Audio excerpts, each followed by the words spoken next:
Good morning, Excellencies, ladies and gentlemen. Just to announce that we will be starting maybe in another 30 minutes or so. So stay put. Don't pack your cameras. Don't go back to the media center. But it will be another 30 minutes or so.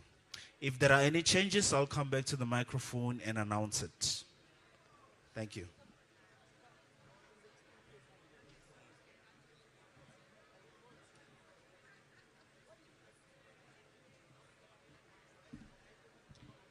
Okay, I'm told I must just once again confirm that this is a media briefing which will be done by the 5 leaders. So this is not a meeting or plenary or anything like that. This is going to be a media briefing by the 5 leaders. As I said, another 30 minutes or so. Thank you very much.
chairman ezingapi lapha ibingowasenatala indimu ingubanyaza ingunono ingulo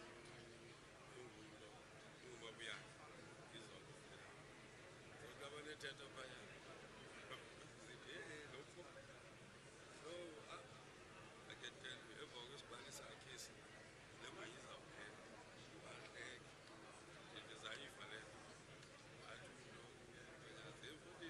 I can tell you this is a possibility. Don't think ukuthi iphansi la because enye into unayo uyabona iproblem president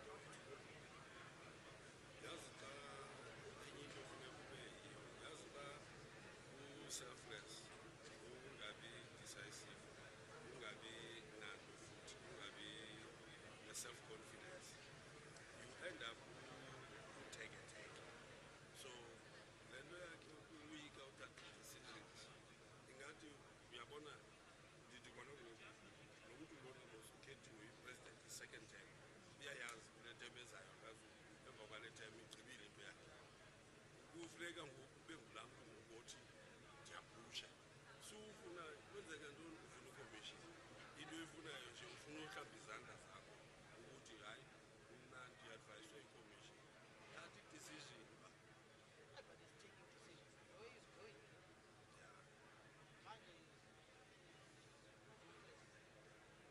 nayiyo yodwa into ezayo aba enye into funeka be-ruthless zii-ministers imasheki laa nto kunabaninzi abayinto yi-add-on nje ukuthi akho nix engcono kuwo yi-add-on nje so you need to deal with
besithi ubona ukuthi hayi mani umoshakele umhlaba. So sithi ukuthi hayi masidile ngale nto mfundini siyilungise. Andazi-ke yena abe seyithatha ngantoni abe sesithi akazuyanga because besingathi masingamlandi naye masimxelele nje makasuke. So nonobhala yena usikofumana le nto yale ntombazana uPinalmani. It's not an issue uPinalmani noba ngamxhasa uPinalmani akalanisi. Abe sesebhala phaya lo mntu uyayenza abhale naye.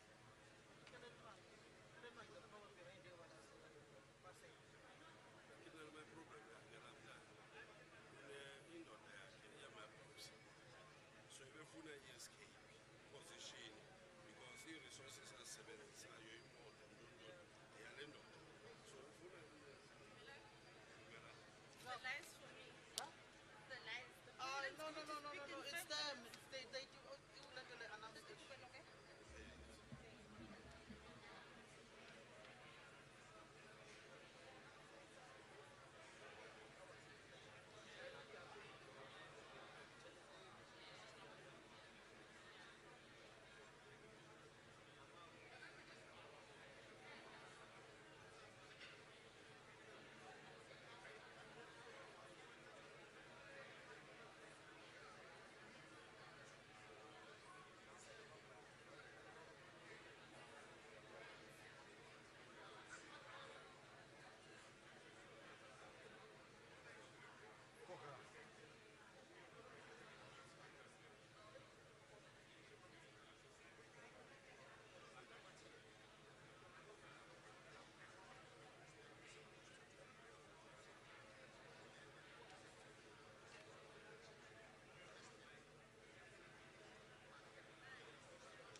English. Hello, hello.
Ladies and gentlemen, good morning, ladies and gentlemen. May I please ask that we all settle down? The Excellencies will be joining us shortly, and we will be commencing with the presentation of the Summit Declaration. If I may please ask that we all take our seats. If I may please request that we all take our seats, ladies and gentlemen. The presidents will be joining us shortly, and we will commence with the presentation of the Summit Declaration. Thank you.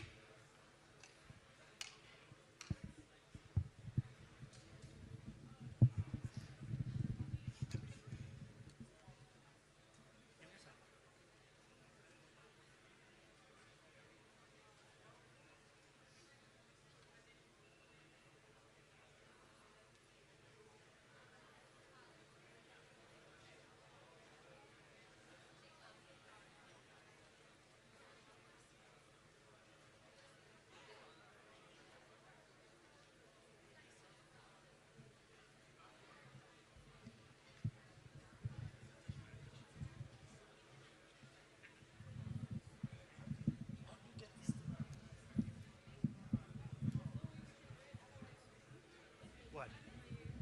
What do you need? I just need to test if the earphones are working for the Quickly. Quickly. But I need to so you feed me and I listen. Hey, I'm you said. Send someone who thinks it's yeah, this is much better. Yeah. Eh?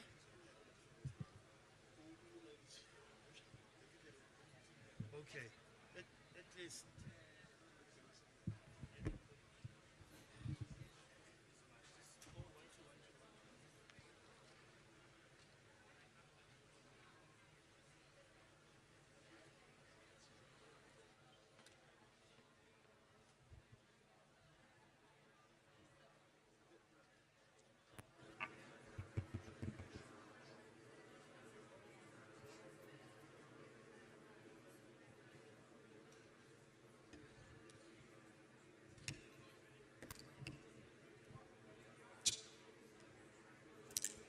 Channel 5 testing. Please say something.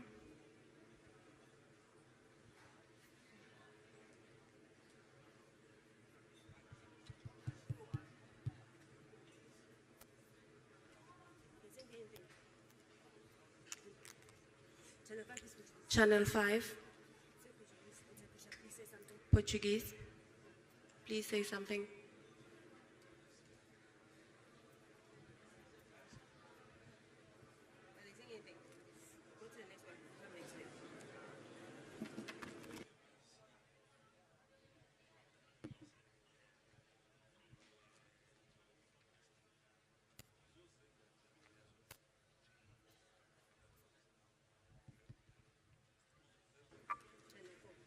Channel 4, Mandarin.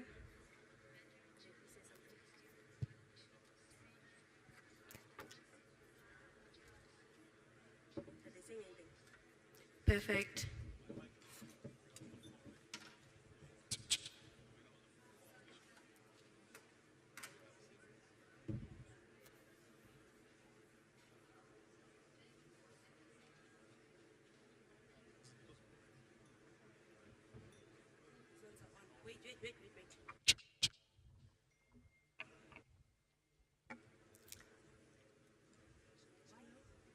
English, testing, say something. English, testing, say something.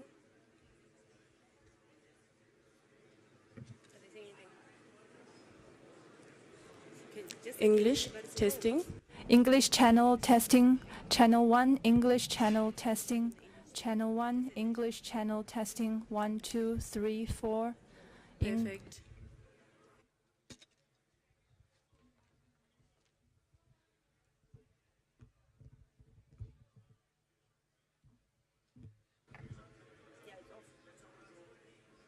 Channel 3 Hindi, say something.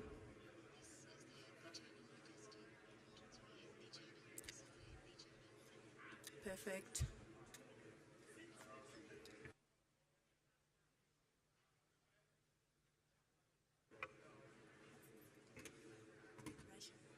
Russian, testing, say something.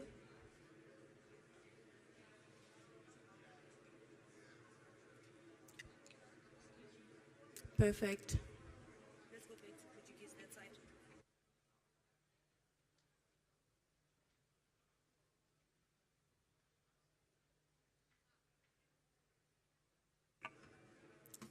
Portuguese, testing.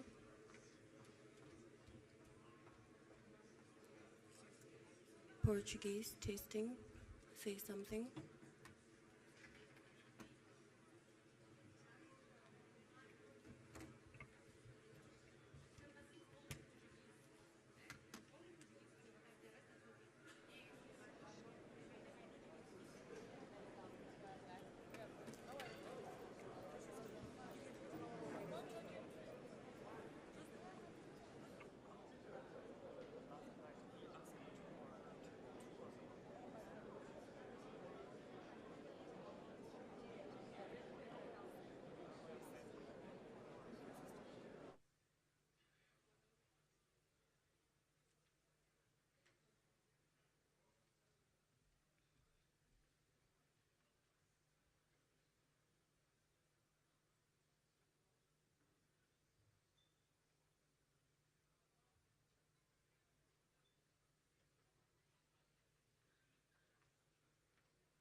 Ladies and gentlemen, please take your seats as we are about to commence with the presentation of the declaration. Their Excellencies are making their way to the stage. If you could please take your seats. I can see there's still a few people standing over there. Please take your seats.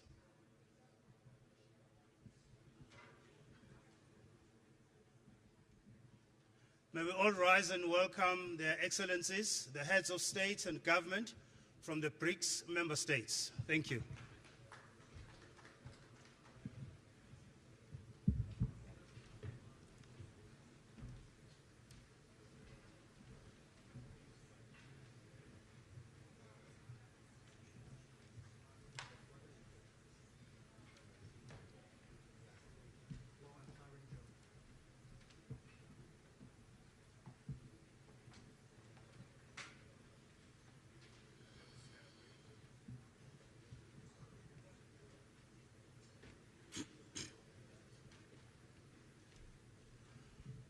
We may be seated. Thank you.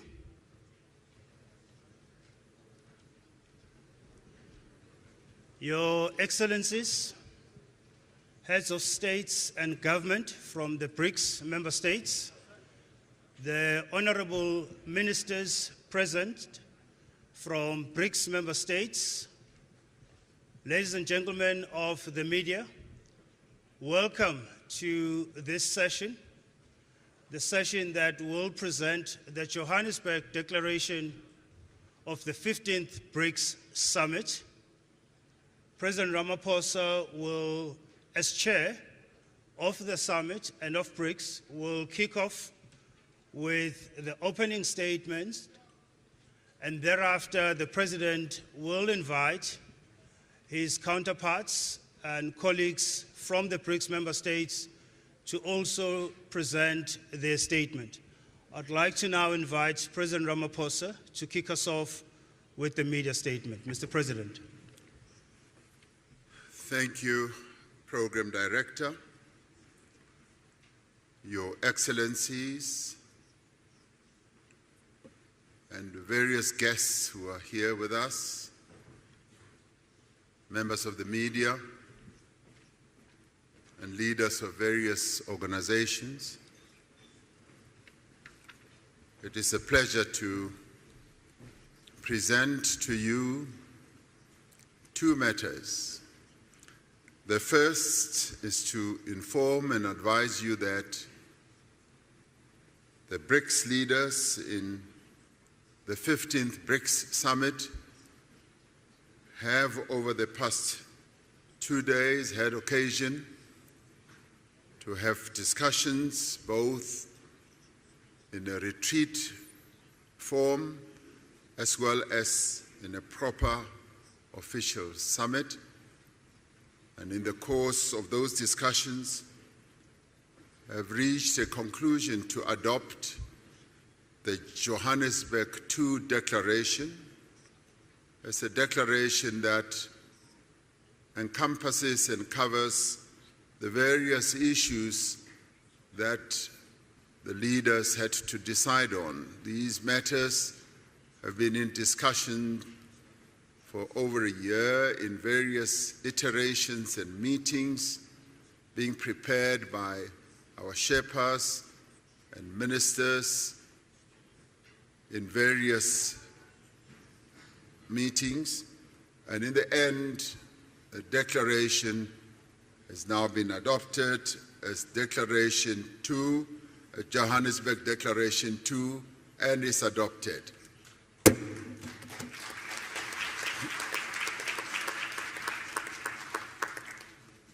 And now we come to the media statement, which I will read out, and thereafter each one of the BRICS leaders will make a statement.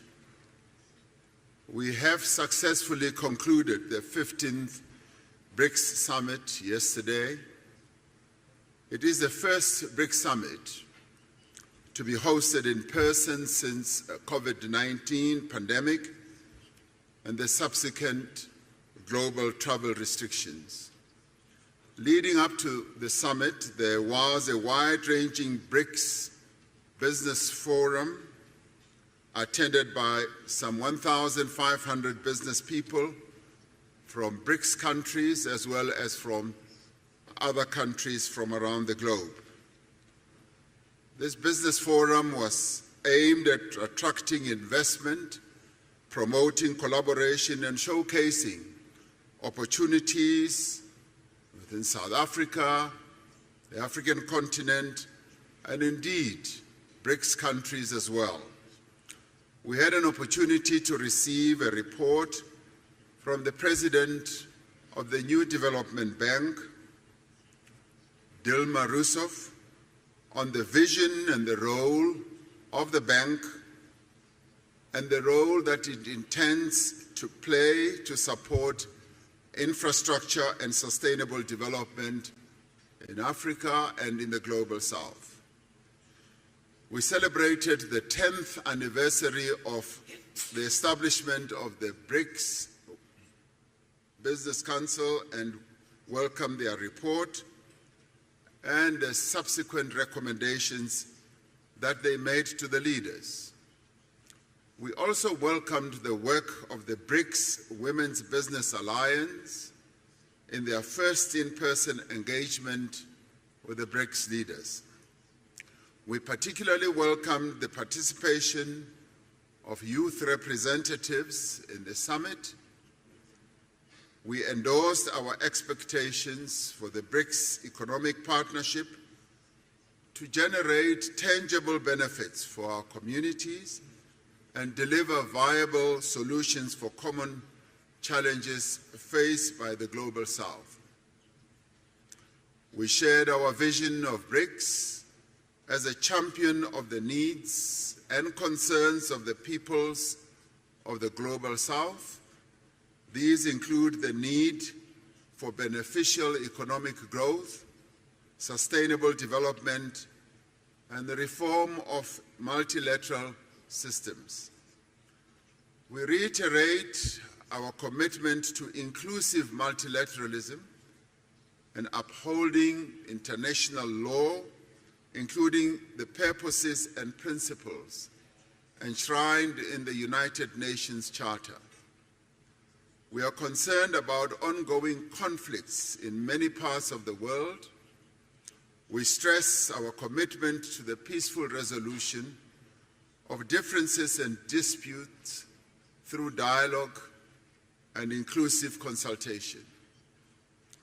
The summit noted that an unbalanced recovery from the hardships of COVID-19 pandemic is exacerbating inequality across the world.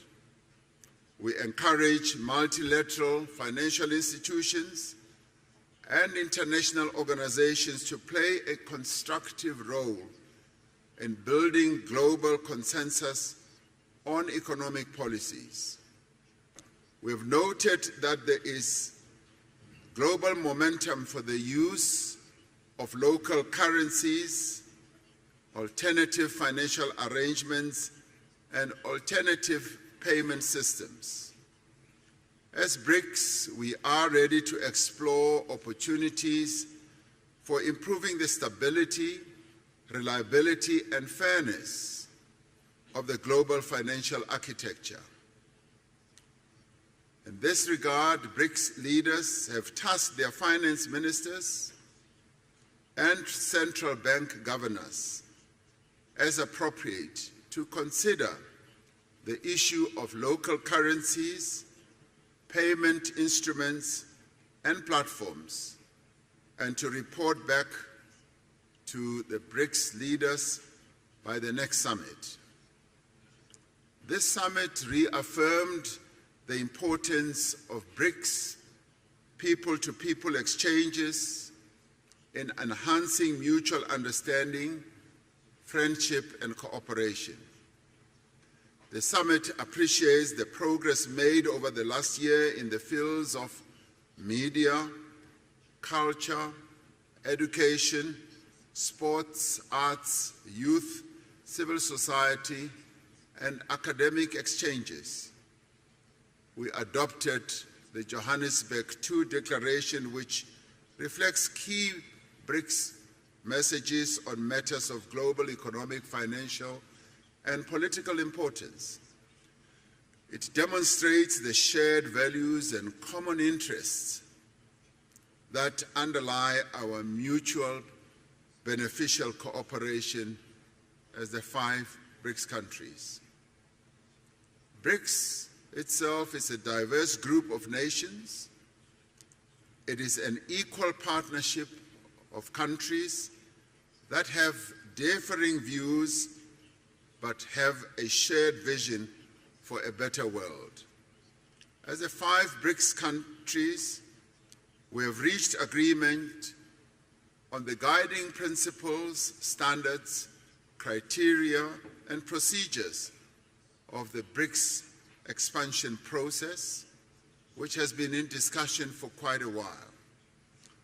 We have consensus on the first phase of this expansion process, and other phases will follow. We have decided to invite the Argentine Republic, the Arab Republic of Egypt, the Federal Democratic Republic of Ethiopia, the Islamic Republic of Iran, the Kingdom of Saudi Arabia, and the United Arab Emirates to become full members of BRICS. The membership will take effect from the 1st of January 2024.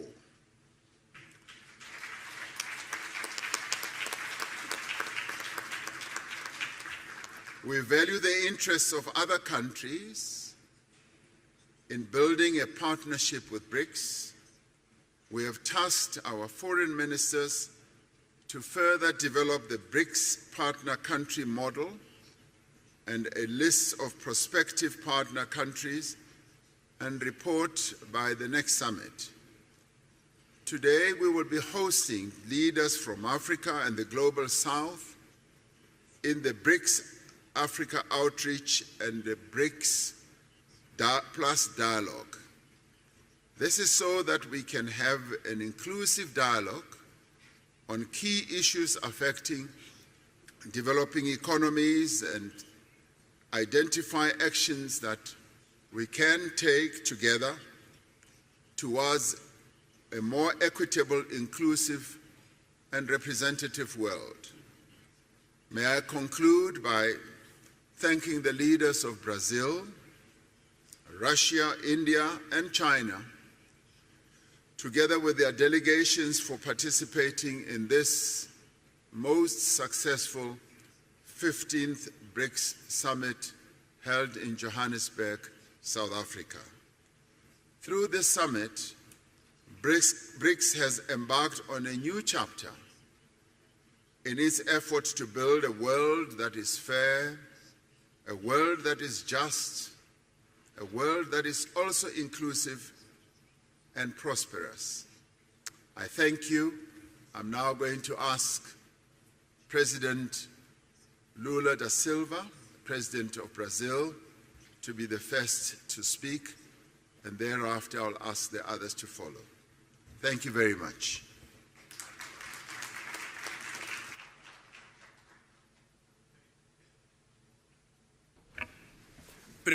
Well, first of all, I would like to thank especially President Ramaphosa and his team for the very warm hosting of the BRICS meeting and for the first face-to-face summit meeting at BRICS. I also would like to congratulate to the team of the foreign affairs ministers for all the extraordinary work that they did to conduct and the production of this declaration that we just signed here.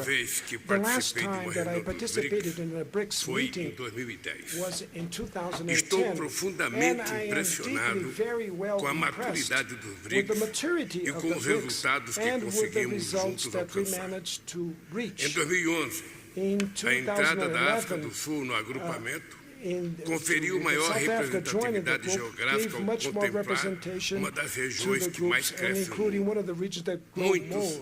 most in the world. Many said that we were too much different so that we can forge a common view. The experience, nevertheless, demonstrates the contrary. Our diversity strengthens the fight for new international order that will accommodate pluralism in terms of geography, economy, and politics in the 21st century. In this world of transition, the BRICS offers us a source of creative solutions for the challenges that we face. The relevance of the BRICS is confirmed by the growing interest of other countries demonstrate to join our group.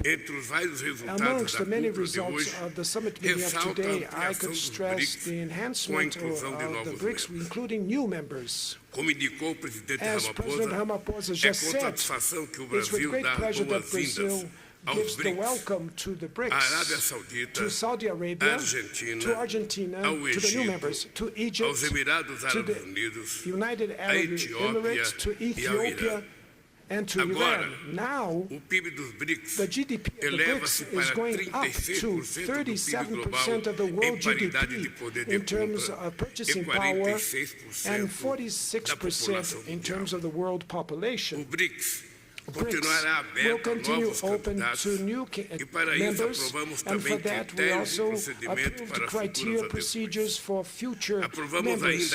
We also approved the creation of a working group so that we can study the adoption of unit currency as reference for the BRICS. This measure could increase our options for means of payment and reduce our vulnerabilities.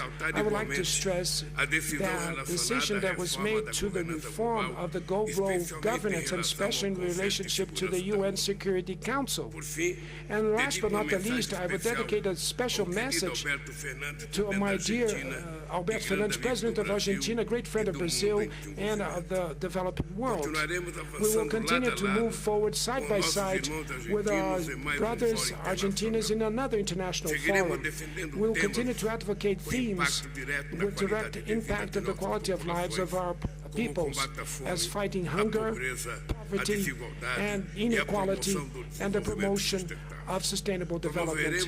We will promote the overcome of all ways of inequality that exists in the world, and that the BRICS will continue to be a driving force of a new international order that will have more failures and an indispensable player to promote peace, to promote multilateralism, and in the defense of the international order and rule. Thank you very much.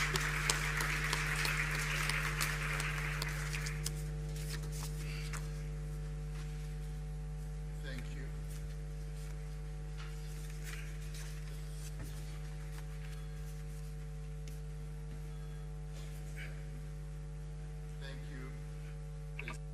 Lula da Silva,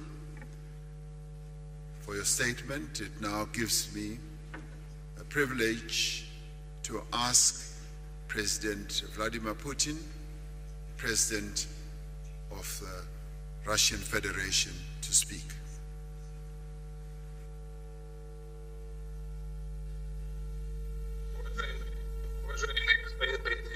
Your Excellency, Mr. President, dear friends, dear colleagues,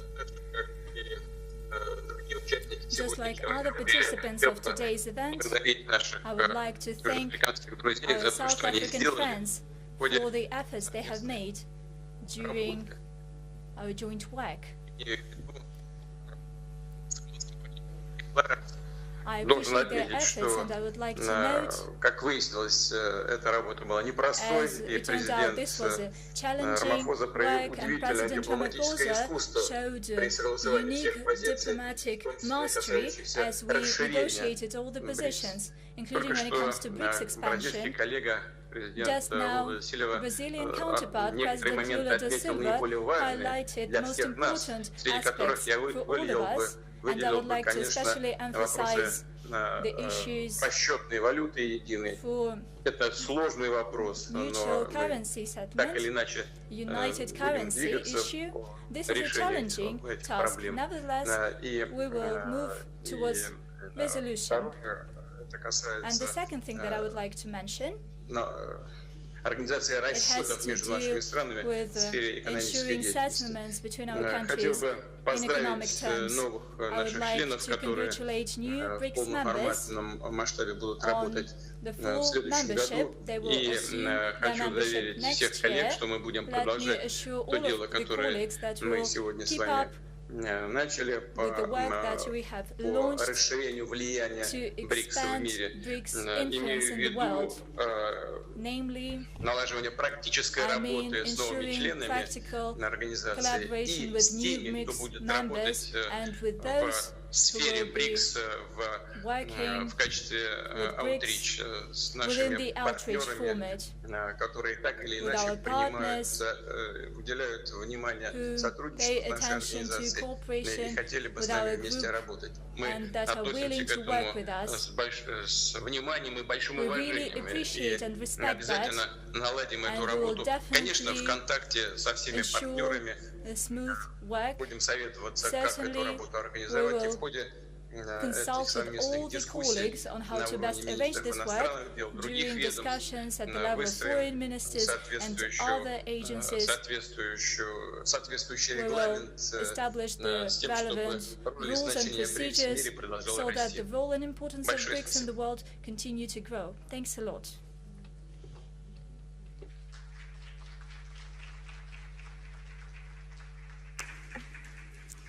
Thank you, President Putin, for your statement. We now call upon Prime Minister Narendra Modi, the Prime Minister of India.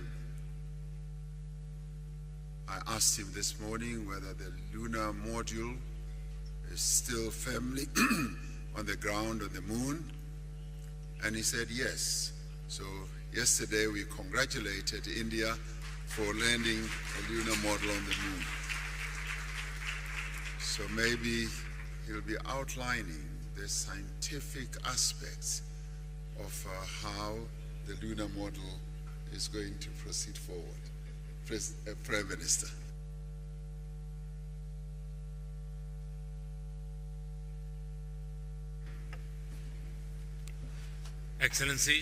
Excellencies, media के साथियों, friends from the media, नमस्कार। Namaskar. सबसे पहले मैं First of all, राष्ट्रपति I would like to commend my friend President Ramaphosa for the successful organization of this summit. I congratulate him for this. I'm very pleased that this three-day meeting has had many positive outcomes. On the 15th anniversary of BRICS, we have taken the important decision to expand it. As I had said yesterday, India has always fully supported the expansion of BRICS membership. India has always believed that the addition of new members will further strengthen BRICS as an organization, and it will give our shared efforts a new impetus. This will also strengthen the belief of many countries in the world in a multipolar world order. I am pleased that our teams have together agreed on the guiding principles, standards, criteria, and procedures for the expansion. And on the basis of these, we have agreed to welcome into BRICS Argentina, Egypt, Ethiopia, Iran, Saudi Arabia, and the UAE. First of all, I would like to convey my heartfelt congratulations to the leaders and people of these countries. I'm confident that together with these countries, we will be able to infuse new momentum and new energy into our cooperation. India has had very deep and historic relations with all of these countries. With the help of BRICS, new dimensions will be added to our bilateral cooperation also. For the other countries that have expressed a desire to join BRICS, India will contribute towards building a consensus for them to be a part of BRICS as partner countries.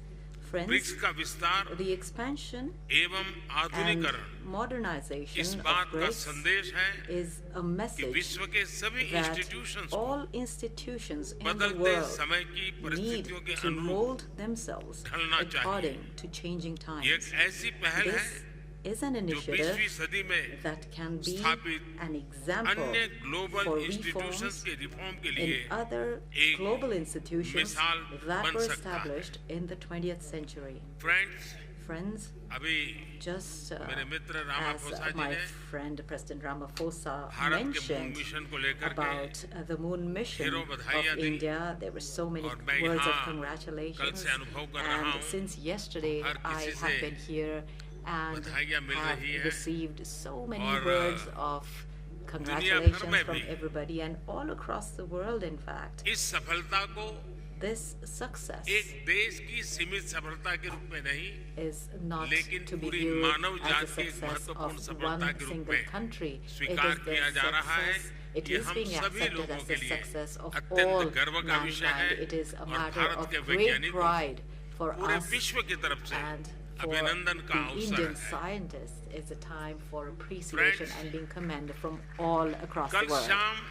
Friends, last evening, India's Chandrayaan successfully made a soft landing on the south pole of the moon. And as I said, this is a big achievement not only for India, but also for the scientific community all over the world. And the area which was identified as a target by India is an area where no efforts were made for landing so far, and this effort has been successful. In fact, the terrain is very difficult and science was able to lead us to that terrain. So I believe that this is a success of science, the success of our scientists. On this very historic occasion, I have received, India has received, Indian scientists have received, and the entire scientific world of the entire world has received congratulatory messages and notes. I would like to thank all of you, not only from myself, but from all Indians, and also on behalf of the scientists, of my Indian scientists. Thank you very much. It now gives, thank you very much, Prime Minister Modi. It now gives me the pleasure to ask President Xi Jinping, President of the People's Republic of China, to make his statement.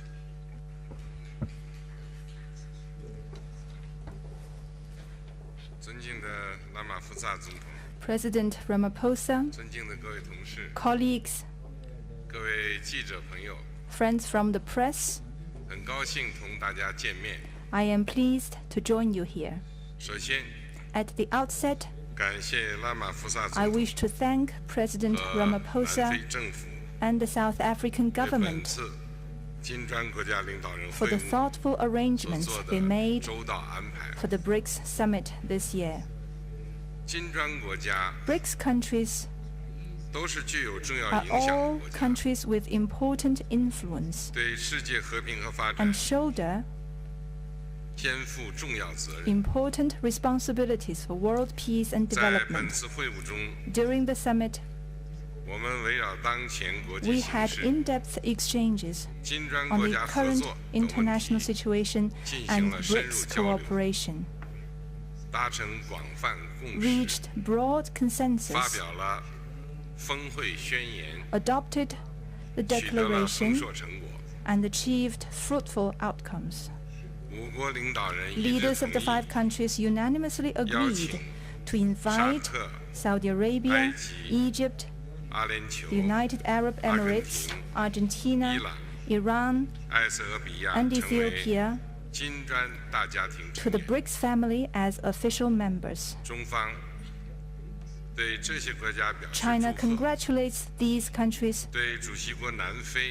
and highly appreciates the efforts made by our chair, South Africa, and President Ramaphosa. This membership expansion is historic.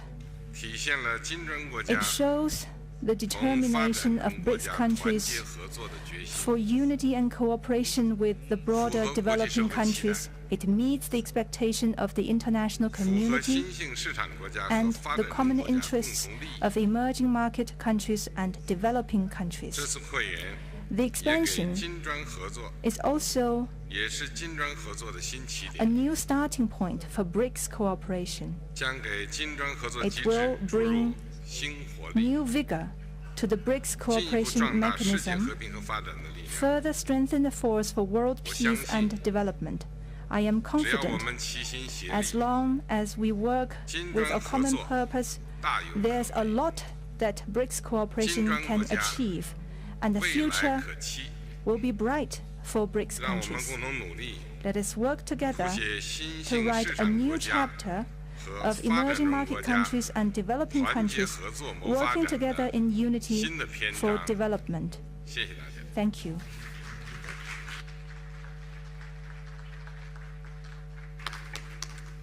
Thank you very much, President Xi. Ordinarily,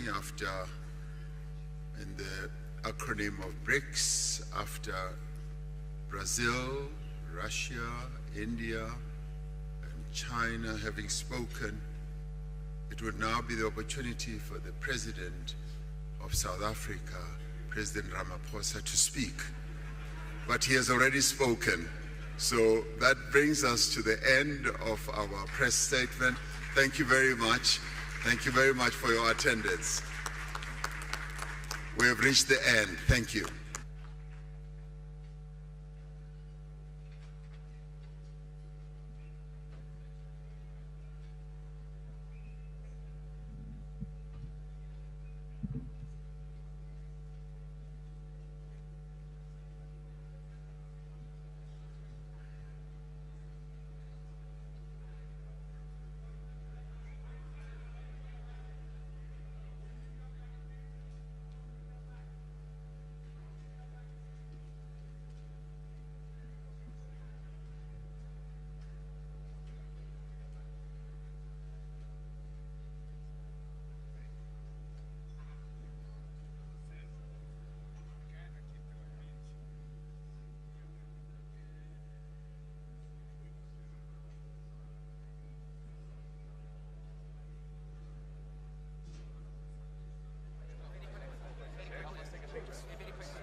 Attention, all the media, you are requested to go to -2.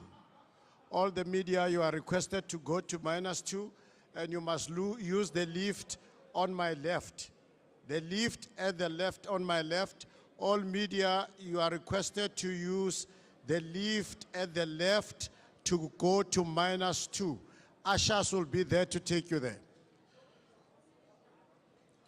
Media, you are not allowed to go out on the doors on the right. You must use the ones on the left-hand side, and ushers are there to take you to -2 and will come to announce to you what is the next program. Thank you very much.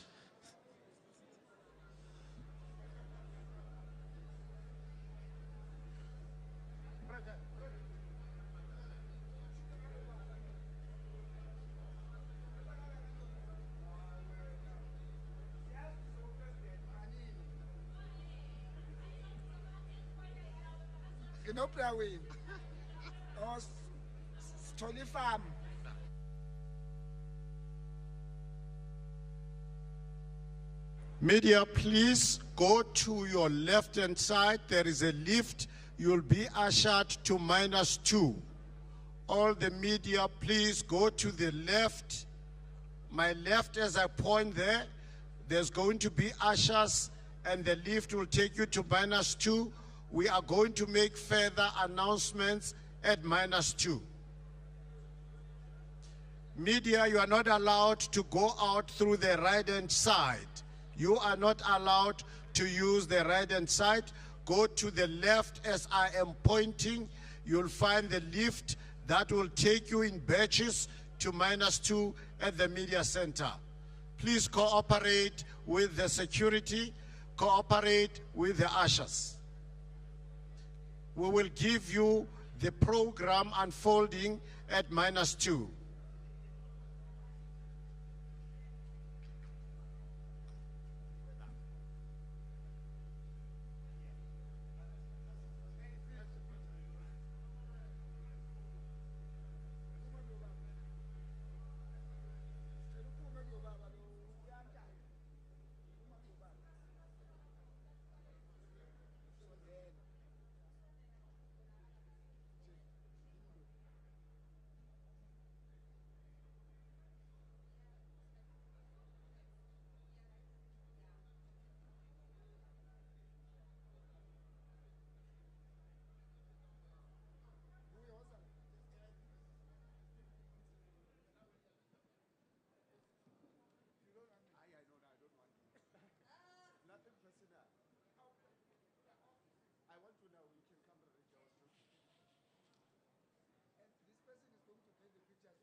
vai ter Bolsonaro. Eu falei, rapaz, então ajuda.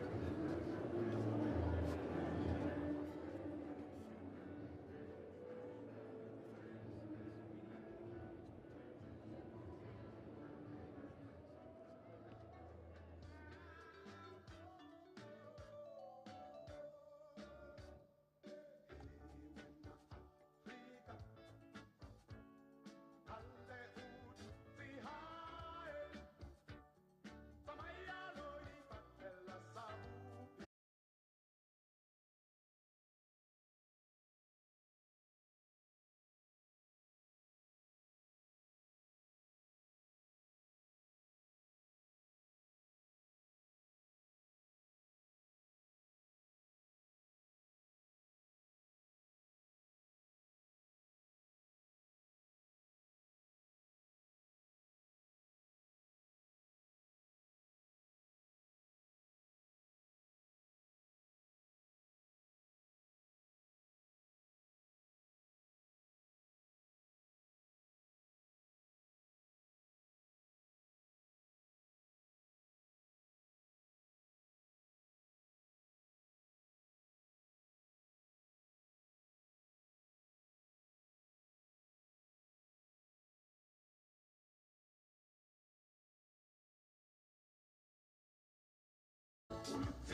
Mon téléphone.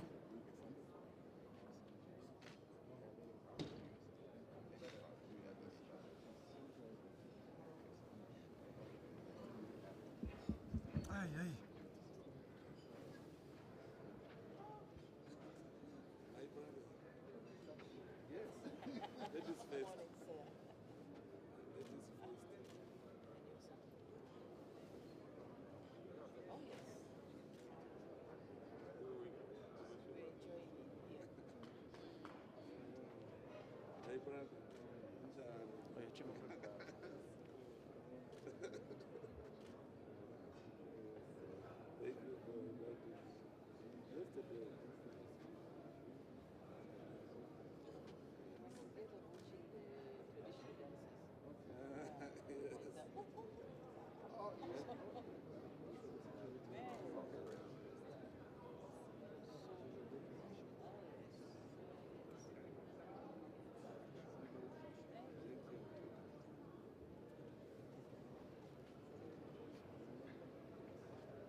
Your Excellencies, may I now invite you to the meeting. We will start with the meeting because we have been delayed for quite some time. Then we'll have the photo opportunity during break.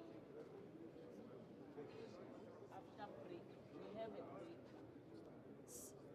May I invite you to the meeting? Yes. Yes. Yes.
business.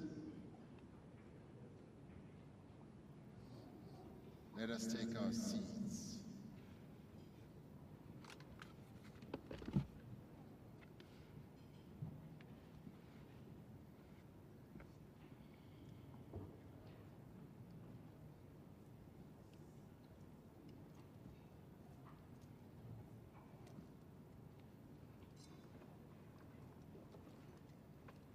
We now have the opportunity to commence with the BRICS Africa Outreach and BRICS Plus Dialogue. Would like to thank you all for being here. I will make my opening remarks, and thereafter, in the order of the letters of BRICS, I will allow the other BRICS leaders to speak as well.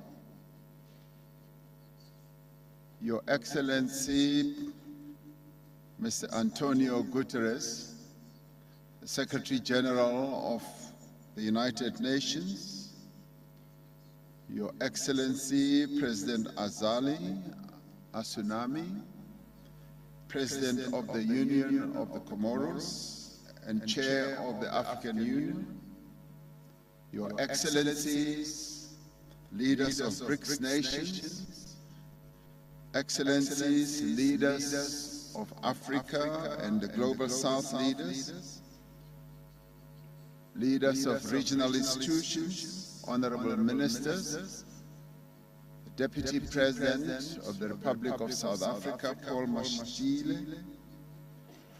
It is a great honor to welcome you all to South Africa for the BRICS Outreach and BRICS Plus Dialogue.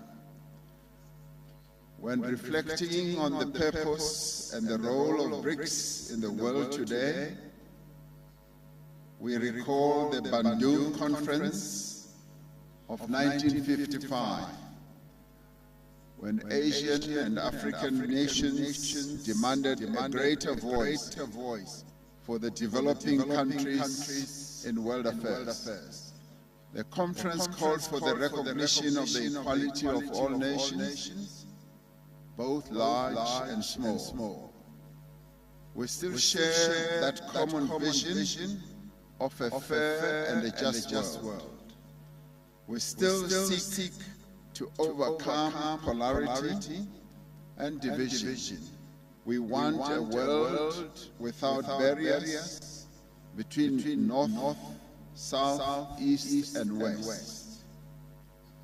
We still seek a world in which we work together, underpinned by mutual respect. Through the 15th BRICS Summit and this dialogue, we should strive to advance the Bandung spirit of unity, friendship, and cooperation. In South Africa, we have a word that we use to describe friendship, cooperation, and we call that Ubuntu. Ubuntu is a practice based on the understanding that our success, our prosperity, and well-being depends on the success, prosperity, and well-being of others. That is why we also use another South African term about our identities, whilst respecting the identities of others. We often say, I am because you are. And that is a recognition, and that is the respect that we want to accord to one another. We see the BRICS partnership as a catalyst for global growth and development and response to the needs of all nations.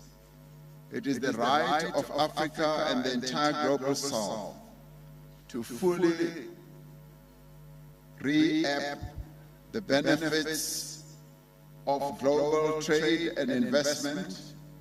Without trade and investment, our economies cannot thrive, and our people's material conditions cannot improve. As the African continent, we are determined that the continent's substantial resources are harnessed for the benefit as well as for the development of the people of Africa. The African Continental Free Trade Area, once fully operational, will unlock the benefits of the continental market and generate substantial opportunities for African countries, but also for other countries. To make use of these opportunities, Africa is looking to BRICS partnership to unlock infrastructure and development financing. This was part of the founding vision of the new development bank. This bank is playing a leading role in efforts to increase the resilience of the global South and to bring fairness to the global trading system, the financial system, and to strengthen BRICS currencies. We have to reform global economic, financial, and political, as well as the multilateral trading system, so that we can create a conducive environment for fair trade.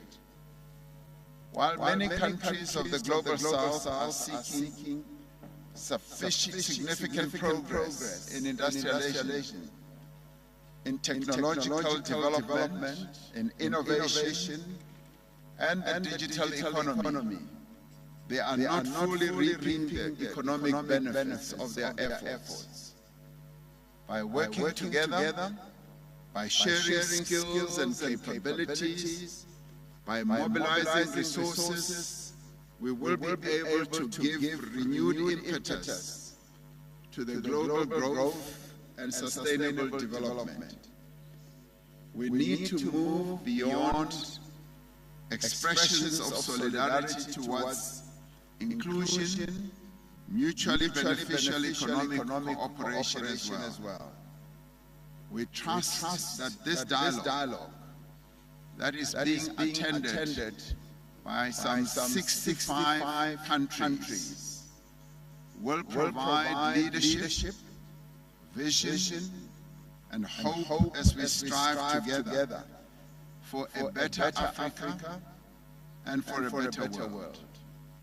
It is for this reason that I welcome you all warmly, and I welcome you all on behalf of the BRICS leaders who have just issued their declaration, which outlines a number of important aspects. The BRICS leaders have also taken a decision to expand the BRICS membership, and that announcement having been made, we welcome those new members, but at the same time, that is the first phase, and other phases will follow, and we welcome various other countries in the partnership of the BRICS countries. So thank you very much, and thank you for being here. I thank you.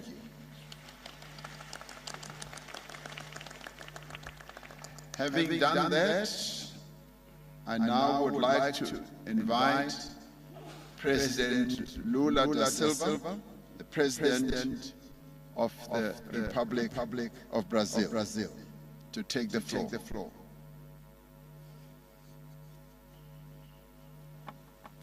Obrigado, Presidente Ramaphosa. Obrigado, companheiros presidentes dos países que compõem o BRICS. Eu gostaria de cumprimentar o presidente Ramaphosa por dedicar este debate à parceria dos BRICS com o Sul Global, em especial com a África. É hora de revitalizar a cooperação entre os países em desenvolvimento. Vemos hoje o surgimento de novos desafios que se somam aos problemas de longa data. Fomos atingidos por uma pandemia, por novos conflitos e por uma grave emergência climática, no momento em que trabalhávamos pela implementação dos Objetivos de Desenvolvimento Sustentável. Quando adotada a Agenda 2030, traçava rota para um futuro melhor. Hoje, metade das metas está atrasada e houve estagnação ou retrocesso em quase um terço das metas. A insegurança alimentar regrediu para os patamares de 2005. A democracia, em vários lugares, se vê ameaçada pelo extremismo ou corroída pela xenofobia. Estamos, mais uma vez na história, sob o risco de uma guerra nuclear. O mundo andou para trás. Muitas das respostas que buscamos para construir um mundo mais equitativo estão na África. A Covid-19 ceifou milhões de vidas, mas apesar dos obstáculos injustificáveis ao acesso a vacinas, a África apresentou taxas de mortalidade muito baixas. Enquanto preocupações de segurança limitam cada vez mais o compartilhamento de tecnologias, a União Africana lança estratégias de transformação digital e centenas de startups e centros de inovação surgem na África. Ao mesmo tempo em que proliferam medidas unilaterais que ameaçam a integridade do regime comercial, o continente africano se transforma na maior área de livre comércio do planeta, com 1 bilhão e 300 milhões de pessoas e um PIB combinado de 3 trilhões e 400 bilhões de dólares. À medida que órgãos multilaterais falham ao responder às ameaças à paz, a União Africana assume crescente protagonismo na resolução de conflitos. De um lado, alianças excludentes renascem e acirram tensões. E de outro, países africanos e latino-americanos se unem para preservar a zona de paz e a cooperação Atlântico-Sul. Mas assim, como em outras regiões na África, também ficam evidentes os grandes constrangimentos impostos a países em desenvolvimento. As promessas da globalização não se cumpriram. Muitas nações se veem hoje tolhidas por dívidas impagáveis. Nos últimos anos, o volume de recursos direcionados a países do sul global via comércio e investimentos vem diminuindo. A maior parte do mundo em desenvolvimento depende da exportação de commodities, cuja demanda é volátil, e da importação de bens de primeira necessidade, cujos preços dispararam. Ao mesmo tempo, instituições financeiras impõem juros elevados e condicionalidades que estreitam o espaço de atuação do Estado. É impossível promover o desenvolvimento sustentável se o orçamento público é consumido pelo serviço da dívida. O combate à mudança do clima nos oferece a oportunidade de repensar modelos de financiamento, comércio e desenvolvimento. A transição energética não pode reeditar a relação de exploração do passado colonial. Exploitation relationship of the colonial past. We need solutions that diversify and add value to the production of the developing countries. The most evident signal that the planet is becoming a place with more inequality is the growth of hunger and poverty. And this is unacceptable. Although its magnitude, these problems are not treated with the urgency that they deserve. the emissions of the 1% richest part of the world population are 100 times higher than the 50% poorest. As the Kenyan environmentalist Wangari Maathai, winner of the Nobel Peace Prize, we, quote, we would like to put the blame on the poor for the destruction of the environment, but frequently the powerful ones, including the governments, are the true responsible, end of quote. We have sustainable forms to enhance the agricultural output, create income, and offer social protection. And this was what we discussed in the Amazon Summit meeting in the city of Belém in Brazil, the Amazon region. And this is what we want to discuss with the other countries that have tropical basins like Congo and the below Mekong. Brazil will take over the chair of the G20 in December, and we want to put back the inequality reduction as the core of the international agenda, to reduce inequalities. We cannot do that without greater representation from Africa. So that's why we advocate the entrance of the African Union as member of the G20. Now, with my trip to South Africa, and then I will follow to Angola and to São Tomé and Príncipe, I intend to open a new cooperation agenda between Brazil and Africa. Let's go back to our universal vocation and rebuild our historical ties with the developing countries. Prosperity is only full when it is shared.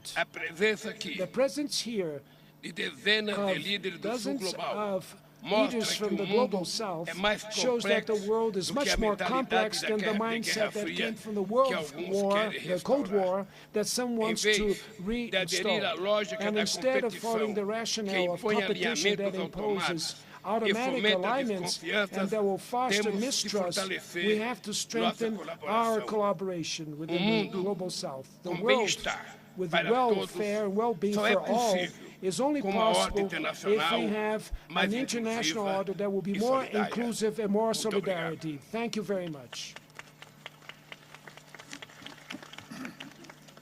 Thank you, President Lula da Silva. I now want to call upon President Vladimir Putin, the President of the Russian Federation, who will be addressing us via video conference from Moscow. Уважаемый президент Рамафоза, уважаемые главы государств, коллеги, дорогие друзья, дамы и господа, хотел бы прежде всего поблагодарить Южноафриканское председательство за организацию сегодняшнего столь представительного заседания в формате БРИКС плюс Outreach. Такой формат общения очень важен. Он предоставляет хорошую возможность для предметного обсуждения актуальных вопросов взаимовыгодного сотрудничества с теми странами, которые в значительной степени разделяют подходы пятерки, то есть с нашими единомышленниками. Рад всех вас приветствовать. Мы все с вами выступаем за формирование нового многополярного миропорядка. Миропорядка, который был бы подлинно сбалансированным и учитывал суверенные интересы максимально широкого государства. as many nations as possible, and open possibilities for implementation of various development models, while making it possible to preserve national cultures and identities and traditions. Let me stress, BRICS is not competing with anyone and is not opposing itself to anyone, but it's also obvious that the subjective process of emerging of a new world order still has fierce opponents who try to slow down this process, to contain the emergence of new independent centers of development in the world. The countries of the so-called Golden Billion are doing everything in order to preserve the previous unipolar world order. They are comfortable with it. It benefits them. They try to substitute the world order by the rules-based order, although no one has seen these rules, прямо надо сказать, в корыстных and целях they и use меняющихся these rules в угоду for their narrow текущей interests, политической and they конъюнктуре, adjust them когда угодно to fit и their как political угодно, в interests соответствии с at интересами any time отдельных стран. in accordance with По the сути, interests of certain это тот states. же колониализм, In только в fact, it новой is упаковке. the same Кстати, colonialism in a new и не так package. уж хорошо By the выглядит. way, it И doesn't look современные so good. колонизаторы, And прикрываясь modern-day благими colonizators, лозунгами under демократии, the прав guise человека, of benign стремятся решать свои matters проблемы of за human чужой rights счет, and so on, try продолжая to беззастенчиво resolve выкачивать their ресурсы из problems at someone развивающихся else's стран. extent by Кстати говоря, вот сейчас pumping президент out resources of someone Бразилии упомянул of о other countries. The долговом president of бремени Brazil развивающихся mentioned экономик. the debt Ну, burden of конечно, developing с одной countries. стороны Well, of выкачиваются course, ресурсы в on the one огромных hand, they количествах, pump а с out другой стороны huge volumes of создается такая resources, and on the other hand, такое взаимоотношения в сфере create a sort кредитных, of в сфере кредитов, credit relations что выплатить эти кредиты становится that практически paying невозможно. these loans off И is almost выглядит это уже не impossible. как кредитные And it looks обязательства, not а как like контрибуция. loans, Угрозу установления but нового as миропорядка contributions. представляет и навязываемый некоторыми The странами old order is радикальный threatened by the неолиберализм, radical направленный на neoliberalism imposed уничтожение by some традиционных countries that ценностей, is aimed at которые eliminating для нас traditional всех values важны. that Это matter for институт all of us. семьи, I'm talking уважение about the value национальных of и family, религиозных традиций. respect for national and religious traditions. Конъюнктурным задачам некоторые политики не стесняются to serve оправдывать their own даже and неонацизм, ксенофобию, some экстремизм countries even разного justify и попустительствуют extremism, терроризм. xenophobia, and Мировое connive большинство, with которому terrorists. принадлежат The global присутствующие здесь страны, majority, все больше represented by устает countries от present here, разного is рода getting давления, increasingly tired всяких of all манипуляций, sorts of pressure or manipulations, но готова к честному, равноправному и взаимоуважительному and сотрудничеству. mutually Именно respectful с таких cooperation. позиций страны БРИКС подходят к развитию многоплановых отношений со всеми представленными здесь и другими заинтересованными государствами, как с региональными, так же как и с региональными интеграционными структурами, включая СНГ, Евразес, Шанхайскую организацию сотрудничества, АСЕАН, Общество стран Карибского бассейна, Совет сотрудничества арабских государств Персидского залива. С учетом же того, что в нашей встрече принимает участие, по сути, большинство африканских государств, сегодня внимание БРИКС, естественно, сосредоточено именно на Африке. И мы в России этому только рады, мы считаем, что это очень правильно, тем более председатель у нас сегодня Южноафриканская республика. Со многими из вас, уважаемые друзья, мы встречались совсем недавно в Петербурге на втором саммите Россия-Африка, где состоялись полезные и конструктивные дискуссии. В Петербурге было подтверждено, что Россию и Африку связывают крепнущие узы дружбы и тесные взаимовыгодные отношения, основы которых закладывались еще в середине прошлого века, в годы борьбы народов африканского континента за свободу. Мы очень ценим, что страны Африки настроены к России в высшей степени дружественно. Со своей стороны, Россия искренне заинтересована в дальнейшем углублении многоплановых связей с африканским континентом. И будем эти связи активно продвигать на деле, реализовывать новые совместные проекты в самых разных областях. Особое внимание наша страна уделяет вопросам, касающимся обеспечения африканских государств и мировых рынков в целом продовольствием и удобрением.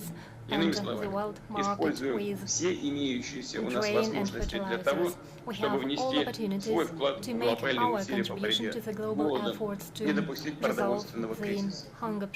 Благо уже второй год подряд мы, слава Богу, собираем рекордный урожай зерна.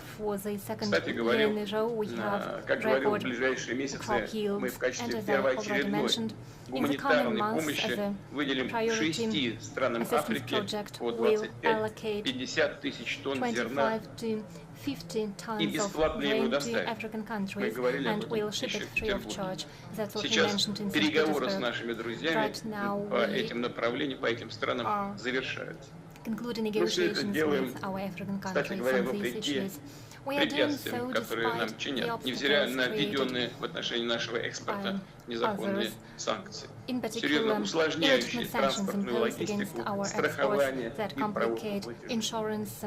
И наши африканские друзья могут быть уверены в том, что Россия всегда останется надежным поставщиком сельхозтоваров, продолжит поддерживать наиболее нуждающиеся государства. Соответственно, Россия подходит и к своим обязательствам по экспорту энергоресурсов, который в основном-то ориентирован на быстро развивающиеся рынки. Российское топливо по конкурентной стоимости позволяет дружественным странам, в том числе африканским, сдерживать рост цен, наращивать промышленное и аграрное производство. Тем самым укрепляется и энергетическая безопасность и экономическая устойчивость.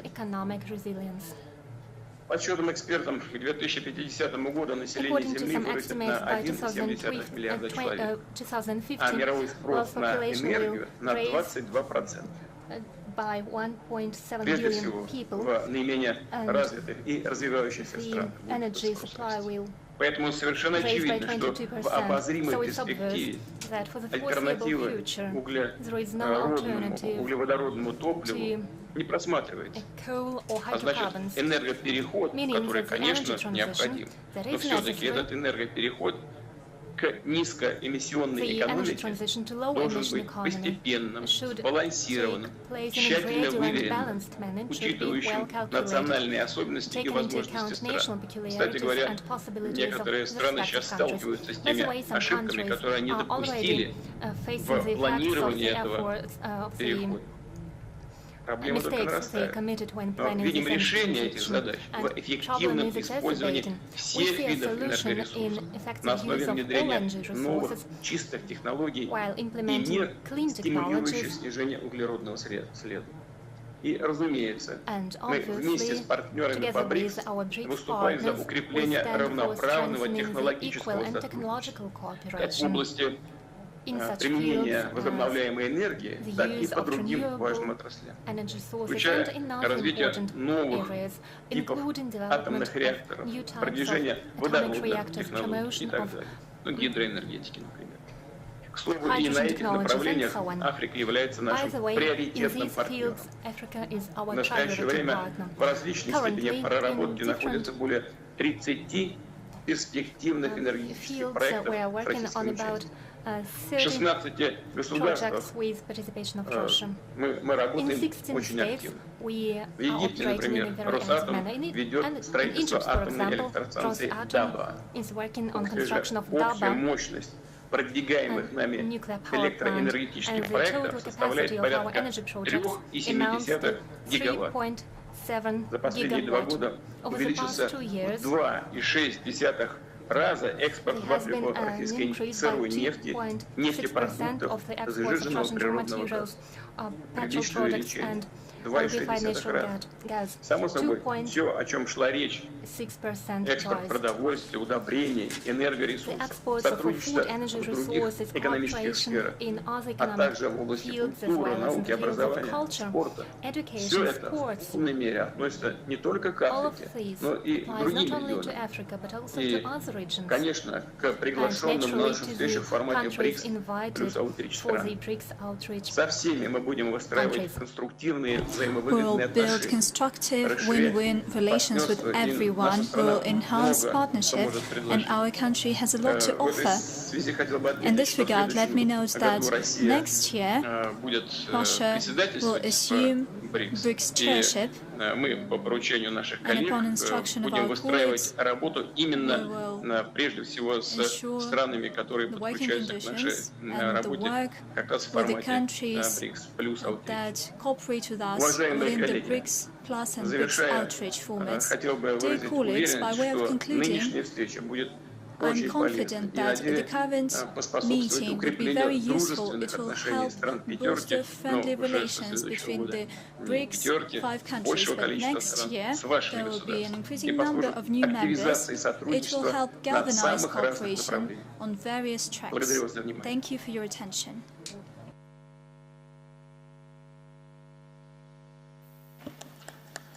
Thank you very much, President Putin.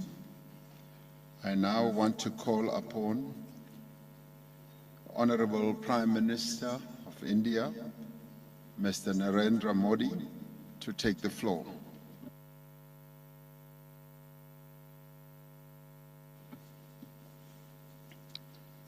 Excellencies,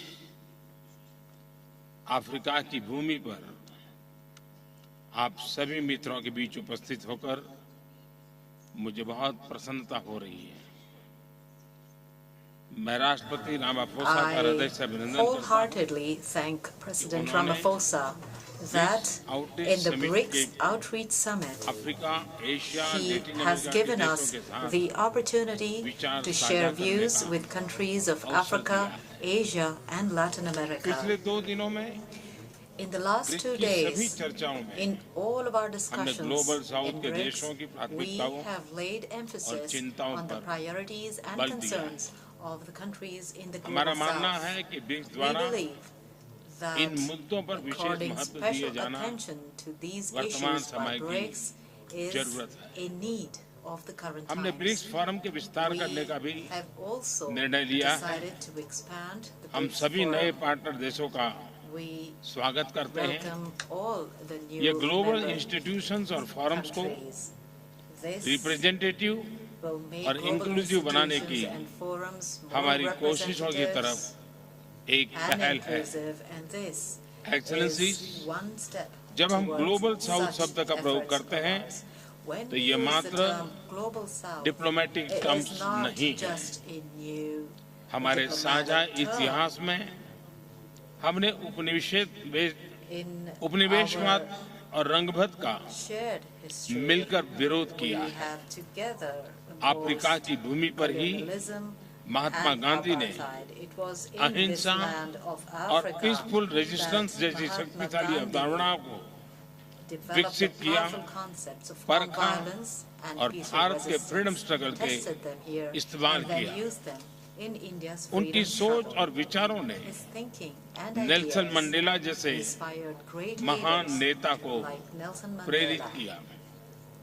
इतिहास के इस मजबूत आधार पर हम अपने आधुनिक संबंधों को एक नया स्वरूप दे रहे हैं।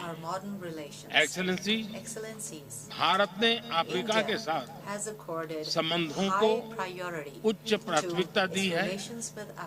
उच्च स्तरीय बैठकों के साथ-साथ हमने अफ्रीका में 16 नए दूतावास खोले हैं। आज भारत अफ्रीका का चौथा सबसे बड़ा ट्रेड पार्टनर है और पांचवा सबसे बड़ा निवेशक देश है। सूडान, बुरुंडी और रवांडा में पावर प्रोजेक्ट्स में हो या इथियोपिया और मलावी में sugar plants,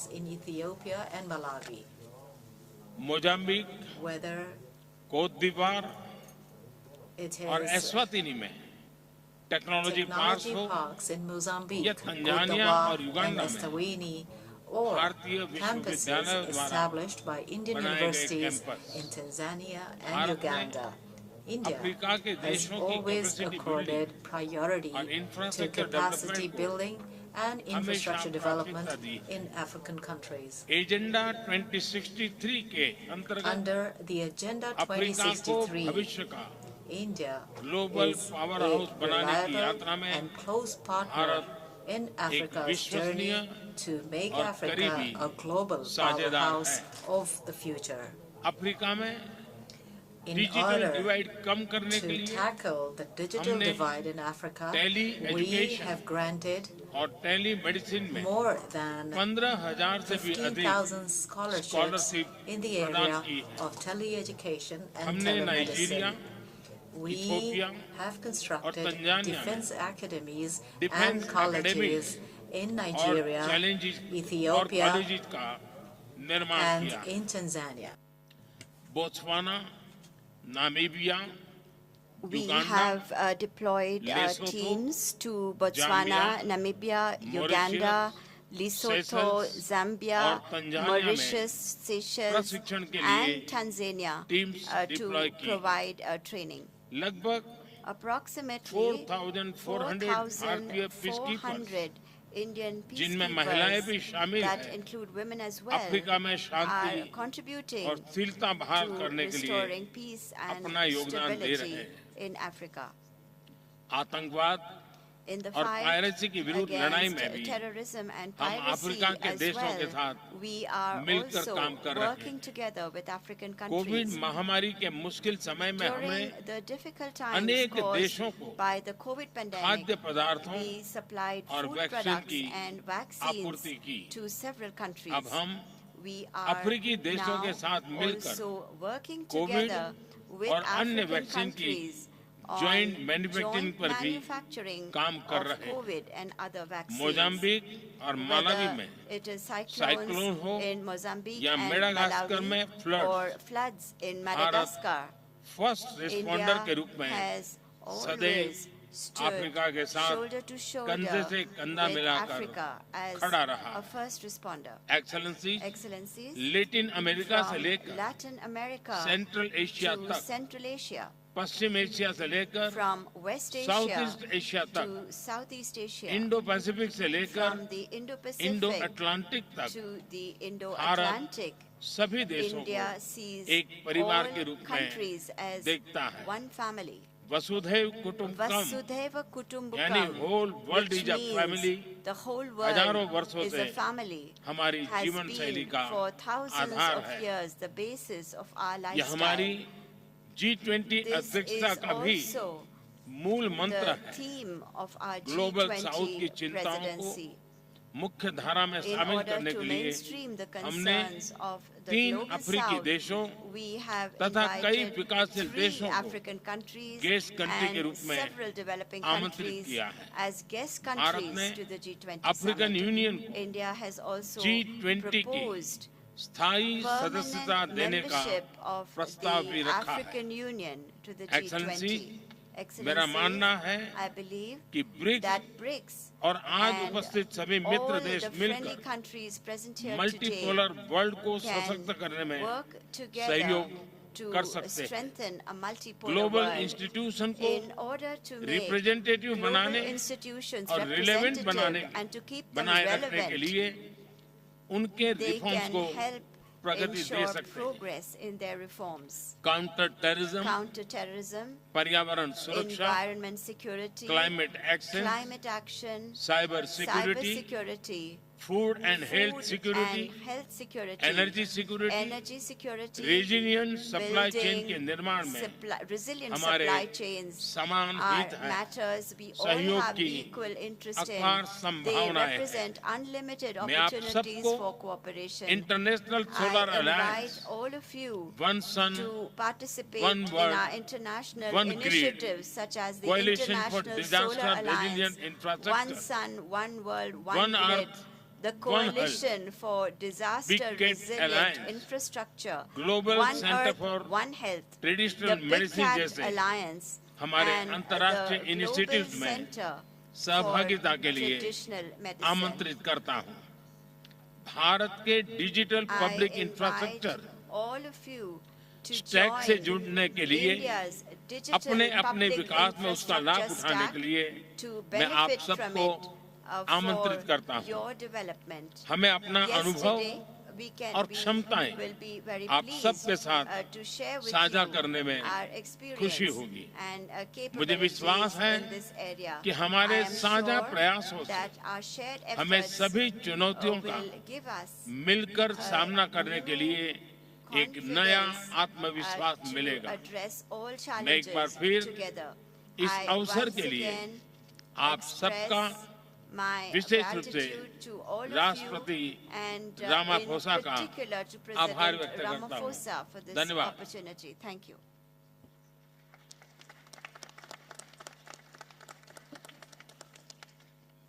Thank you very much, Prime Minister Modi.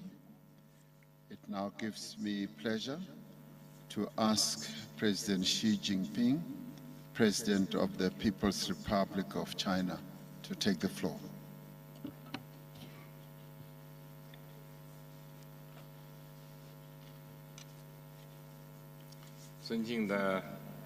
拉玛福萨总统， Your Excellency 尊敬的各位同事， Ramaphosa, dear colleagues, 感谢拉玛福萨总统组织这次对话会， thanking President Ramaphosa 很高兴 for holding the dialogue 同各位嘉宾会面， to join you 共商全球发展大计。 global development.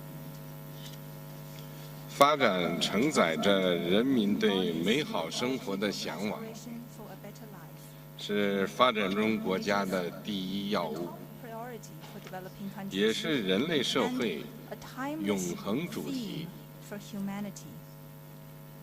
今年是联合 The 国 UN 2030年 2030 agenda 可持 for 续发展议 sustainable 程的 development 中期评 is 估年。 due for a midterm review this year. 目前，多数 The 可持续 delivery 发 of 展目 most 标 SDGs 落实缓慢， remains 令 slow. 人担忧。 This is a cause for concern, 全球发展事业 and the global 面临 development endeavor 巨大挑战， faces formidable challenges. 国际社会 The international 要以 community 天下之 must 力为力， pursue the larger interests 以人 of 民 all 之心 countries, 为心， respond to people's concerns, 推动发展问 and 题 restore development 重回国际 to 议 the 程的 center 核心， of the international agenda.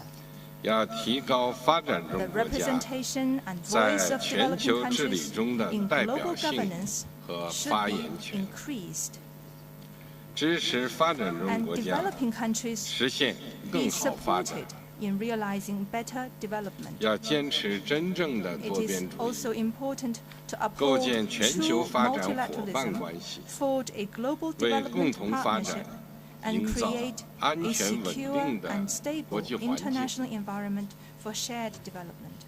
各位同事， Colleagues, 中国始终 over 同 the 发 years, 展中国 China 家同 has 呼吸 stood in 共命 solidarity 运。 with fellow developing 过去 countries 是 through thick and 现 thin. 在是 China has been and 将来 will 也 always 永远 remain 是 a member 发展 of 中国家的 developing 一员。 countries. 我提出全球 I 发展 propose 倡 the 议， global development 就是为 initiative 了让全世 precisely 界 for the purpose 聚焦发 of 展， calling on the world to 为 stay 落实 focused on 可持续 development 发展议 and 程 lending 提 impetus 供助力。 to the implementation of the 2030去年 agenda. Last year, 中国举办 China held 首届 the first 全球发 high-level 展 dialogue 高质量 on 对话 global 会， development, 推出一系 where 列 a host of 发 measures 展合作 for 举措， development cooperation were 取得 unveiled. 可喜进展。 Encouraging progress has been made since 我 then. 们坚持发展 We 优 have 先 put，development first 加大了 and 资源 allocated 投入。 more resources.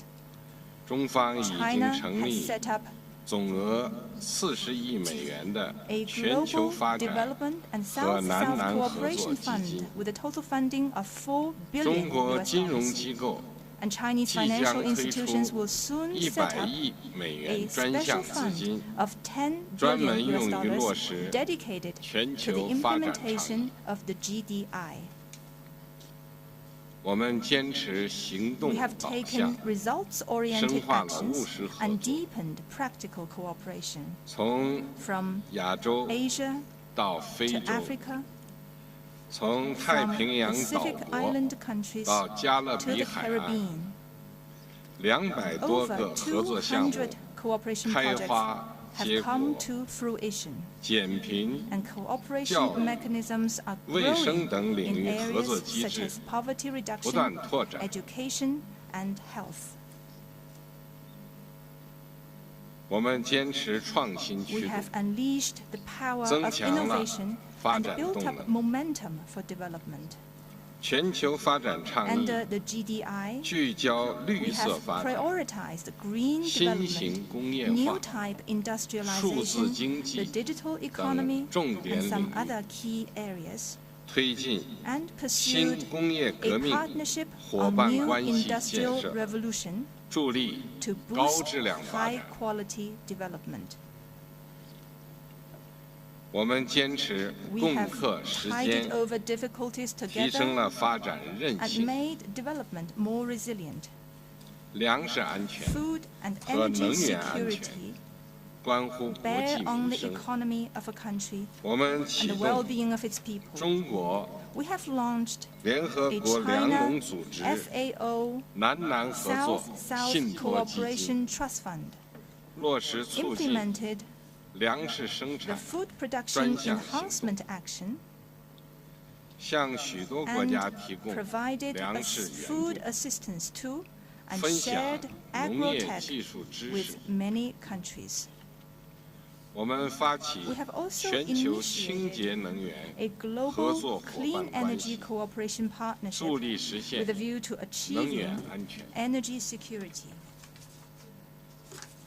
China is a friend that Africa can count on.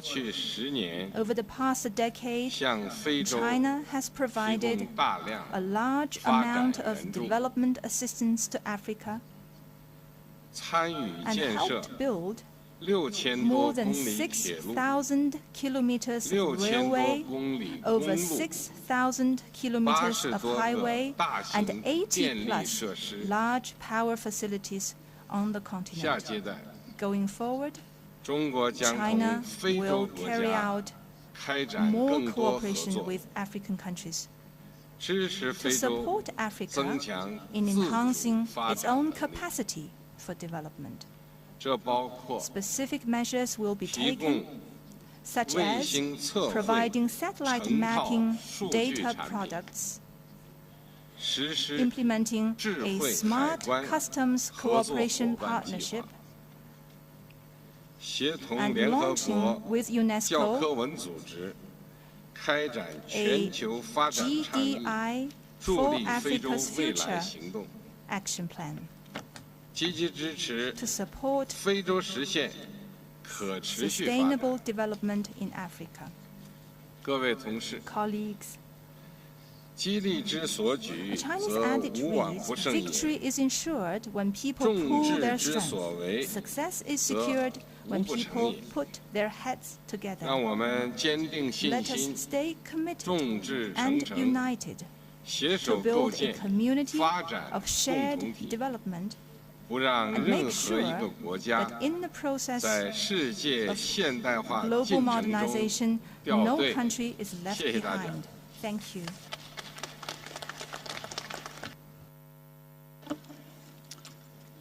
Thank you, President Xi Jinping. We also have the privilege of having the Secretary General of the United Nations, and I now call upon Secretary General Antonio Guterres to address us. Distinguished heads of state and government, excellencies, ladies and gentlemen, let me begin by thanking President Cyril Ramaphosa. We take great inspiration from the Rainbow Nation's extraordinary path to unity through action and justice. That is what our world needs: unity for action and unity for justice. We are confronting existential challenges. The climate crisis is spiraling out of control. A global cost of living crisis is raging. Poverty, hunger, and inequalities are growing against the objectives of the Agenda 2030 for Sustainable Development. New technologies are raising red flags without a global architecture to deal with them. And geopolitical divides and conflicts are multiplying with profound global implications, especially the impacts from the Russian invasion of Ukraine. Excellencies, we are moving towards a multipolar world, and that is a positive thing. But multipolarity in itself is not enough to guarantee a peaceful or just global community. To be a factor of peace, equity, and justice in international relations, multipolarity must be supported by strong and effective multilateral institutions. Look no further than the situation in Europe at the dawn of the last century. Europe was multipolar, but it lacked strong multilateral mechanisms, and the result was World War I.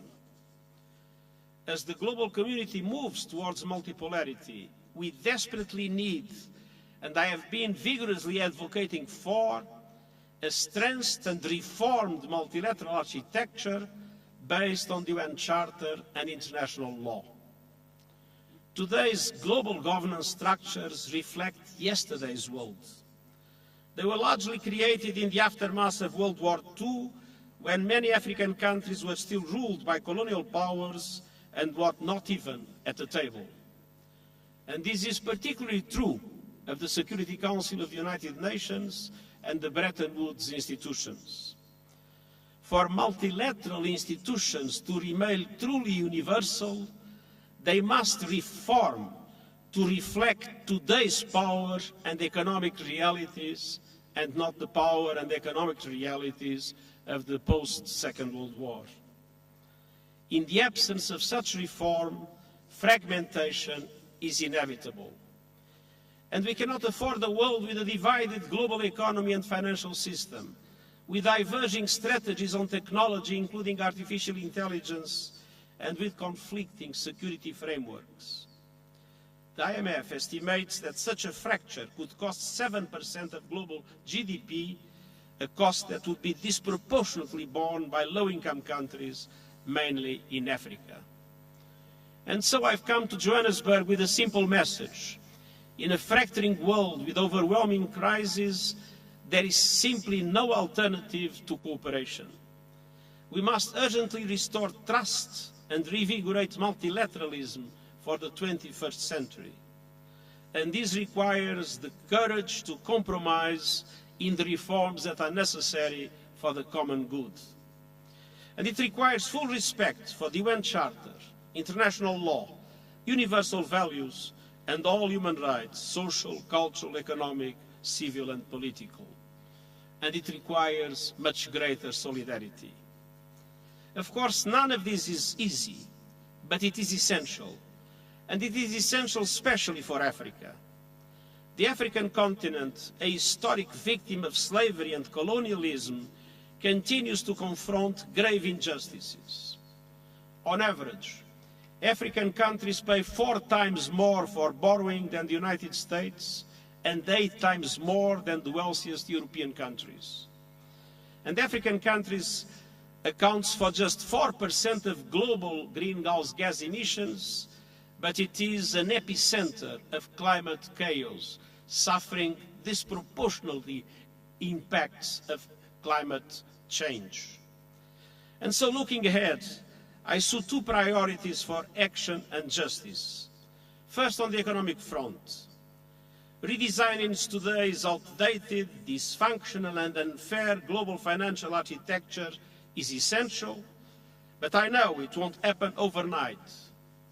Yet we can and must take practical action now. The Sustainable Development Goals stimulus I have proposed, an effective debt workout mechanism, and other steps necessary to multiply the resources available for developing countries are vital for sustainable development in Africa and to give options to African governments to support the development of their peoples. We must also drastically step up climate action and climate justice. I have put forward a Climate Solidarity Pact in which developed countries provide financial and technical support to help emerging economies in Africa and beyond to promote an equitable and just transition to renewable energy.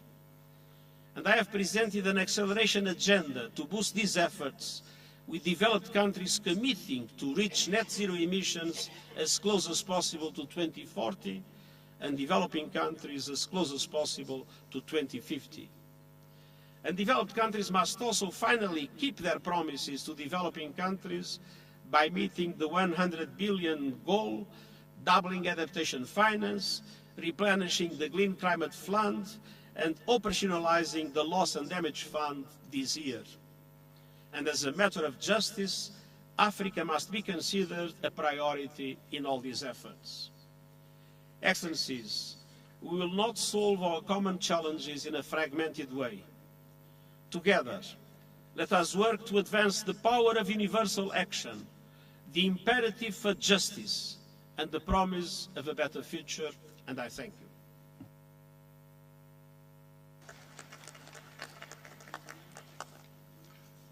Thank you, Your Excellency, Secretary General of the United Nations. Your Excellencies, there are almost 65 of us, and this forum has been designed so that everyone should be able to make a statement.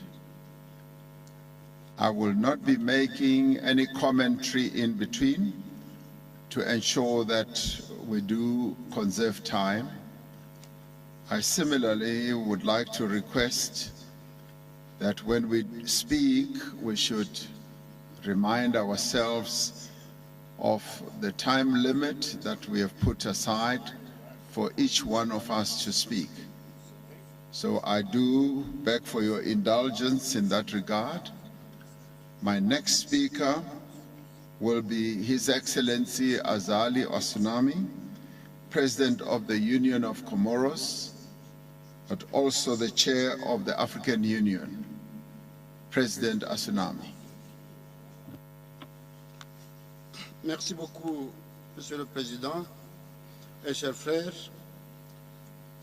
Monsieur Antonio Guterres, Secrétaire général de l'Organisation des Nations Unies, representative of the United Nations, dear colleagues, and then head of a government, all protocol observed, I greet you in the name of God.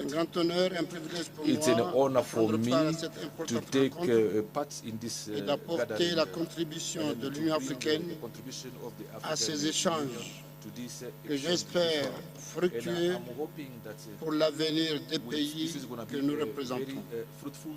Mais permettez-moi, avant d'entrer dans le vif du sujet, d'adresser nos vifs remerciements à notre frère, le président Ramaphosa, au gouvernement et au peuple sud-africain pour l'accueil particulièrement chaleureux qui nous a été réservé à notre arrivée dans ce beau pays. Nous leur exprimons également notre profonde gratitude pour les bonnes dispositions prises pour faciliter le déroulement de nos travaux et rendre agréable notre séjour en Afrique du Sud, la terre de Nelson Mandela, notre grand leader, une figure emblématique qui fait l'honneur et la fierté de notre continent. Honorable assistance, l'Union africaine que je laisse honneur de représenter pour cette année 2023 accorde une importance capitale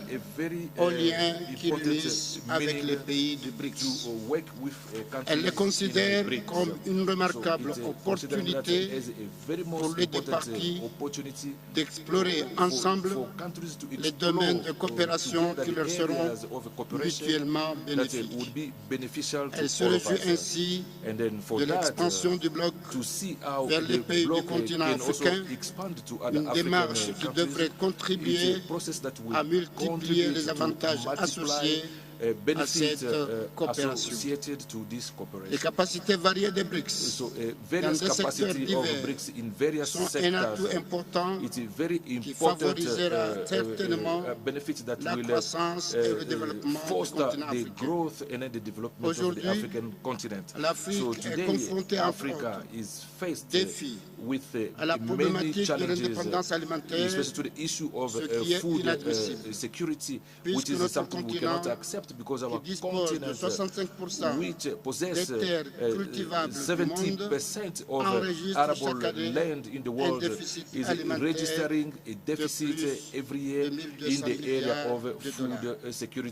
Cependant, les BRICS, de par leurs compétences multiformes, pourraient aider l'Afrique à accomplir son objectif d'indépendance alimentaire à travers l'acquisition de nouvelles technologies permettant d'améliorer les capacités de la production agricole.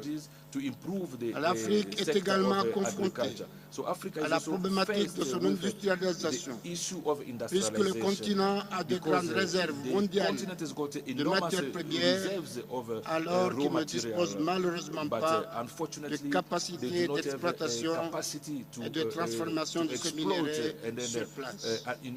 Ainsi, une collaboration entre les BRICS et l'Afrique permettrait de développer des unités de production et de transformation dans le cadre d'un vaste programme d'industrialisation qui favoriserait la transition verte. S'agissant enfin du développement pharmaceutique en Afrique, les BRICS disposent d'une capacité pour développer un partenariat avec l'Afrique afin de promouvoir la recherche dans le secteur pharmaceutique, mais aussi favoriser l'augmentation de la production pharmaceutique. L'exemple de la production des vaccins en Afrique du Sud, notamment lors de la Covid, a démontré que nos pays africains ont non seulement les techniques et les technologies nécessaires, mais aussi la capacité de contribuer aux efforts mondiaux visant à promouvoir ce secteur. Je voudrais alors saisir cette occasion pour réitérer la grande disponibilité de l'Union africaine à faire de la révision de la relation BRICS-Union africaine un partenariat franc, durable, gagnant-gagnant. Mesdames et messieurs, les relations commerciales entre l'Afrique et les BRICS sont multidimensionnelles et sont illustrées de nombreux avantages liés au sommet du Sud. Il est important de souligner que les BRICS représentent un des partenaires commerciaux majeurs de notre continent et que leur poids économique et démographique constitue un atout majeur inégalé à l'échelle mondiale. Nos pays africains souhaiteraient alors, dans le cadre de ce partenariat, tirer parti des instruments de financement créés par les BRICS, tels que la nouvelle banque de développement, dont l'objectif est de financer des projets de développement en mettant l'accent sur la durabilité. Au moment où notre continent africain plaide pour des réformes profondes dans l'architecture financière mondiale, nous exhortons les BRICS de jouer un rôle de groupe de pression en faveur de ces réformes. Aussi, des réformes structurelles et profondes de l'architecture financière mondiale sont plus que nécessaires pour répondre aux nouveaux besoins qui ne sont pas pris en compte dans l'architecture mondiale. S'agissant du fardeau de la dette, qui asphyxie plusieurs économies africaines, l'Union africaine a mis en place un groupe de travail en vue de proposer des voies et moyens pour une réorganisation de la dette africaine. Dans ce contexte, le contingent réserve arrangement CRA mis sur pied par les BRICS pourrait bénéficier aux pays de notre continent si ce fonds devenait opérationnel. En effet, le CRA pourrait permettre aux pays africains d'accéder à des prêts avec de meilleures conditions de remboursement, ce qui serait très avantageux pour les pays confrontés à des coûts prohibitifs d'accès aux marchés financiers mondiaux. Au-delà de relations importantes qui lient actuellement nos deux parties, notre continent a le potentiel d'offrir aux BRICS davantage d'opportunités considérables, notamment sur les plans géopolitiques, économiques, sécuritaires et culturels. C'est le cas de la zone de libre-échange continentale africaine qui offre aux pays du BRICS une opportunité unique de redynamiser leurs efforts visant à renforcer leurs relations commerciales avec les pays émergents et en développement. À cet égard, l'engagement politique de l'Afrique en faveur de la ZLECAf demeure fort, comme l'atteste la désignation l'année dernière, l'année 2023, comme étant l'année de l'accélération de sa mise en œuvre. J'invite alors les BRICS à s'intéresser à cet instrument, d'autant plus que selon le rapport given de la that CEA, from the les activités report d'investissement et de commerce des BRICS offriront des opportunités importantes pour les vastes secteurs agricoles inexploités de l'Afrique. Par ailleurs, l'accession de l'Afrique aux G20 offrirait certes à l'Afrique une plateforme centrale pour amplifier ses positions sur les questions économiques mondiales pour un multilatéralisme plus inclusif. Elle constituerait aussi une opportunité pour le continent d'œuvrer avec les BRICS en faveur de l'événement d'une gouvernance économique mondiale plus juste et plus inclusive. Toutes les actions que nous menons, mesdames et messieurs, en faveur du progrès et du développement ne peuvent se pérenniser sans la paix, la stabilité dans le monde. Aussi, voudrais-je attirer notre attention sur l'urgence de chercher ensemble les voies et moyens de mettre fin aux conflits fratricides en Afrique, et plus particulièrement aux extrémismes de tous bords, aux changements anticonstitutionnels qui compromettent la paix et la stabilité et freinent la prospérité de notre continent. Nous devons également continuer à encourager la Russie et l'Ukraine à mettre fin à la guerre qui les oppose, d'autant plus que les conséquences de cette guerre n'affectent pas seulement l'Europe, mais aussi le monde dans son ensemble. Mesdames et messieurs, l'opportunité nous est offerte aujourd'hui d'unir nos forces pour contribuer à rendre ce monde plus juste, plus fort et plus prospère en travaillant en toute synergie pour établir un nouveau partenariat franc et équilibré basé sur la complémentarité et non sur une autre forme de dépendance. Nous parviendrons à constituer une force plus importante sur la scène internationale. Nous parviendrons aussi et surtout à trouver une réponse durable aux défis auxquels nos pays sont confrontés pour de paix, de stabilité et de croissance économique. Je vous remercie. Thank you, President Asunami. I now want to call upon His Excellency President Evariste Ndayishimiye, President of Burundi, and also the Chair of the East African Community. President. Merci, Excellence. Thank you, Your Excellency, Mr. Cyril Ramaphosa, President of South Africa. Dear brother, Excellency, Head of State and Government, member and friend of BRICS, Your Excellency, Antonio Guterres, Secretary General of United Nations, Excellency, ladies and gentlemen, les participants, tout protocole observé. Je rends grâce à Dieu pour sa miséricorde, lui qui nous a tous réunis dans cette belle ville sud-africaine de Johannesburg. Permettez-moi d'exprimer ma profonde gratitude au gouvernement et au peuple frère sud-africain pour avoir invité mon pays, le Burundi, à participer à ce 15e sommet des BRICS, dont le thème place l'inclusion de l'Afrique au centre des échanges, ainsi que pour l'accueil chaleureux à moi-même et ma délégation.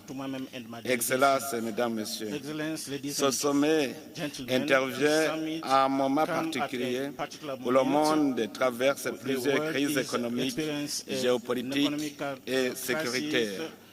Ce sommet offre une excellente occasion pour BRICS, soutenus par leurs nombreux amis, de réfléchir à une réponse collective face aux défis contemporains, en réaffirmant les principes de respect et de compréhension mutuelle, d'égalité, de solidarité, d'ouverture et d'inclusion.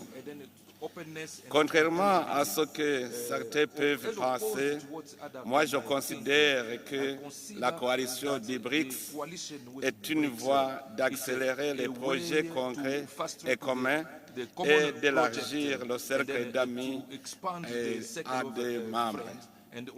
Cette coalition vient pour créer l'ordre dans la diversité afin de faire face aux défis mondiaux de ce moment.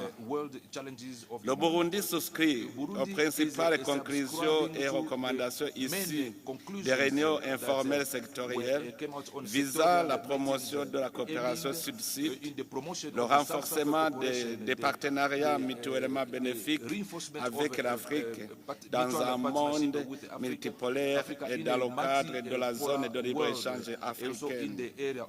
L'approfondissement du multilatéralisme progressiste, la stimulation des réformes de la gouvernance et des institutions mondiales.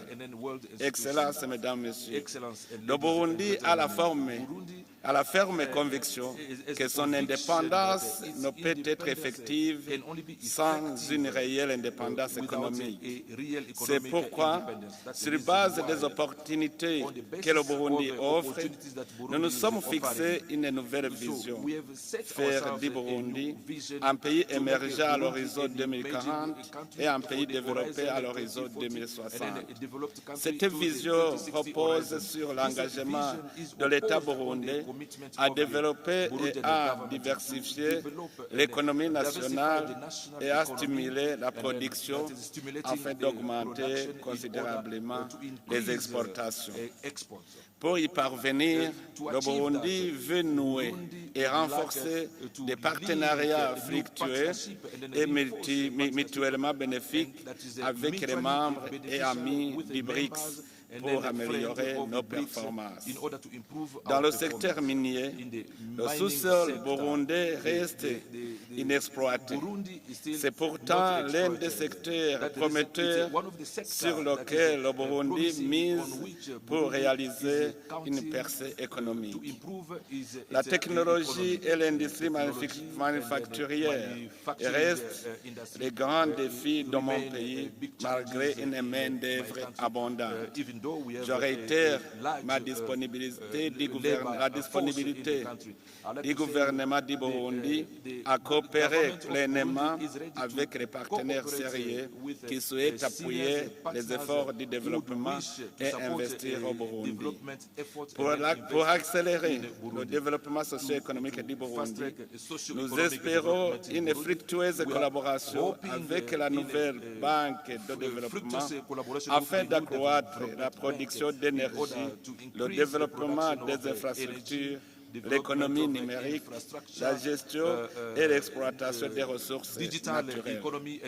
Excellences, Mesdames, Messieurs, je suis venu participer à ce sommet des BRICS parce que je crois fermement qu'il constitue un tournant dans la marche du monde, un nouveau chapitre dans l'histoire de l'économie mondiale, dans la mesure où il y couvrira de nouvelles opportunités basées sur de nouveaux paradigmes.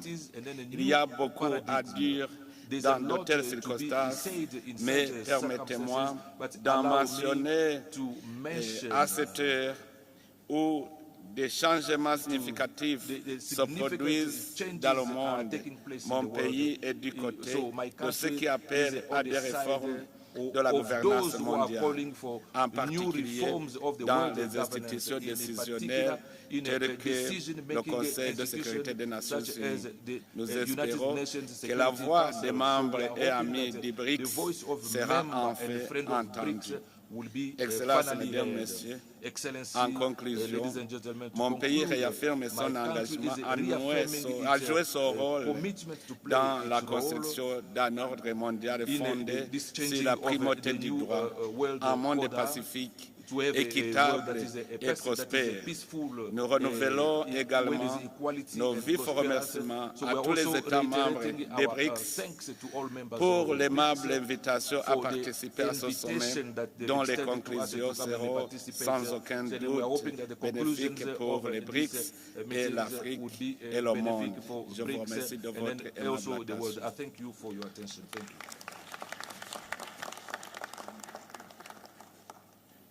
Thank you, President. I now want to call upon His Excellency, President Miguel Diaz-Canel, the President of the Republic of Cuba, also chair of the Group of 77, President Canel. Su Excelencia Cyril Ramaphosa, Presidente de la República de Sudáfrica, distinguidos jefes de Estado y de Gobierno y demás jefes de delegaciones, estimados participantes.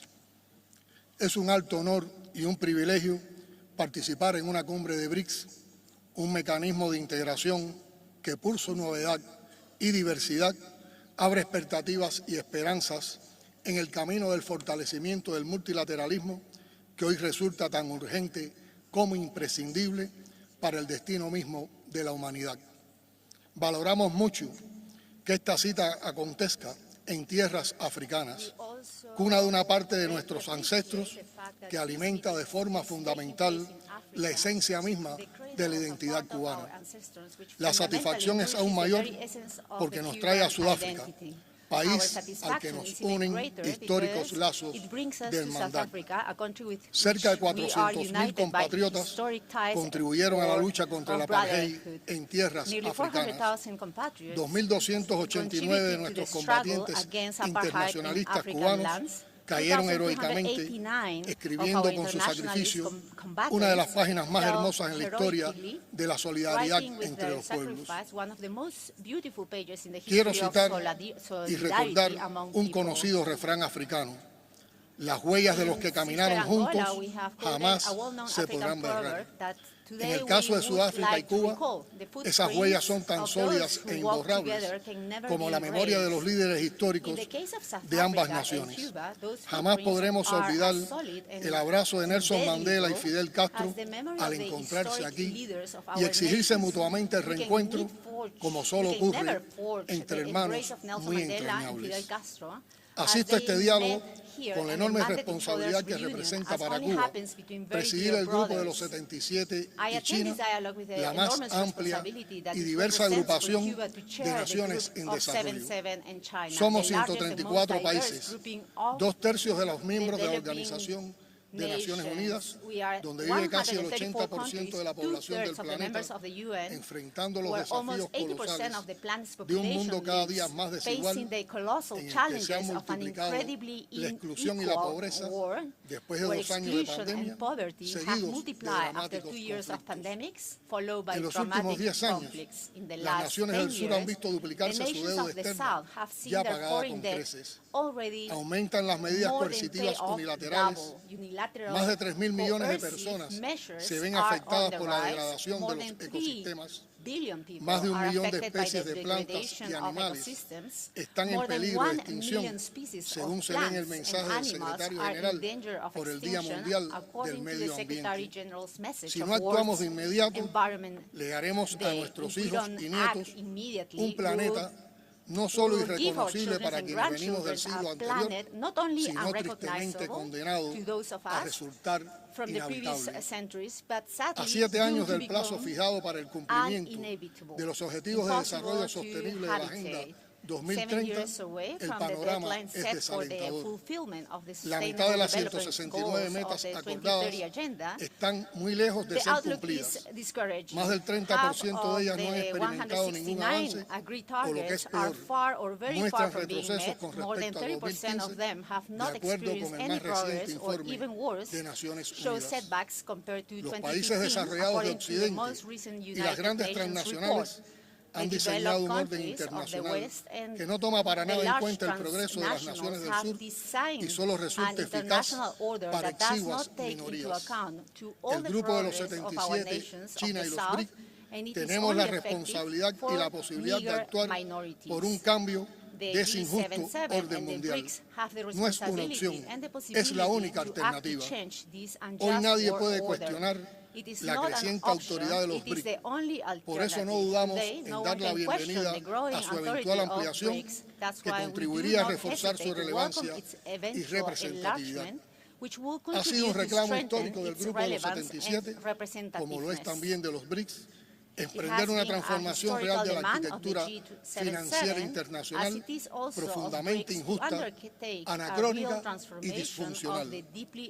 Creemos firmemente que el nuevo Banco de Desarrollo creado por los BRICS puede y debe convertirse en una alternativa frente a las actuales instituciones financieras que han aplicado por casi un siglo recetas draconianas para lucrar con las reservas del sur y reproducir sus esquemas de sometimiento y dominación. Saludamos de manera especial la designación de la querida Dilma Rousseff al frente de esa entidad y la loable iniciativa de los BRICS de crear un mecanismo de reserva de monedas extranjeras de base amplia que garantice certidumbre y estabilidad al sur. Seguramente, la extensión de ese mecanismo a otros países contribuiría a paliar los desequilibrios del sistema monetario actual. El establecimiento de líneas de crédito mutuas en monedas locales por los bancos de los países del BRICS y la posibilidad de crear una moneda única para sus operaciones son también iniciativas que pudieran aplicarse en las relaciones con otros países en desarrollo para reducir el abusivo monopolio de la moneda estadounidense que refuerza y garantiza una hegemonía dañina para el resto del mundo. Los países del BRICS son líderes mundiales en la producción agrícola, concentrando alrededor de un tercio de los alimentos producidos a nivel global. Su acción conjunta con el resto de los países en desarrollo sería un aporte sustancial a la eliminación del hambre que hoy padecen más de 700 millones de personas en el mundo. En materia de cambio climático, enfatizamos en el valor estratégico de la coordinación efectiva entre los BRICS y el Grupo de los 77 para salvaguardar el principio de las responsabilidades comunes, pero diferenciadas en la implementación de la Convención Marco y el Acuerdo de París. En la COP28, que tendrá lugar este año en Dubái, por vez primera se celebrará una cumbre de líderes del Grupo de los 77, convocada por Cuba para reforzar la coordinación estratégica. El desarrollo científico técnico está hoy monopolizado por un club de países que acaparan la mayoría de las patentes, las tecnologías, los centros de investigación y promueven el drenaje de talento de nuestros países. El G77 y los BRICS deben y pueden hacer más para cambiar esa situación y en ese espíritu Cuba ha convocado una cumbre de jefes de Estado y gobierno del Grupo de los 77 y China sobre ciencia, tecnología e innovación como premisa para el desarrollo. Tendrá lugar el 15 y el 16 de septiembre próximo en La Habana. Ahí les esperamos. Para avanzar hacia un futuro más justo y sostenible, el momento de la acción colectiva no es mañana, es ahora.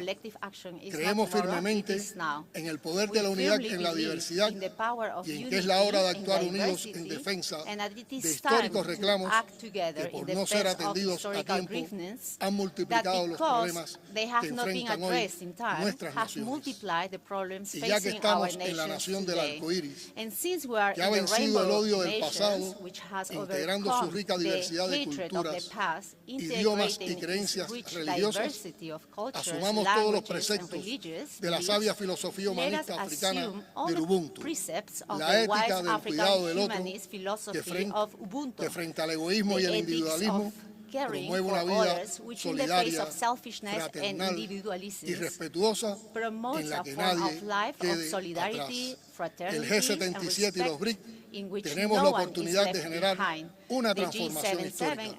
Por el bien de las futuras generaciones, hagámoslo. Muchas gracias.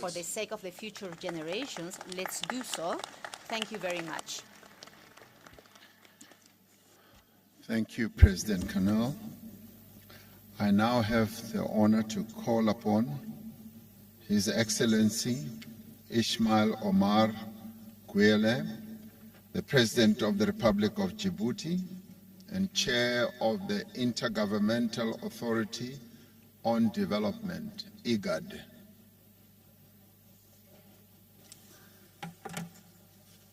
Thank you, Chair. Bismillah ar-Rahman ar-Rahim.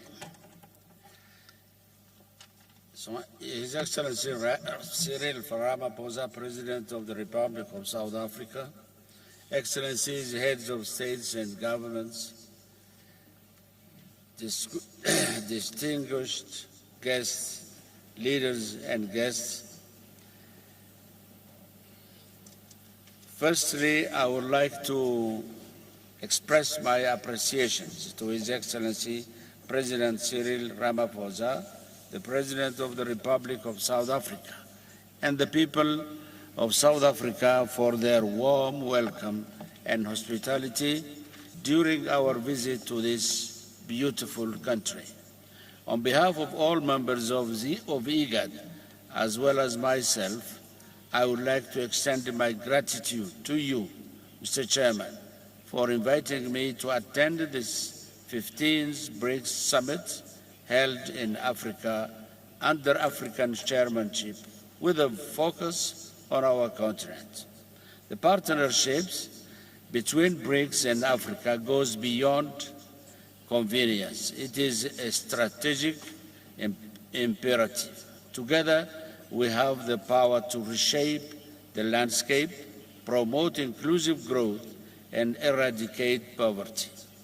By joining forces, we can create a world where no nation is left behind, where prosperity is shared equally, and where sustainable development becomes reality.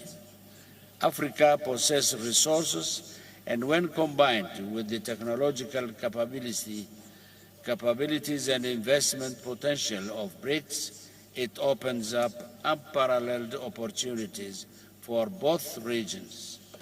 By allocating resources to infrastructure, energy, agriculture, and manufacturing sectors, we can generate employment opportunities, enhance productivity, and uplift millions from poverty. This is a moment to seize in order to establish connections, promote trade activities, and enable technology transfer that will ensure Africa's emergence as a global economic powerhouse. Djibouti stands as a committed partner and ally to BRICS nations. We are also supporters of the African Union-led efforts toward economic integration through the implementation of the African Comprehensive Free Trade Agreement. It is a step that places Africa in its rightful position within the global order. We appreciate your efforts to advance and strengthen the partnership between BRICS and the continent. In summits, we have already identified key areas of focus that contribute to a mutually beneficial partnership.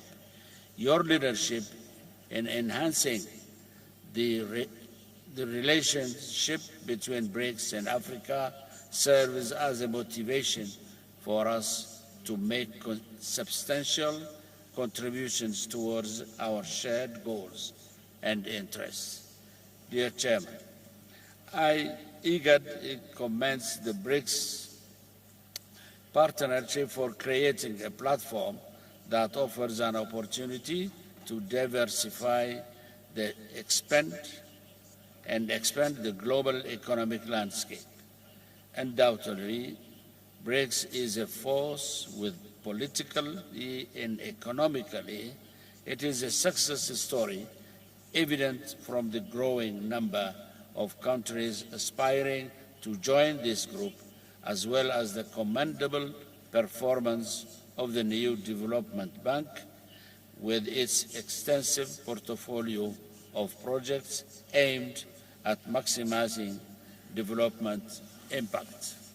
I am delighted to announce that IGAD fully aligns with and supports the priorities outlined by the BRICS Chair for 2023.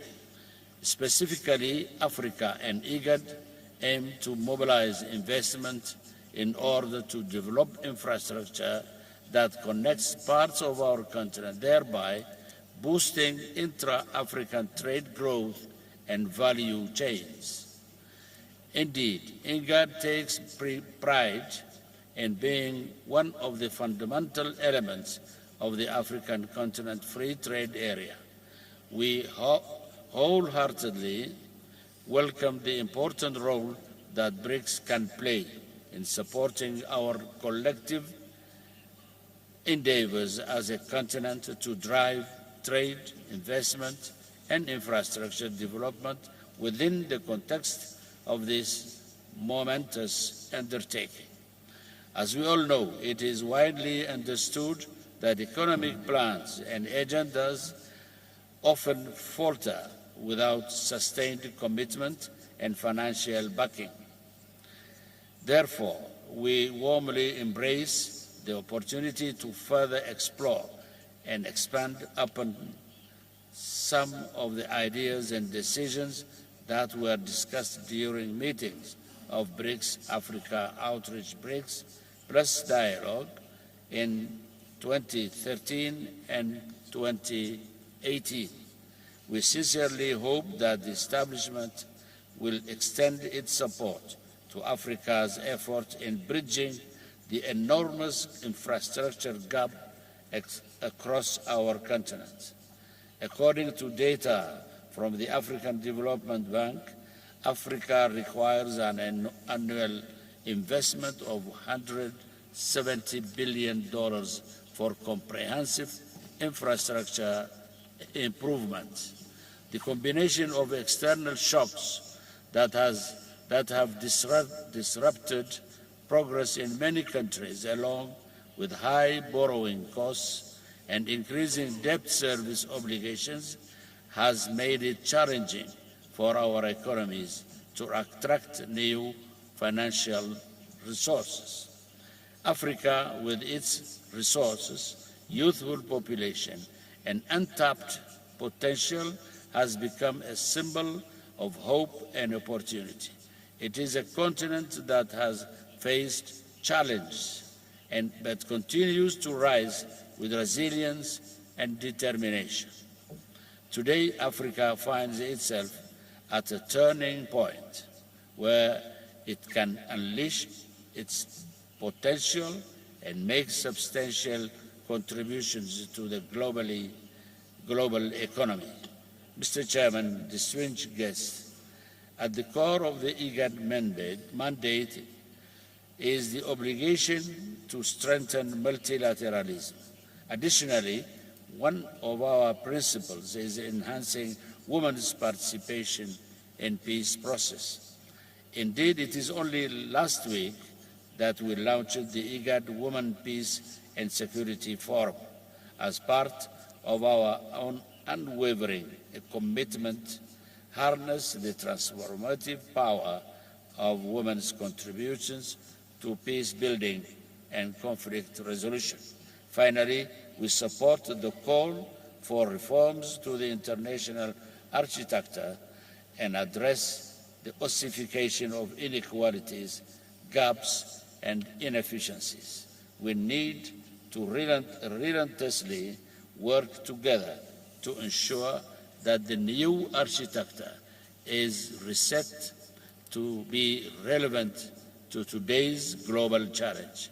Let's take advantage of this partnership today to strengthen the ideals and spirit of growth so that we can pave the way for a brighter and more prosperous future for all our people. I thank you.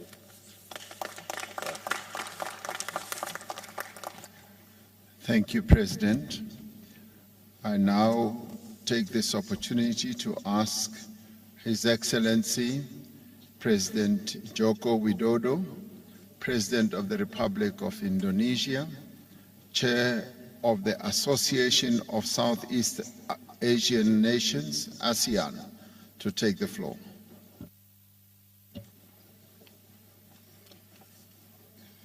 Terima kasih Presiden Ramaphosa. Yang mulia, dunia saat ini seakan bergerak tanpa nahkoda, seakan bergerak tanpa kompas yang jelas. Perang dan konflik telah menyebabkan tragedi kemanusiaan, krisis pangan telah mengakibatkan puluhan juta orang jatuh miskin, belum lagi ancaman perubahan iklim yang mengintai umat manusia. Dari pandemi kita telah diajarkan bahwa krisis global tidak akan bisa selesai kalau kita bekerja sendiri-sendiri atau oleh sekelompok negara saja. Dibutuhkan kolaborasi dan solidaritas bersama untuk mengatasinya. Kehadiran saya hari ini bukan hanya sebagai pemimpin Indonesia, tapi sebagai sesama pemimpin The Global South yang mewakili 85% populasi dunia yang menginginkan win-win formula.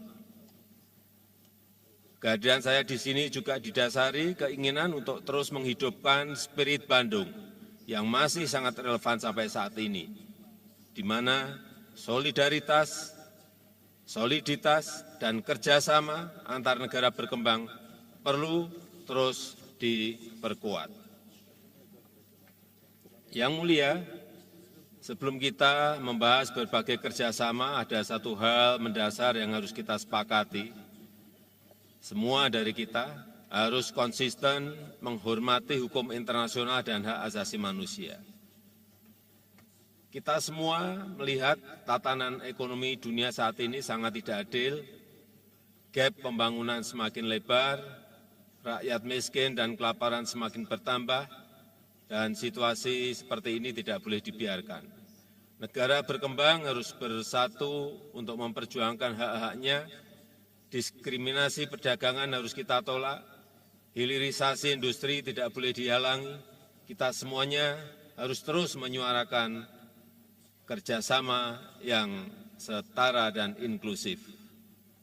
BRICS dapat menjadi bagian terdepan untuk memperjuangkan keadilan pembangunan dan mereformasi tata kelola dunia yang lebih adil. Terima kasih, Ketua.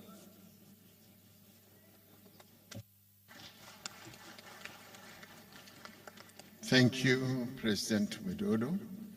I now call upon Mr. Kasim Jomart Tokayev, President of the Republic of Kazakhstan, and the Chair of the Shanghai Cooperation Organization, SCO.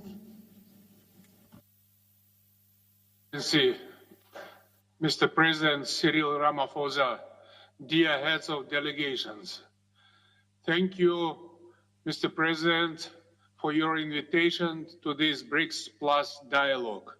Today's summit can significantly bolster the role of the BRICS and will help tackle a range of urgent global challenges through open dialogue and mutual understanding. This summit takes place against a backdrop of mounting tensions in the international arena, marked by extensive political pressure, confrontation, and widespread use of sanctions. Therefore, as the current chairman of the Shanghai Cooperation Organization, I wish to share our vision on the prospects and converging interests of cross-regional collaboration. The SCO's increasing role is widely acknowledged today. It unites rapidly developing economies with enormous human resources, natural assets, and technological potential. Taking this opportunity, I would like to extend my sincere congratulations to Prime Minister Modi of India on the historic landing of the Indian spacecraft near the moon's South Pole. Kazakhstan, as one of founding members of the organization, is determined to leverage its chairmanship to transform the SCO into a more effective organization able to meet the challenges we face. For more than 2 decades, the Shanghai Cooperation Organization has accumulated valuable experience in advancing multilateralism and cooperation at the regional level. Given the interests and priorities shared by the BRICS and the SCO, I propose to combine our efforts in the following key areas.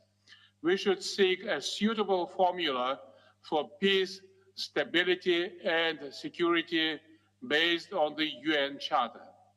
To this end, at the SCO Summit this year, I proposed the initiative on World Unity for Just Peace and Harmony. This initiative aims at making progress on global security and stability, as well as establishing a more rational political and economic international order. The BRICS and BRICS Plus partners could cooperate in advancing this initiative for the common good. Next, we should unite the SCO, BRICS, and BRICS Plus countries' record in the critical digital domain, e-commerce, cybersecurity, and increase information exchange. Kazakhstan will host the Shanghai Organization's Digital Forum next year, and I am pleased to invite the BRICS Plus partners to take an active part in this important event. Kazakhstan calls on all partners to join us in economic trade, transport, and investment projects along the north-south and east-west corridors. The Trans-Caspian International Transport Route, which complements crucial Belt and Road Initiative, offers valuable trade cooperation prospects. This synergy will boost inter-regional trade and unlock the full transit and transportation potential of our respective regions. We all admit that climate change has far-reaching negative effects on the global scale. Over the past few years, the global South and Central Asia have seen an acceleration of severe droughts and other natural disasters. In this context, Kazakhstan has proposed to declare 2024 as the Year of Ecology in the SCO and spearhead efforts in addressing this pressing issue. The SCO Action Plan for the Year of Ecology is a timely initiative that I hope will resonate with the BRICS family. Finally, against this backdrop, food security is gaining a special importance on the global agenda. Today, 3 of the world's 4 major food producers are BRICS members, and the BRICS countries' total agricultural GDP accounts for more than half of the global total. There is a need to enforce adequate measures to reduce food imbalances in our countries. We must depoliticize the global supply of food and fertilizers and exclude them from any sanctions and restrictions. Dear colleagues, under the BRICS and Africa banner of South Africa's presidency, Kazakhstan is willing to strengthen multifaceted cooperation with the BRICS countries and the African Union. Kazakhstan wishes to contribute to fostering the potential of BRICS as its participating state. I strongly believe that we need to accelerate a collective approach towards global security, sustainable development, and inclusiveness. Thank you.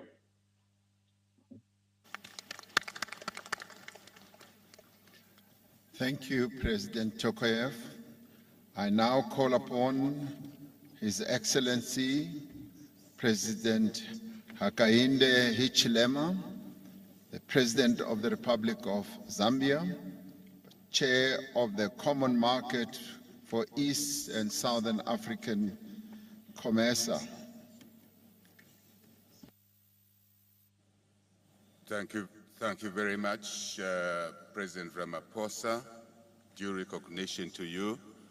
other BRICS leaders, excellencies, heads of state and government, and all the dignitaries that are here from all our countries that are present or represented, and other organizations, UN, fully recognized.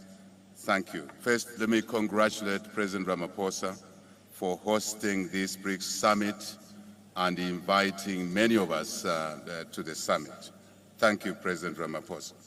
I also wish to effectively and firmly endorse the importance of this summit in providing us with an enhanced opportunity to work with the BRICS countries to be able to support our developmental agendas in our individual countries, regions, continent of Africa, and elsewhere. Mr. Chairman, we wish to express our appreciation that this forum provides to enhancing our partnership and in fostering development, as I said.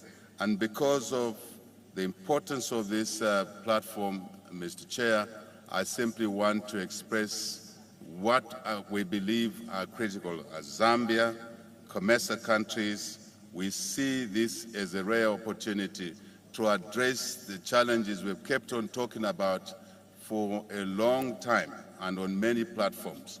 One, that we need to reform the global order, in particular to address the inequities associated with critical ingredients to development, such as capital. The cost of capital is what I'm talking about. Africa, as we have already acknowledged, pays a higher cost of capital than any other on the globe. Certainly, the BRICS platform could and should be used to work through, to expedite the reform processes around this issue, which is inhibiting development, which our young populations much need to create opportunities for education, health, business, work, as it were, and other life-improving activities. Secondly, Mr. Chairman, to address access to technology. Access to technology so we can then engage in the genuine and mutually beneficial partnerships which we keep talking about all the time. Partnerships that would deliver value for all our economies, our regions, continent of Africa, as well as obviously contribute positively to world global economic success, which is important because global success, Mr. Chairman, it cannot be talked about in isolation. You can't call a global success to be there or delivered when a lot of countries are left behind, yet they're richly endowed with resources. So when we look at these opportunities, we look at the total resource envelopes that we all bring to the table: capital at a fair price, technology, of course, at a fair price, but also the resource endowments, such as critical minerals, that are important to the industry of the future, EV industry, for example.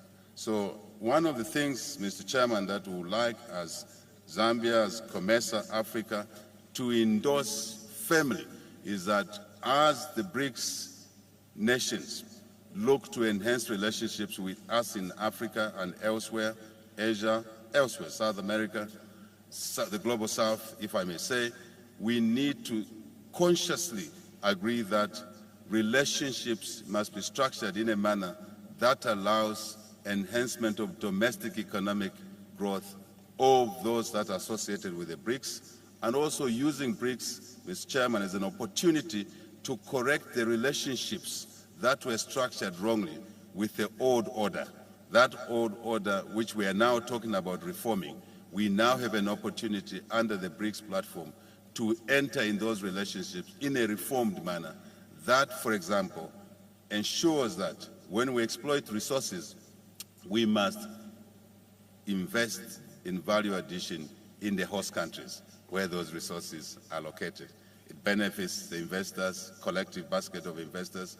It creates opportunities for our young African population, and invariably, Mr. Chairman, delivers an opportunity to stabilize Africa political, civil stability, which is important.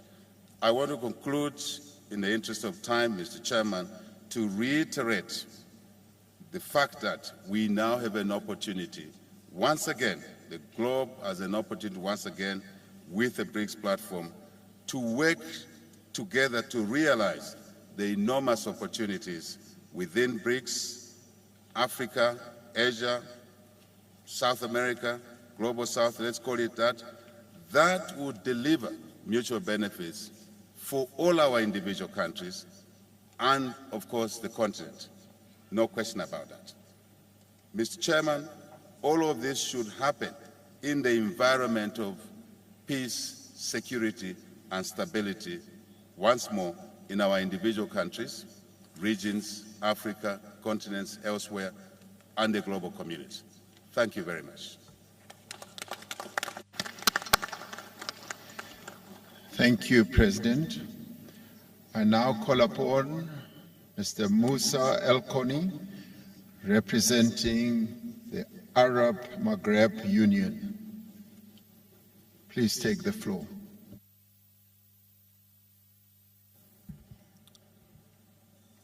شكرا جزيلا. بسم الله الرحمن الرحيم.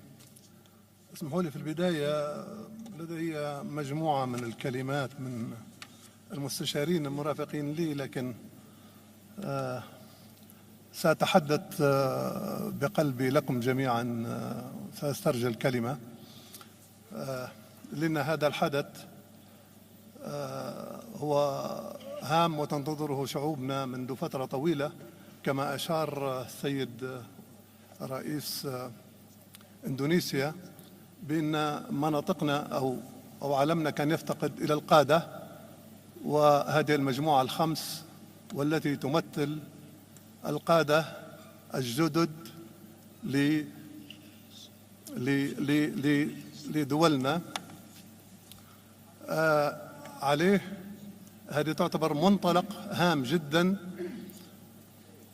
ممكن البناء عليه وتخرجنا من الأزمات التي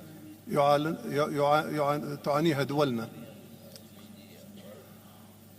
فتجربة الدول الخمس هامة جدا لأنها أيضا نهضت من الأزمات التي كنا نحن نعيشها، فكانت أزمة كبيرة تعاني منها جنوب أفريقيا، والصين أيضا فرضت نفسها كأهم اقتصادات العالم بعد عدة إجراءات ونضال كبير خاضته في لرفع معيشة المواطن الصيني.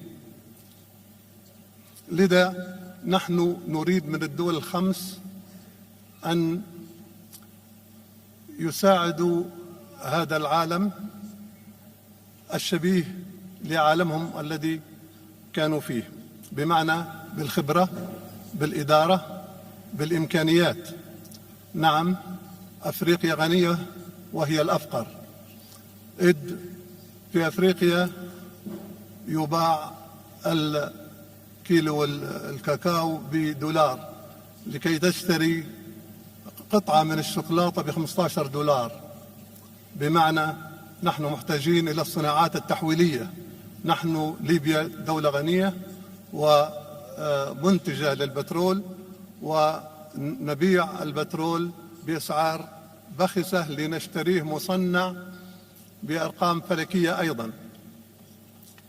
لذا نحن أحوج ما نكون لأن نغير إدارتنا لمؤسساتنا ولأموالنا، بمعنى ما ينقص ليبيا ليس الأموال بل تنقصها الإدارة الحكيمة، وأيضا مكافحة الفساد المستشري في معظم دولنا. ولهذا لابد من الاقتداء بالدول الخمس لمعالجة هذا الأمر الهام والمؤثر جدا على عدم نمو دولنا. إن شعوبنا الآن لا تنتظر منا أن نلقي الخطب أو ندغدغ العواطف بقدر ما تنتظر منا شيء ملموس تراه على الأرض.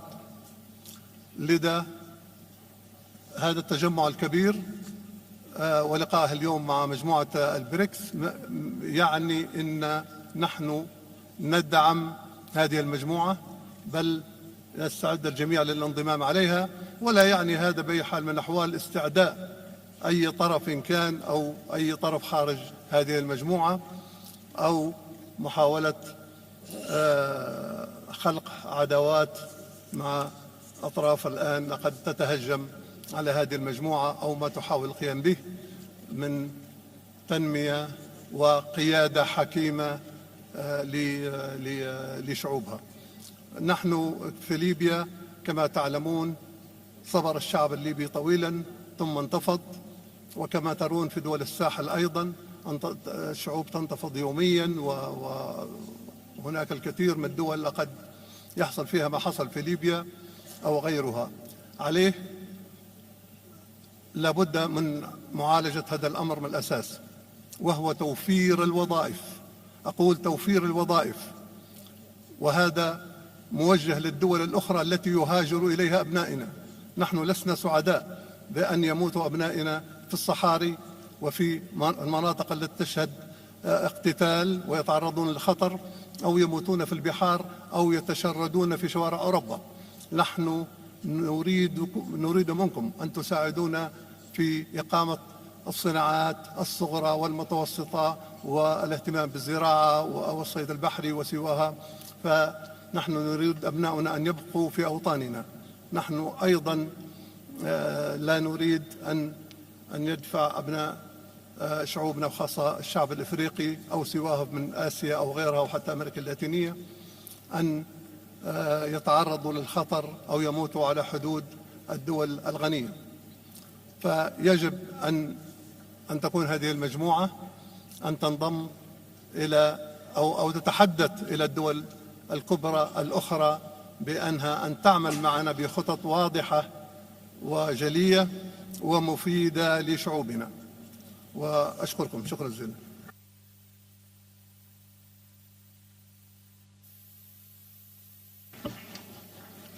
Thank you very much. I now call upon His Royal Highness Prince Faisal bin Farhan bin Abdullah Al Saud to take the floor, representing the League of Arab States and President of the Organization of Islamic Cooperation. Thank you, Chair. بسم الله الرحمن الرحيم، والصلاة والسلام على خاتم الأنبياء والمرسلين، فخامة الرئيس سيريل رامافوزا، أصحاب الفخامة والمعالي، السلام عليكم ورحمة الله وبركاته. بداية أود أن أنقل لكم تحيات سيدي خادم الحرمين الشريفين وصاحب السمو الملكي ولي العهد رئيس مجلس الوزراء حفظهم الله، ونعبر عن تقدير المملكة للجهود المبذولة من قبل فخامة الرئيس سيريل رامافوزا لاستضافة وإنجاح هذه القمم، وعلى ما لقيناه من حسن الضيافة وحفاوة الاستقبال. تثمن المملكة الدور الذي تطلع به دول المجموعة في صحة الاقتصاد العالمي من منطلق ما تتمتع به من مقومات استراتيجية، ونتطلع في المملكة لأن تمهد القمم المشتركة لبحث سبل تعزيز التنسيق والتشاور والعلاقات القائمة على الاحترام المتبادل، وكذلك استكشاف فرص تعميق التعاون في كافة المجالات وخاصة الاقتصادية والمالية والاقتصادية. يأتي ذلك في إطار سعي المملكة الدؤوب للتأكيد على أهمية العمل الجماعي وتفعيل أطر التعاون المتعددة الأطراف لتجاوز التحديات المشتركة وتوفير ظروف الأمن والاستقرار الداعمة لمسارات التنمية والتقدم الاقتصادي. ويعد ذلك التوجه رافدا أساسيا لرؤية المملكة الطموحة 2030، وينعكس على حرصها لممارسة مسؤولياتها تجاه استدامة التعاون الدولي والمحافظة على صحة الاقتصاد العالمي من منطلق دورها الفاعل في المنظمات الإقليمية والدولية وانفتاحها نحو التعاون البناء مع الجميع. تمتلك المملكة الإمكانيات التي تجعل اقتصادها واعدا من حيث المساحة والكثافة السكانية والموقع الجغرافي الذي يربط بين 3 قارات، وما تتيح الممرات المائية المحاذية لها من دور في تيسير حركة التجارة العالمية، علاوة على ما تتمتع به من موارد طبيعية ممكنة لمشاريع الطاقة والتعدين والطاقة المجددة والبنية التحتية. إن المملكة تمضي قدما بخطوات واثقة نحو تحقيق الأهداف العالمية للتنمية المستدامة وتعزيز رفاهية الشعوب بامتلاك أدوات فعالة ودور مسؤولا في تحقيق استقرار أسواق الطاقة والاستمرار في كونها مصدرا آمنا موثوقا لإمداد الطاقة من جميع المصادر مع تركيز استثماراتها على الطاقة المتجددة. كما وظفت المملكة قدراتها المالية وعضوياتها في المؤسسات المالية الدولية وعملت على بناء صناديق سيادية تحوي استثمارات عالمية ذات كفاءة بما يسهم في زيادة تدفقات الاستثمارات ويعزز التبادل الاقتصادي مع الدول. تتمتع المملكة بصداقة قوية وعلاقات تجارية وشراكات استراتيجية مع كافة دول المجموعة، وتعتز المملكة بكونها أكبر شريك تجاري لمجموعة بريكس بمنطقة الشرق الأوسط بإجمالي التجارة الثنائية مع دول المجموعة تجاوز 160 مليار دولار في عام 2022، الأمر الذي يعكس علاقة متينة مع المجموعة. ونتطلع إلى تطوير هذا التعاون بما يخلق فرص تنموية واقتصادية جديدة ترتقي بعلاقاتنا نحو الطموح المأمول. إن العلاقة الاستراتيجية المتميزة بين المملكة ودول مجموعة بريكس تعززها أطر المبادئ المشتركة، ومن أبرزها الإيمان الراسخ بمبدأ احترام سيادة الدول واستقلالها وعدم التدخل في شؤونها، والتمسك بمبادئ القانون الدولي وتسوية النزاعات بالطرق السلمية، والحرص على صون السلم والأمن الدولي، واتخاذ أفضل الأطر الدبلوماسية متعددة الأطراف من أجل تحقيق التعاون الأمثل والتنمية المشتركة الفعالة. تتضمن أجندة هذه القمم الواعدة العديد من المقترحات القيمة التي تستهدف التعاون من أجل النمو المتسارع والتنمية المستدامة والتعددية الشاملة، مما يصب في مصلحة شعوبنا. إذا تؤكد المملكة على ضرورة مواجهة التحديات التي تعيق التنمية المستدامة وتعطل التعاون الدولي من خلال تضافر العمل الجماعي الفعال والشراكات البناءة لمعالجة التحديات المشتركة مثل الفقر والأمن الغذائي وأمن الطاقة والتغيير المناخي وغيرها، مع الأخذ باعتبار أن الدول النامية تتأثر أكثر من غيرها عندما يتراجع التعاون الدولي ويتصاعد التنافس ويقل الاستقرار. ختاما، نتطلع أن تمهد هذه القمم لشراكة أكثر فاعلية وتنوع بين دولنا، وأن تسهم جهودنا لتوسيع مجالات التعاون بما يعظم مصالحنا المشتركة ويعزز السلم والتعاون الدولي. والسلام عليكم ورحمة الله وبركاته. Will promote cooperation and promote practical engagement in the interests of peace and security. Thank you, Your Royal Highness. I now call upon His Excellency Ms. Dilma Rousseff, President of the New Development Bank.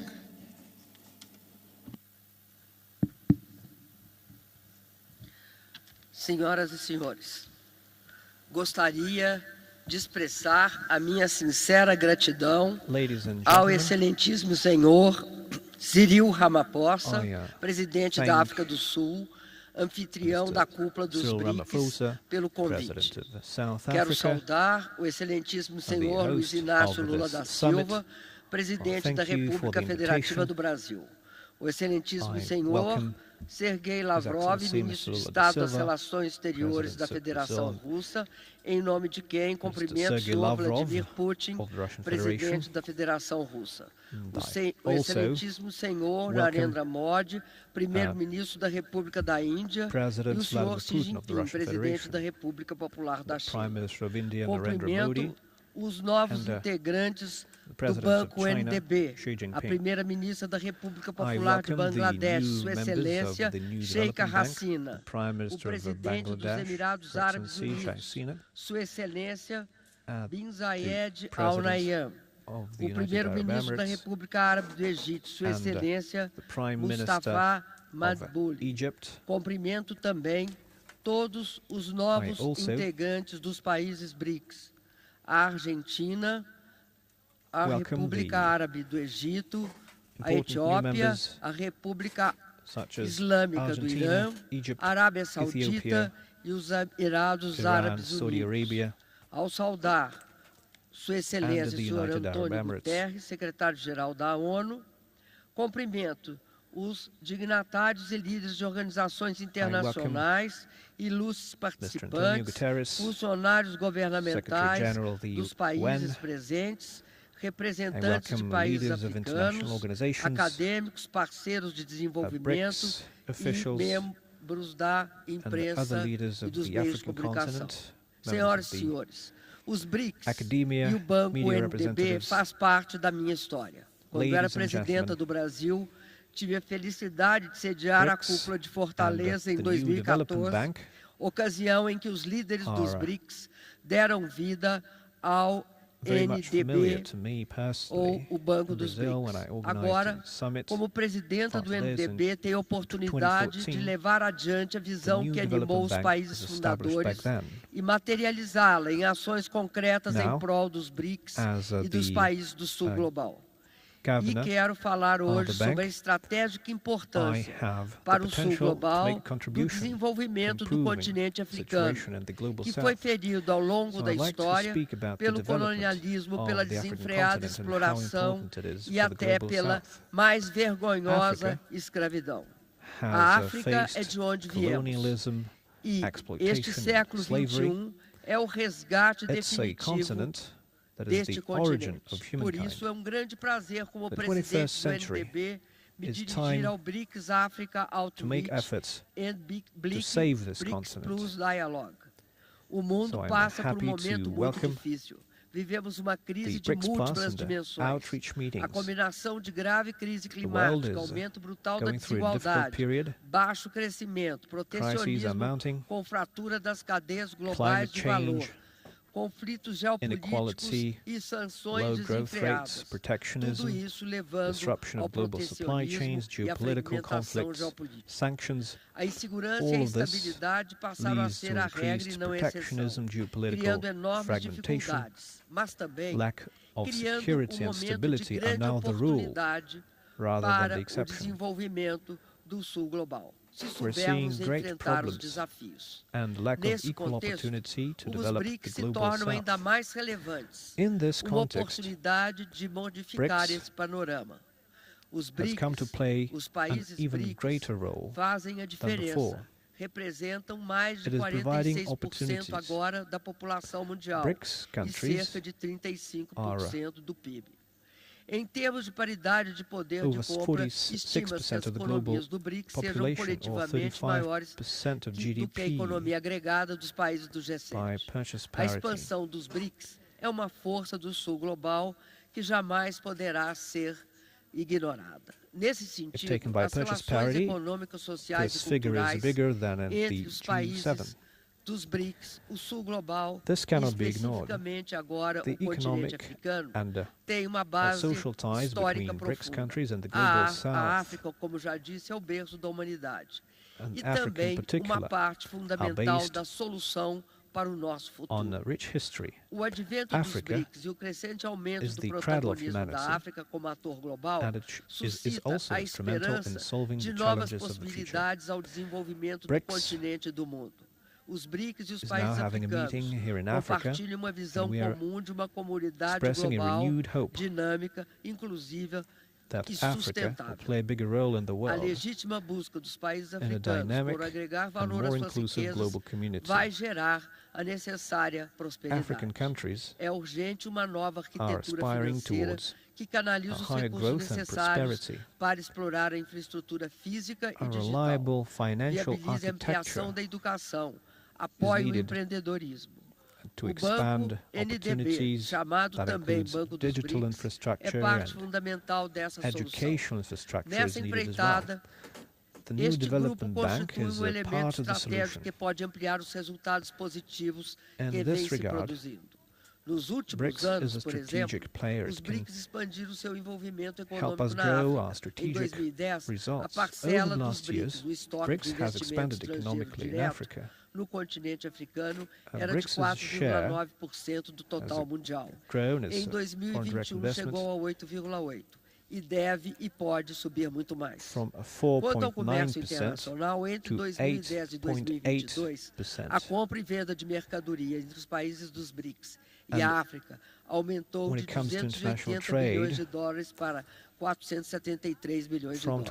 2010 Os to BRICS são 2020, bons parceiros comerciais trade da with Africa e tem muito has grown espaço e to oportunidades para avançar. $473 billion. Sabemos que BRICS and apesar Africa desses trade resultados partners. We have alcançados, não são plenty of poucos os opportunities for desafios a progress, superar. and despite Deles all this está progress, relacionado, como já disse, à challenges still expansão dos abound. mecanismos de And financiamento, one of these challenges, notadamente as I utilizando said, as moedas is locais expanding e outros financial instrumentos mechanisms, financeiros que eventualmente possam including by ser using criados, national de currencies forma a and constituir other um novo financial sistema tools that could be financeiro created. mais multilateral e inclusivo.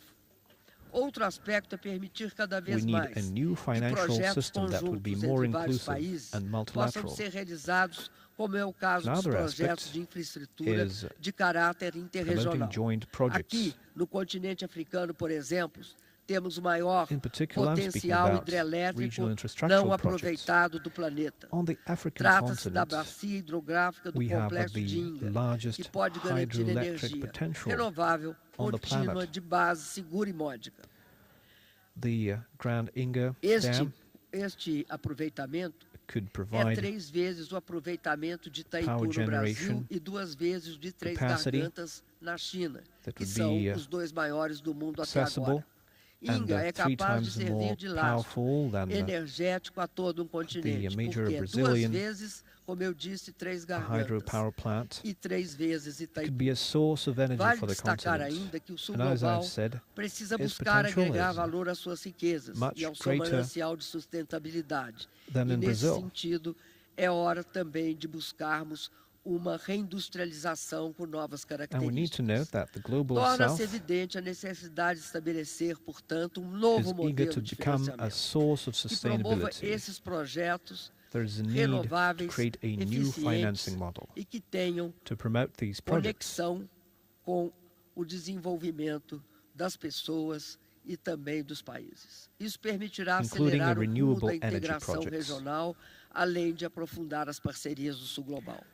It will As accelerate plataformas regional integration multilaterais, como and o help us Banco expand Asiático de partnerships with the Investimento em global south. Infraestrutura, o Multilateral Banco partners Africano such de as the Desenvolvimento, Asian o Banco Infrastructure Islâmico Investment de Bank, the Asian Desenvolvimento Development Bank, e o the Islamic UNDP, Development Bank, por exemplo, são estratégicos, and the New estratégicas Development Bank, na busca de um reequilíbrio mais justo e among inclusivo others, da ordem play a financeira strategic internacional. role O MDB in the progress é o towards primeiro a banco de desenvolvimento fairer criado and por more e inclusive para international economias order. emergentes. The New As Development Bank is prioridades the do first MDB estão alinhadas development com a bank Agenda created by developing 2063 da economies União Africana. and to O the benefit MDB of apoia developing projetos que economies. reduzam as desigualdades Our sociais e de priorities are gêneros, aligned with the garantam African acesso ao Union's serviço de saúde, educação e 2063 moradia agenda. e We contribuam para support melhorar os their projects os to padrões de vida reduce das grandes comunidades de gender and the pessoas social excluídas inequality, que ainda existem nos to países do increase sul global, standards of living na África, na Ásia for e na minha América communities Latina. Mais uma vez, quero dizer, in sinto-me the Global South profundamente and honrado Africa por and ser in Latin presidenta America. do novo Banco de Desenvolvimento e por estar And aqui na once África. again, Estamos I'd like juntos to para trabalhar pela redução emphasize that das I'm very happy desigualdades, to be the a geração de empregos, o head of crescimento the econômico New dos Development países Bank and membros. be E here in nós Africa sabemos que desenvolvimento só tem and sentido se to for reduce sustentável inequality e and to create growth. inclusivo. O NDB tem We o know potencial that de ser development líder can no only be financiamento de sustainable projetos and que abordam os inclusive. desafios mais urgentes dos The países NDB has the do sul potential global aqui to hoje, become a leader em in the especial no financing continente africano. Estou projects confiante de que juntos aimed podemos at realizar resolving the most esta pressing visão e crises esta on missão. the African Muito obrigado. continent. And I'm sure that together we'll be able to make this vision a reality. Thank you very much. We now move forward to a statement by the Vice President of the African Development Bank, Mr. Solomon Kino, who will take the floor. Thank you very much, Your Excellencies, leaders of the BRICS nations, Your Excellencies, leaders from across Africa, Your Excellencies, leaders of the Global South, all other dignitaries. I'm here representing President Akinwumi Adesina, President of the African Development Bank Group, who unfortunately could not attend in person because of extenuating circumstances. So I will therefore read the following statement on his behalf.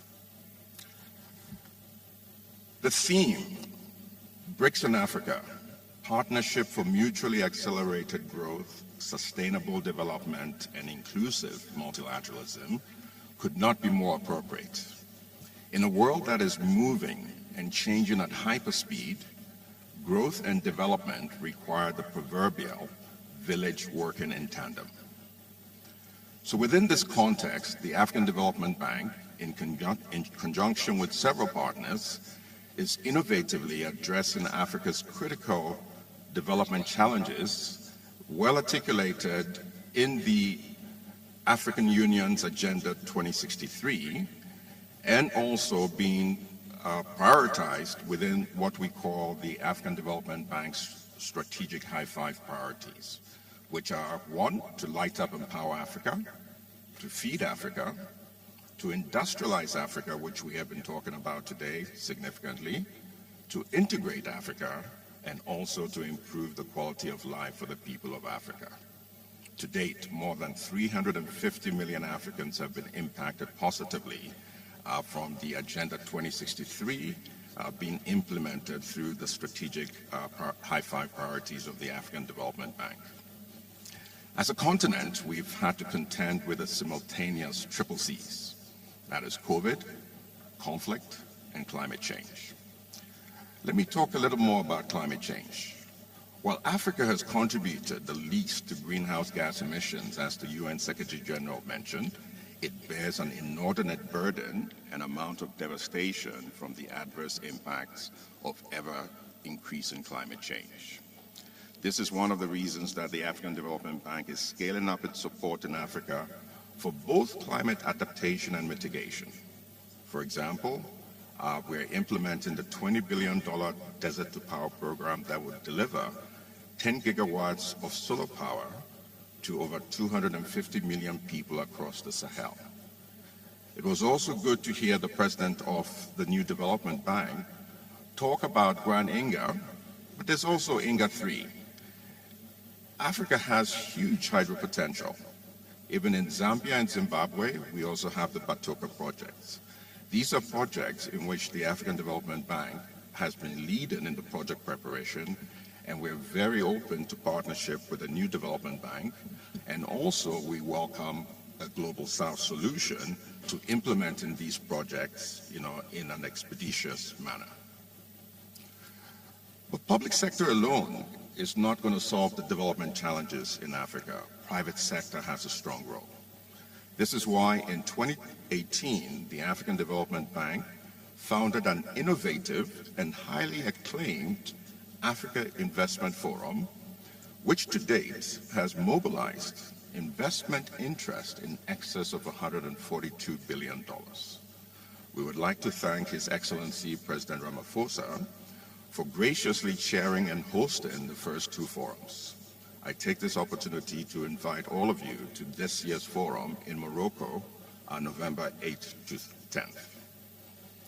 We continue to provide leadership as the African Union's anchor institution on the goal of integrating Africa.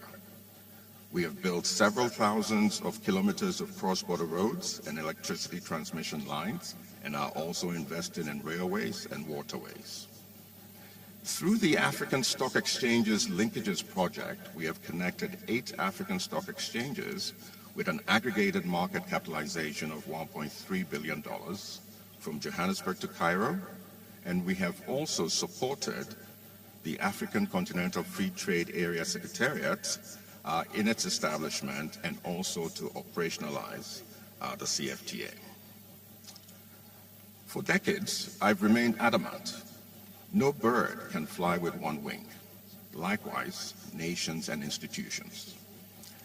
To address inequitable growth head-on, our Affirmative Finance Action for Women in Africa, popularly called AFAWA, has deployed over $1.1 billion of financing to women-owned businesses.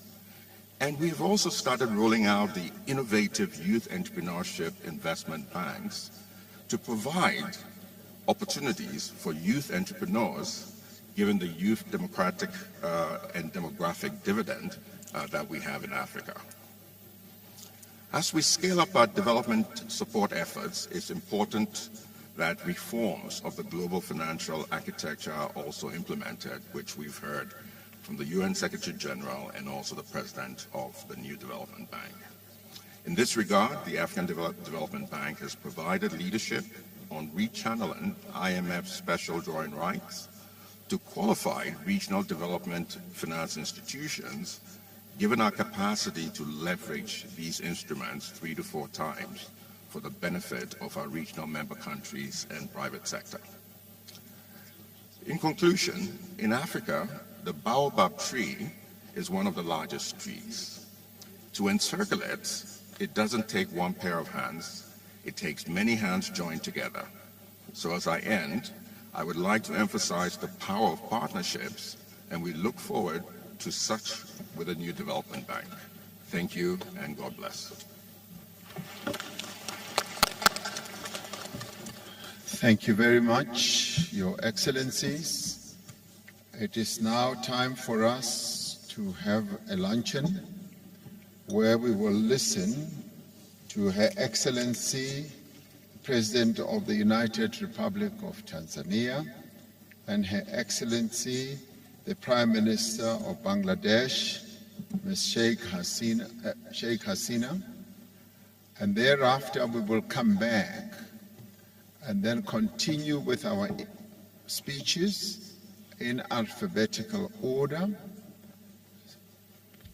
where the heads of states will take the floor, and thereafter we will take all others who are representing the heads of states from various countries. Let us now take time to go and have lunch, as we will be directed by protocol officers across this side. Thank you very much, and we will do that in 1 hour, and we will be back again. Thank you.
yazi ngicabanga ukuthi inkinga yini la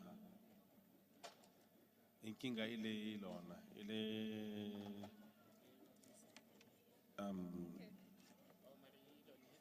give me 2 seconds, let me think.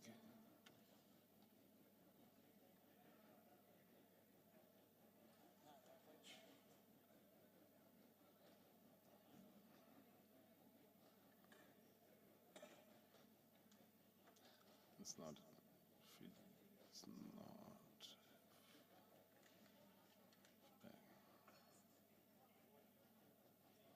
It's not. Yeah. Mina. Mfake. Yeah, ngizizwa na same distance. Uyayizwa namakhola cause uvule phezulu. Uyayizwa amakhola. Mina ngizwa. The time ngithi vula uvulele phezulu. Mara ngiunderstand ukuthi yini into akhala ngayo. Nami ngiyayizwa. Asiyisi. Ile 150 milliseconds sifakile. Sifuna match ala ma screen yampayizisa. Uthi ngitshele ulona sikhiphe. Flip. Mfethu. Ngiyakhuluma la wena awuyizwi kosa ukhulumi. Mawuyikhuluma wayizwa uyakhuluma and uyazizwa after. Into yopayiseleyo. Ile 100 milliseconds sifakile. No. This is not a problem. Sinjani lapho yazwakala lapho. On the hot mic. Yeah, maybe that was the issue. Okay. Yeah. Maybe it was that hot mic, that mic that gave feedback. I think. Hello. Hello. Hello.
Die hele klomp BRICS, ek dink is 10 van as jy kyk op die stelsel daar's BRICS 1 to 10.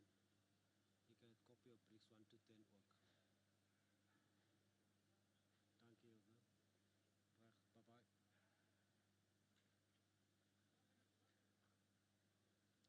You understand what I'm saying? Yeah. Maybe when this mic was on and volume was on this mic. What mic? What? Yeah. I don't know. It was not feedback. It was a speak now. Mic test. Mic check. Then put. Put volume. I don't hear anything from the speakers for that matter. But let me hear if I sit there where the president is sitting. Keep this mic on.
Right, are you happy with this arrangement at the back? Thumbs up.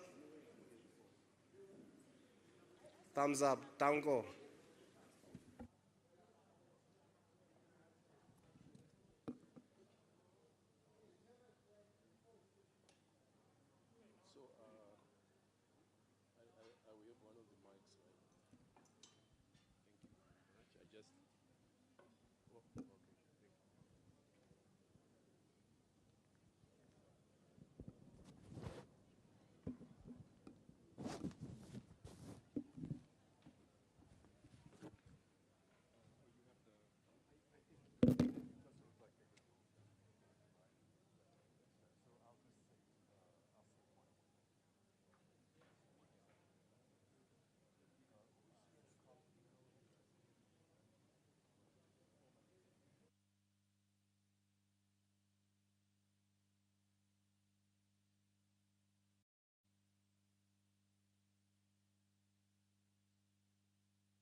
make some opening remarks, and then we will take a few questions. Sir, please. Ladies and gentlemen, media, it is wonderful to be in Johannesburg, and I thank the people and government of South Africa. Hold on. Try again. All right. Ladies and gentlemen of the media, it is wonderful to be in Johannesburg, and I thank the people and government of South Africa for their warm welcome.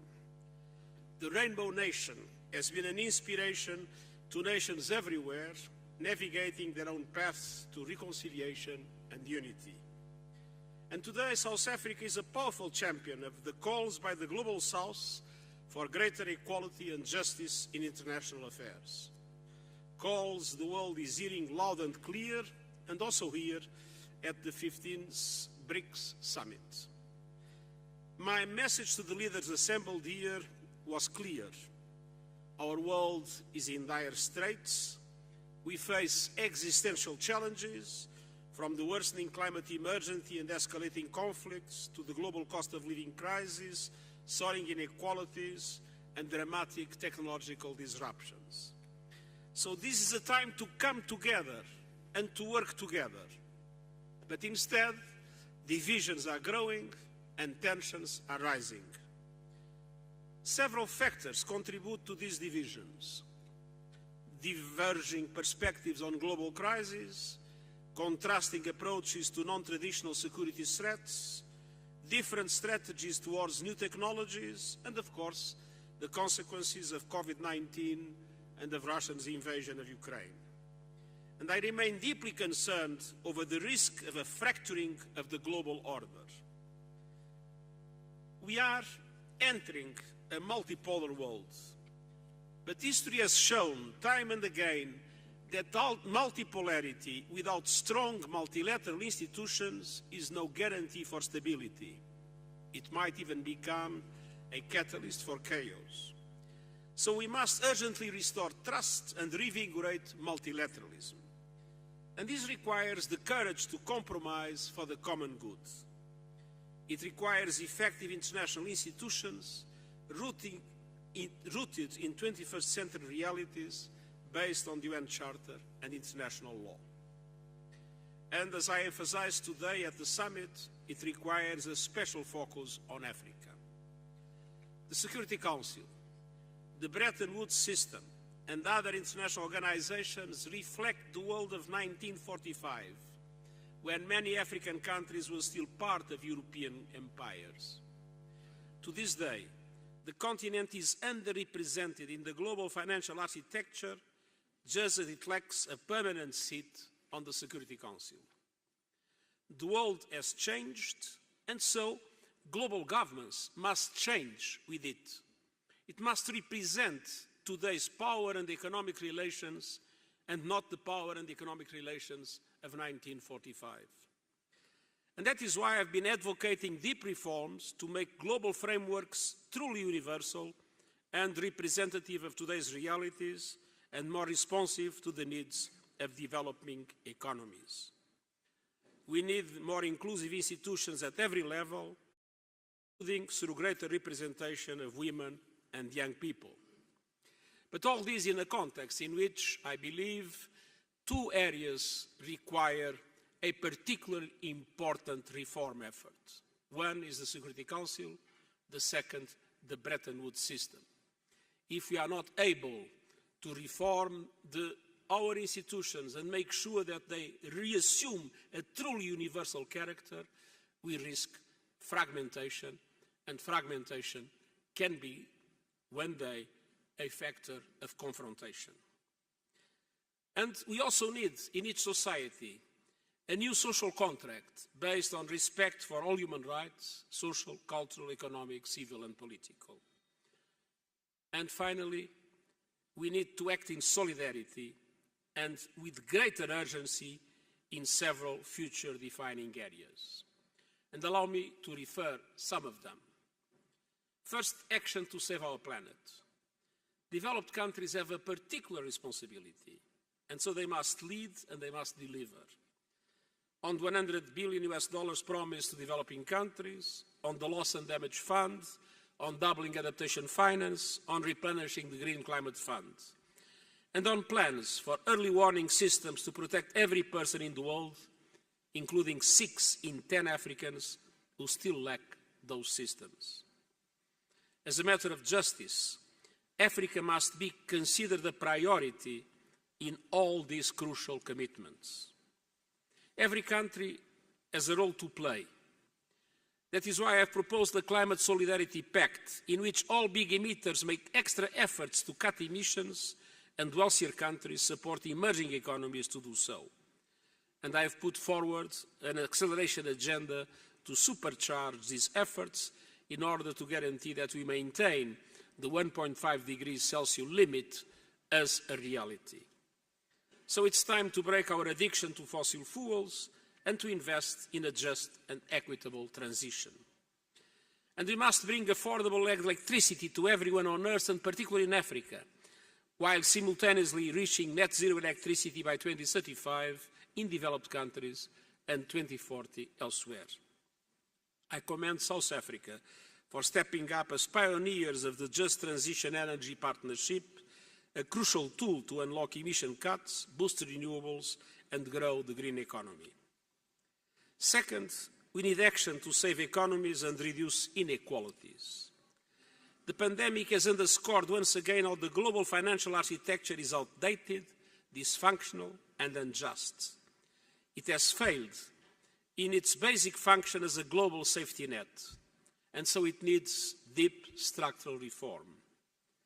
But I also know that such change will not happen overnight, and so I have proposed a number of measures we can take right now, and they include providing Sustainable Development Goals stimulus to direct investments towards the Sustainable Development Goals, with a funding equivalent of $500 billion, overhauling the business models of multilateral development banks so that they massively increase affordable financing and leverage far more private finance to the developing world, including also the need to increase their own capital, establishing an effective debt workout mechanism to support payment suspensions, longer lending terms, and lower rates. The debt situation in many African countries, as well as in many other parts of the developing world, is today absolutely intolerable. The majority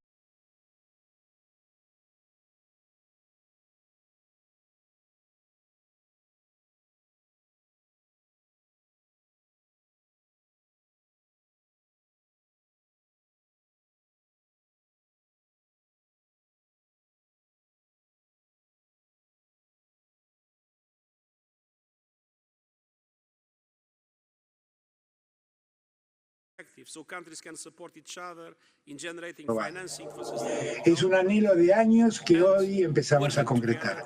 Nos honra aún más el ingreso de la Argentina a este grupo de naciones que refleja la multipolaridad emergente y que convoca países que seguramente no poseen una visión única y uniforme de todas las problemáticas que enfrentamos, pero que respetan sus diferencias, procuran identificar denominadores comunes y buscan incidir en el orden global, el mundo inestable, desigual, que concentra el ingreso en unos pocos y distribuye la pobreza y la postergación entre millones de seres humanos.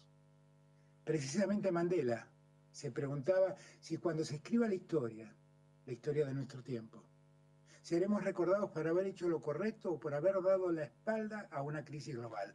Ante ese dilema expuesto en sus palabras, estoy seguro que hoy estamos haciendo lo correcto. Los problemas globales no pueden resolverse unilateralmente. Tampoco pueden abordarse con recetas genéricas que no distingan las realidades particulares que atravesamos los países emergentes. Enfrentamos una crisis del sistema multilateral, shocks en las cadenas de suministros, imposición de sanciones unilaterales y acuerdos para restringir el acceso a desarrollos tecnológicos estratégicos. Además, fenómenos de inflación generalizada, crisis climática, la desaceleración de la economía mundial, la insostenibilidad de las deudas externas, todos temas sin resolver, que completan un difícil panorama. El resultado conduce a este mundo injusto en el que vivimos, que acaba promoviendo una mayor desigualdad social al interior de nuestros países y una profundización de la brecha que divide al norte y al sur del mundo. A ello se suma el debilitamiento de muchos de los foros y mecanismos que nos habíamos dado para resolver problemas, como preservar la paz y promover el desarrollo. Ya hemos comprobado cómo en el pasado la falta de cohesión del mundo en desarrollo nos terminó colocando en posiciones desventajosas al momento de negociar términos en cuestiones fundamentales para nosotros.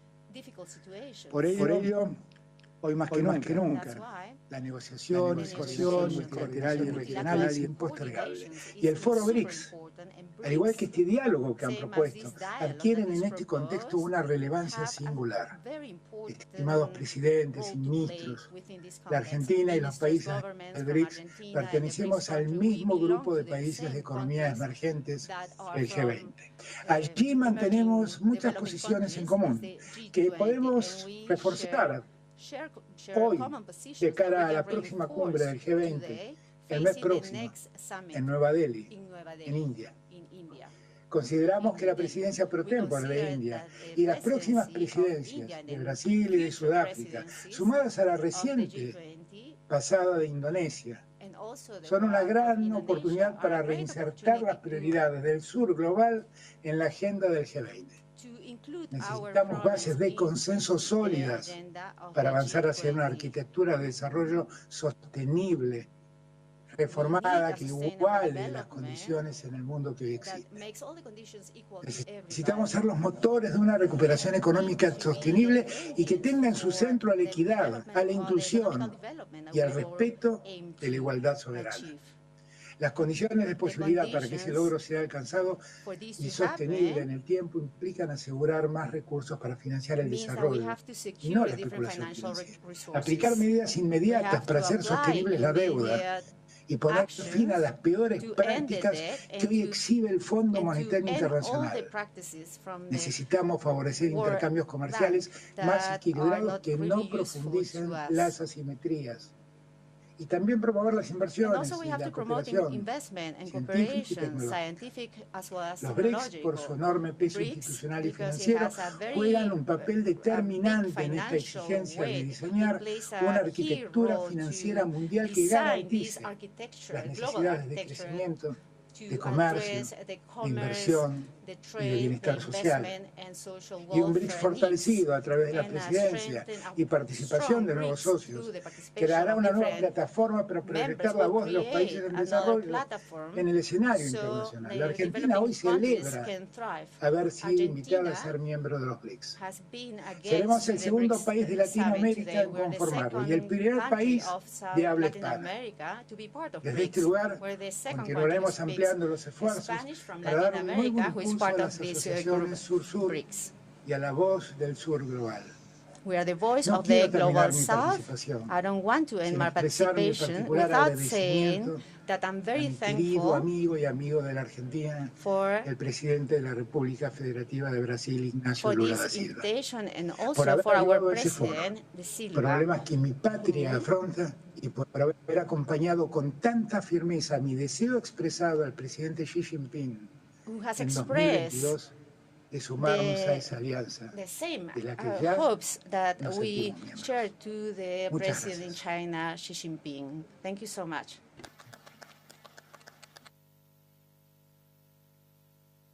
Thank you.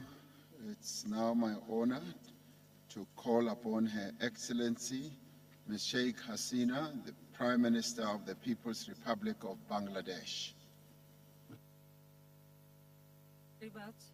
Bismillahirrahmanirrahim, Mr. Chair, Excellencies, ladies and gentlemen, Assalamu alaikum. I thank President Mr. Ramaphosa for his invitation. I feel a personal attachment to South Africa, having enjoyed the affection and blessings of President Mandela. I recall his joining our celebration for the 25th anniversary of Bangladesh's independence in 1997.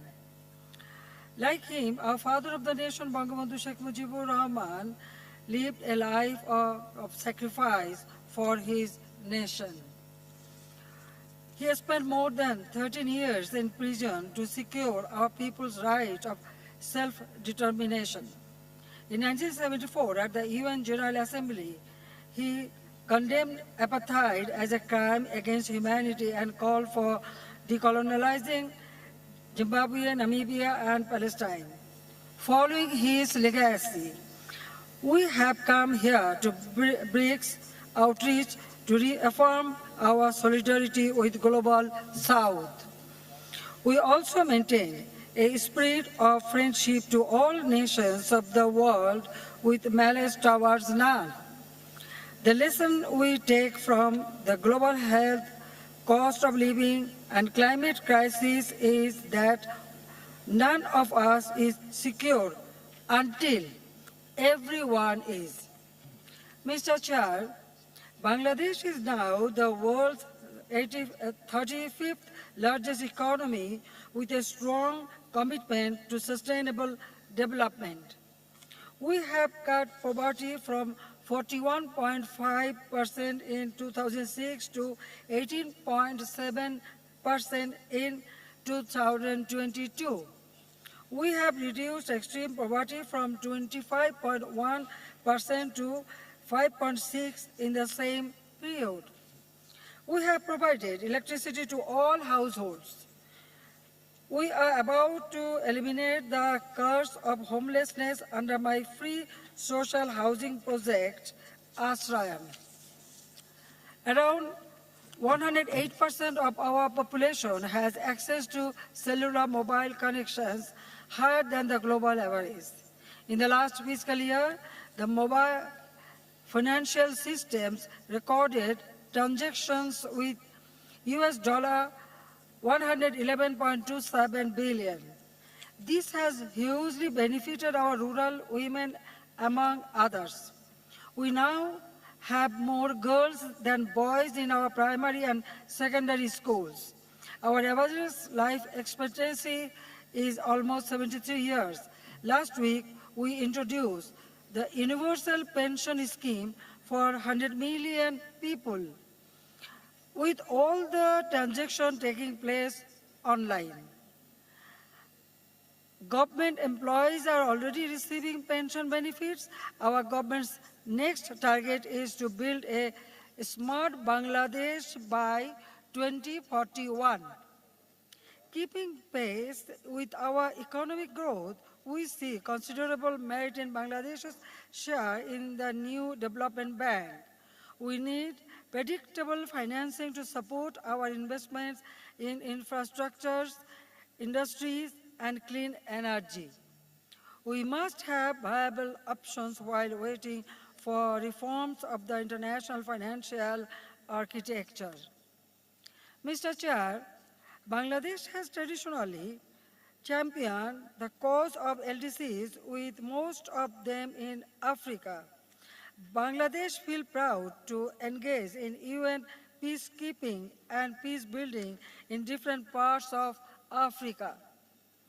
With 1.2 million Rohingyas from Myanmar living in Bangladesh, we understand the burden shouldered by refugee hosting nations in Africa.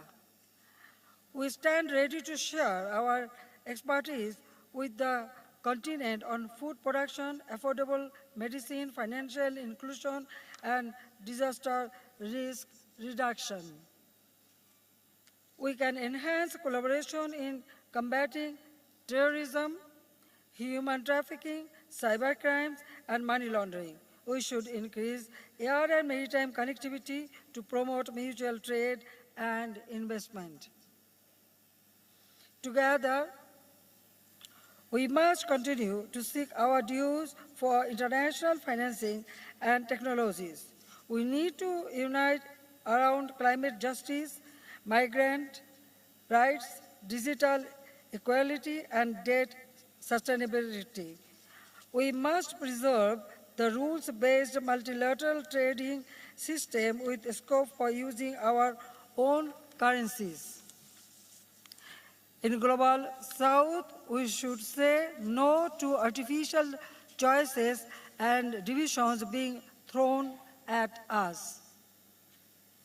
We must reject attempts to weaponize universal norms and values. We need to stop the cycle of sanction and counter-sanctions. We must speak out against all threats, provocations, and commission of war. I keep calling for channeling resources from dangerous arms race to global public goods.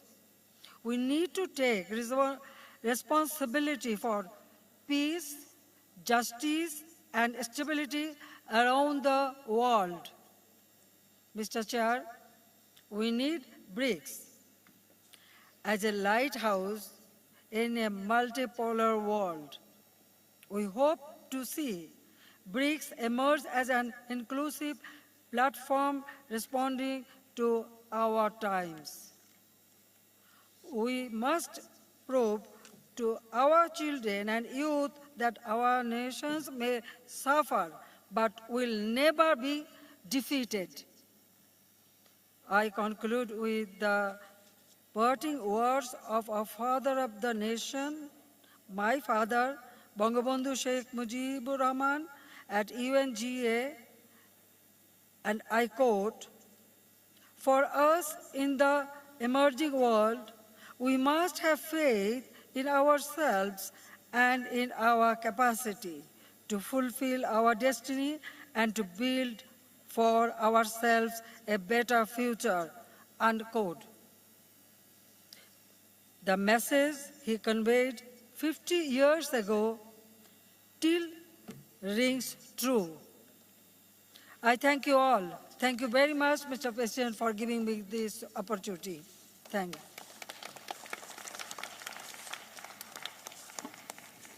Thank you very much, Prime Minister. I now call upon Mr. Luis Alberto Catacora, the President of the plurinational state of Bolivia. Muchas gracias, presidente. Primero quiero agradecerle por la invitación a este foro. Expreso un saludo a todos los presidentes, dignatarios de Estado y personalidades que están acá presentes. Hoy aquí, en el continente africano,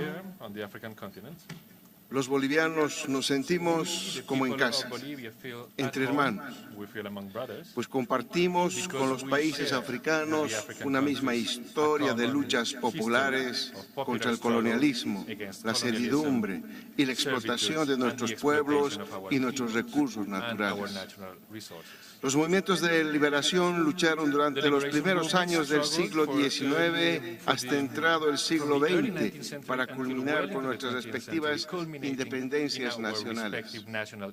Tenemos más de un siglo de incansables batallas por fortalecer nuestros estados nacionales.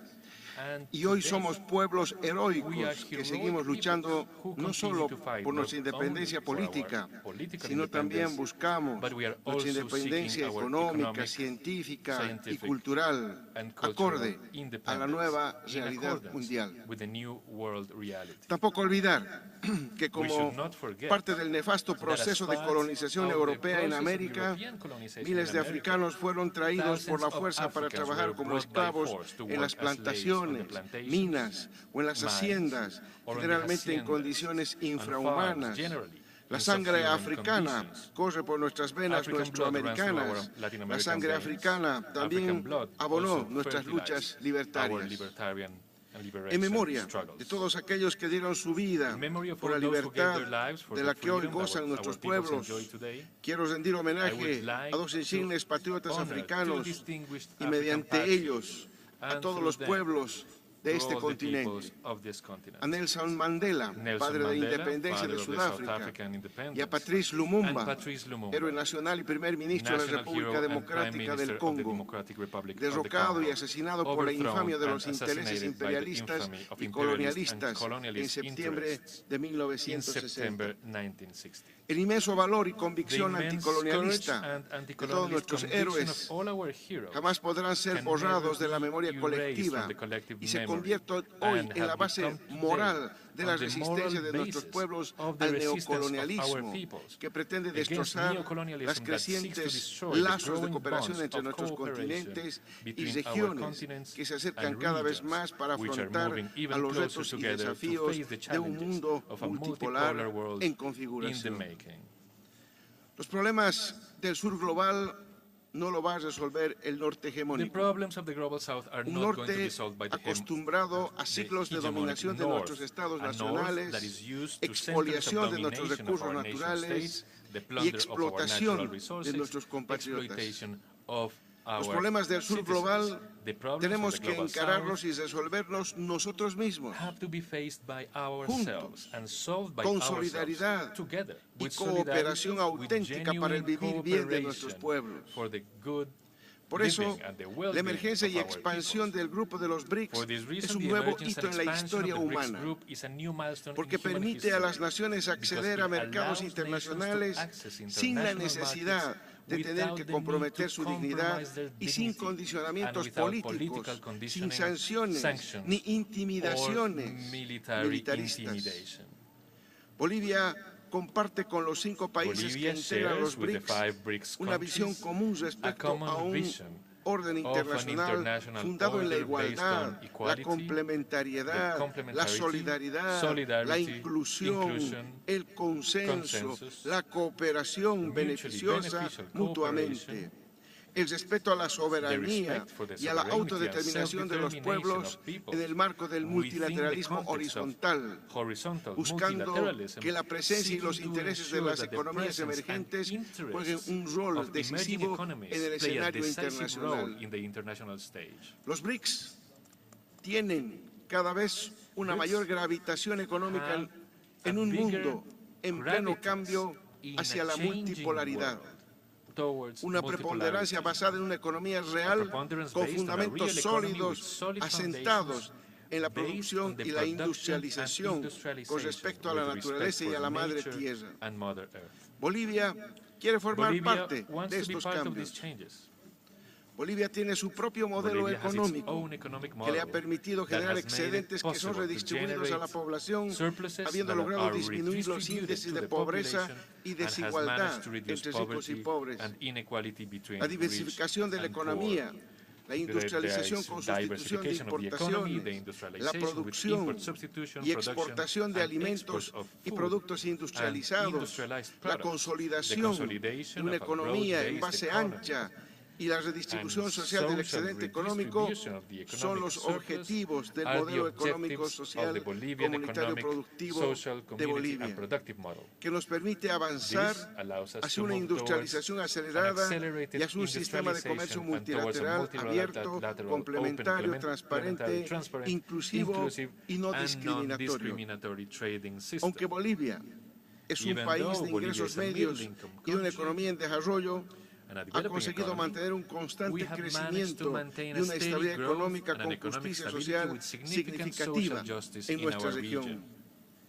Creemos firmemente que la incorporación de Bolivia a los BRICS sería mutuamente beneficiosa por la concurrencia en áreas estratégicas como la energía, los recursos naturales, la agricultura, la producción de alimentos para la exportación, la ciencia y la tecnología, así como nuevos enfoques de cooperación, financiamiento e inversiones estratégicas en infraestructuras críticas para la integración, dada la privilegiada posición geográfica que tiene Bolivia.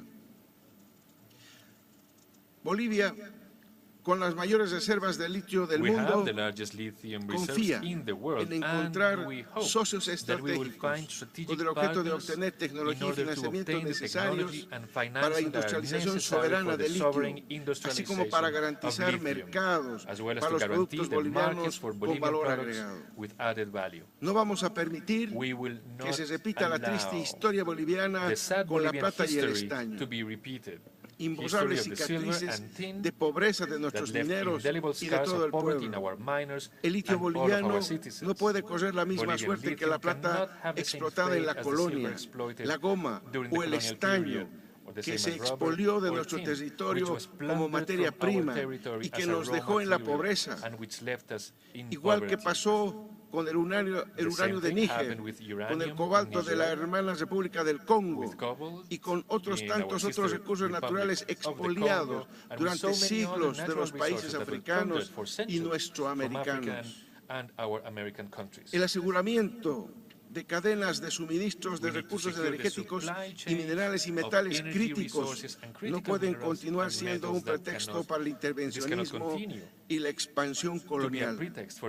Deploramos cualquier intervención militar extranjera en África, en nuestra América y en cualquier parte del mundo, y apelamos al respeto a la soberanía de los estados, a la autodeterminación y a las instituciones de integración regional y continental. Cualquier conflicto tiene que resolverse respetando los principios de no injerencia, diálogo y entendimiento mutuo establecidos en la Carta de las Naciones Unidas. Si bien la herencia colonial y racista dejó terribles secuelas en nuestros países, también está históricamente comprobado que nuestros pueblos han sabido salir adelante y prosperar, impulsados por la convicción y los sueños de nuestras gestas libertarias. Por eso, nuestra revolución democrática y cultural dignifica a todas las bolivianas y bolivianos, rechazando toda forma de imperialismo y explotación neocolonial.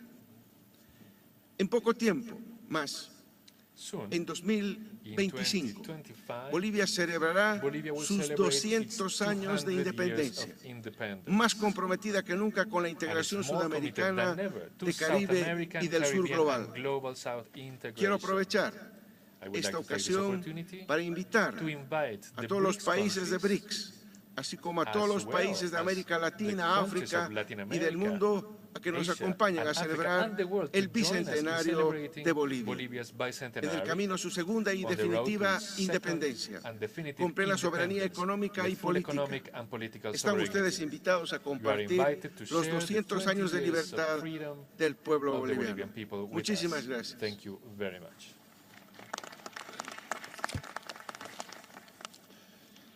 you very much. We move on, and I'd like to call upon His Excellency President Faustin Touadera, the President of the Central African Republic, to take the floor. Merci. Excellence. Thank you, Excellency. Monsieur Cyril Ramaphosa, President Cyril de la République d'Afrique du Sud. President of the Excellences, Republic of Mesdames South et Africa. Messieurs, Excellency, les chefs ladies d'État and et de gentlemen, gouvernement, Head of State and of Government, Monsieur le Secrétaire Général des Nations Mr. Unies, the General Secretary of the United Madame Nations, Dilma Rousseff, Madame Dilma Rousseff, the President of the new Development Bank of BRICS, distinguished delegates, ladies and gentlemen.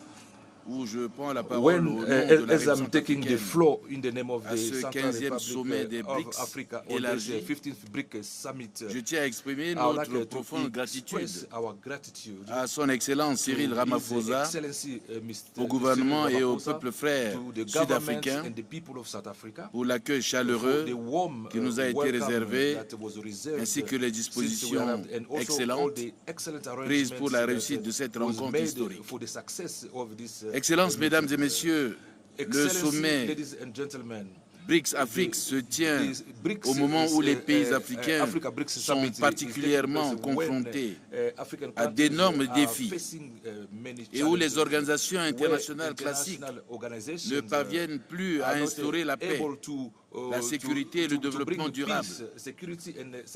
Il constitue, à n'en point douter, un nouveau point de départ vers l'émergence d'un ordre international plus équitable, plus inclusif, plus pacifique, fondé sur le respect mutuel, un partenariat gagnant-gagnant, le respect de l'égalité et de la souveraineté des États, le respect du droit de souveraineté permanente des peuples et des nations sur leurs richesses et leurs ressources naturelles qui doit s'exercer dans l'intérêt du développement national et du bien-être de la population et de l'État intéressé. En effet, le partenariat pour une croissance mutuellement accélérée, un développement durable et un multilatéralisme inclusif prôné par les 5 grandes économies émergentes du monde, que sont les BRICS,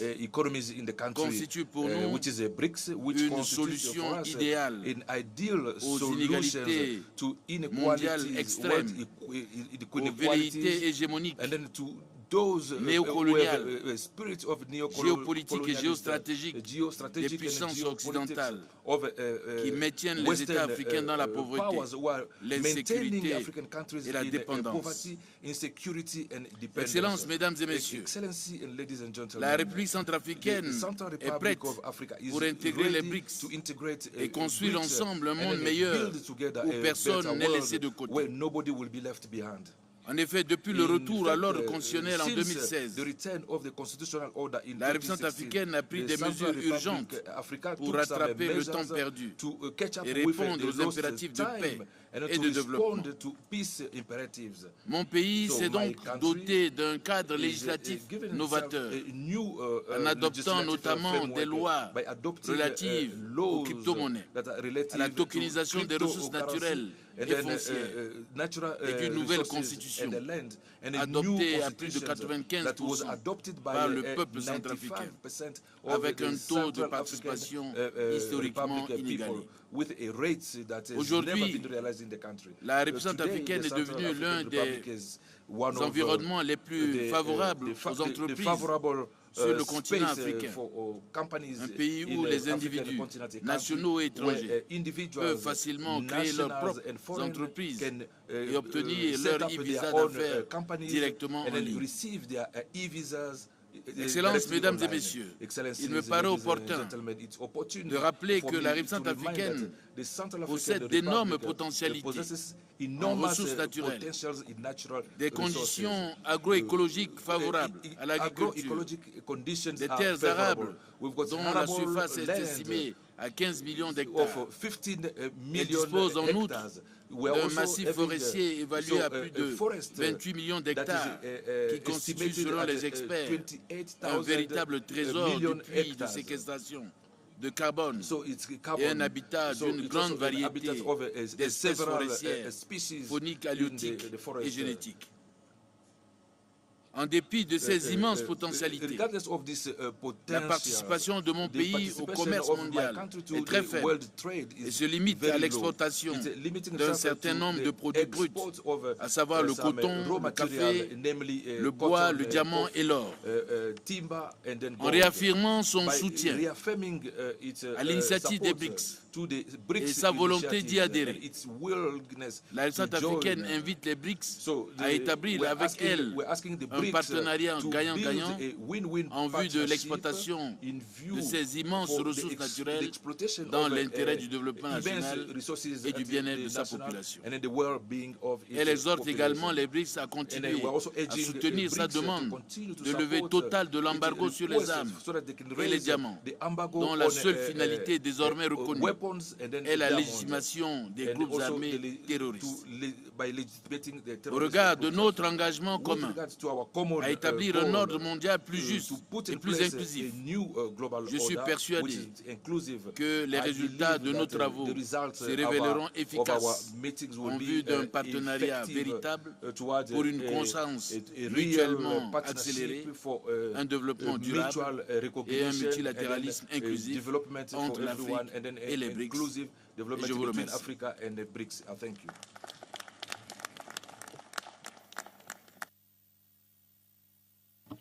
Thank you very much, President.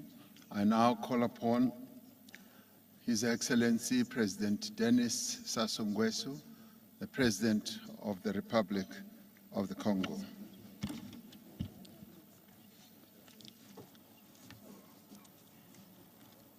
Monsieur Cyril Ramaphosa, Président de la République d'Afrique du Sud, chers frères, Mesdames et Messieurs, les chefs d'État et de gouvernement, Monsieur Antonio Guterres, secrétaire général des Nations Unies, distingués invités, Mesdames et Messieurs, pour l'honneur qui nous a été fait de participer au présent sommet et pour l'accueil combien chaleureux qui nous a été réservé à moi-même et à ma délégation.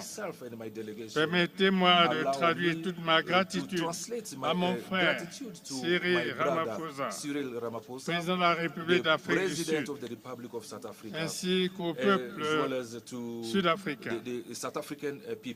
C'est l'occasion d'adresser également mes sincères remerciements à l'ensemble des chefs d'État membres des BRICS pour m'avoir convié à cette rencontre de haut niveau qui, j'ose l'espérer, aboutira à des conclusions pertinentes, capables de densifier nos efforts face aux multiples défis qui émaillent le développement de l'Afrique. J'ai souvent eu l'occasion de le dire, mais le monde multipolaire que nous appelions de nos voeux est finalement advenu et nous nous en réjouissons. Messieurs les chefs d'État et de gouvernement des pays membres des BRICS, votre combat pour un ordre international juste et équitable est aussi le nôtre. L'Afrique en général, le Congo, notre pays en particulier, souscrivent à vos objectifs d'une gouvernance multilatérale, inclusive et représentative du monde tel qu'il est aujourd'hui. Avec vous, nous partageons l'idée que les coopérations internationales doivent s'établir sur la base d'un respect et d'un bénéfice mutuel. C'est cet esprit que nous trouvons dans notre dialogue avec vous. Et je tenais à vous en remercier. Nous avons la certitude que le partenariat des BRICS avec l'Afrique sera d'autant plus bénéfique dans la marche vers le développement. Il s'attachera à être une véritable co-construction mutuellement profitable. Mais la condition du succès de ce partenariat au service du développement et de nous attaquer aux préoccupations réelles du continent. Dans cet esprit, notre conviction est que nous devons avant tout mettre l'accent sur les infrastructures de base visant les capacités de production et l'intégration physique de nos territoires. Sinon, comment pourrions-nous en effet tirer le meilleur profit de la mise en œuvre de la zone de libre-échange continentale africaine sans les infrastructures de base via transport, télécommunications, énergie? Dès lors que près de 600 millions de personnes n'ont pas accès à l'électricité, comment envisager l'industrialisation du continent? How can we plan the industrialization of the Ces questions sont continent? So essentielles. these questions are very essential. La zone de libre-échange continentale africaine est une opportunité à saisir pour garantir une croissance durable et sustainable growth. Ajouter adding to aux that, préoccupations évoquées concerns that have been raised, l'accès à l'eau potable, drinking water, l'assainissement des villes, le renforcement du capital humain, l'amélioration de la qualité de vie sont autant de priorités pour nous. La liste n'est pas exhaustive. Face à cela, la clé du progrès sur notre continent sans aucun doute, la facilitation de l'accès de nos différents pays au financement. J'exprime le vœu que le partenariat entre les BRICS et l'Afrique vise un accès soutenu aux facilités de financement du développement. Nous espérons que les outils disponibles, notamment la nouvelle banque de développement, contribue très activement à la solidarité financière des BRICS vis-à-vis de l'Afrique, d'où la nécessité de rendre nos pays éligibles. Mais nous formulons le soutien et le souhait aussi que les BRICS, au G20 notamment, fassent écho aux demandes de l'Afrique, dont les besoins spécifiques sont insuffisamment pris en compte dans les enceintes mondiales. Mesdames et messieurs, la part de l'Afrique dans la gouvernance internationale doit incontestablement s'accroître et devenir enfin représentative de son poids réel. L'Afrique est prête à lancer des initiatives dans un cadre multilatéral rénové pour apporter ses réponses aux grands défis auxquels l'humanité est confrontée, qui souvent la touche au premier lieu, qu'il s'agisse des menaces à la paix ou à l'environnement. C'est dans cette perspective que nous avons initié le Brésil, l'Indonésie, la République démocratique du Congo, le Gabon et le Congo, de co-organiser à Brazzaville un sommet des 3 bassins forestiers tropicaux de la planète, à savoir le bassin de l'Amazonie, le bassin du Bornéo-Mékong et le bassin du Congo.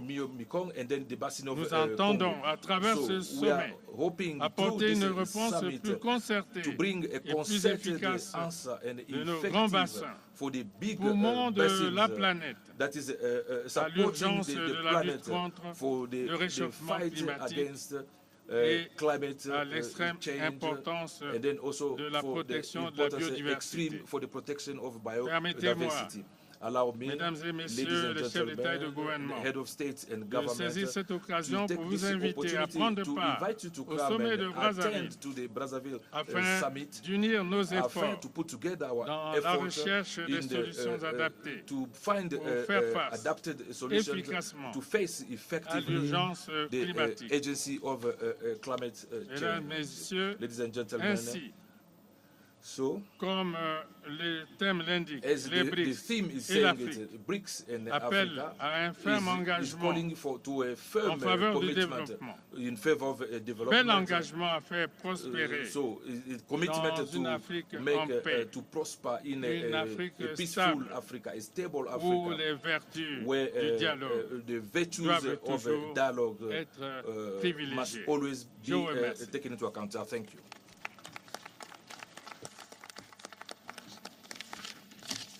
Thank you very much, President. I now call upon His Excellency, President Teodoro Obiang Nguema Basogo, the President of the Republic of Equatorial Guinea.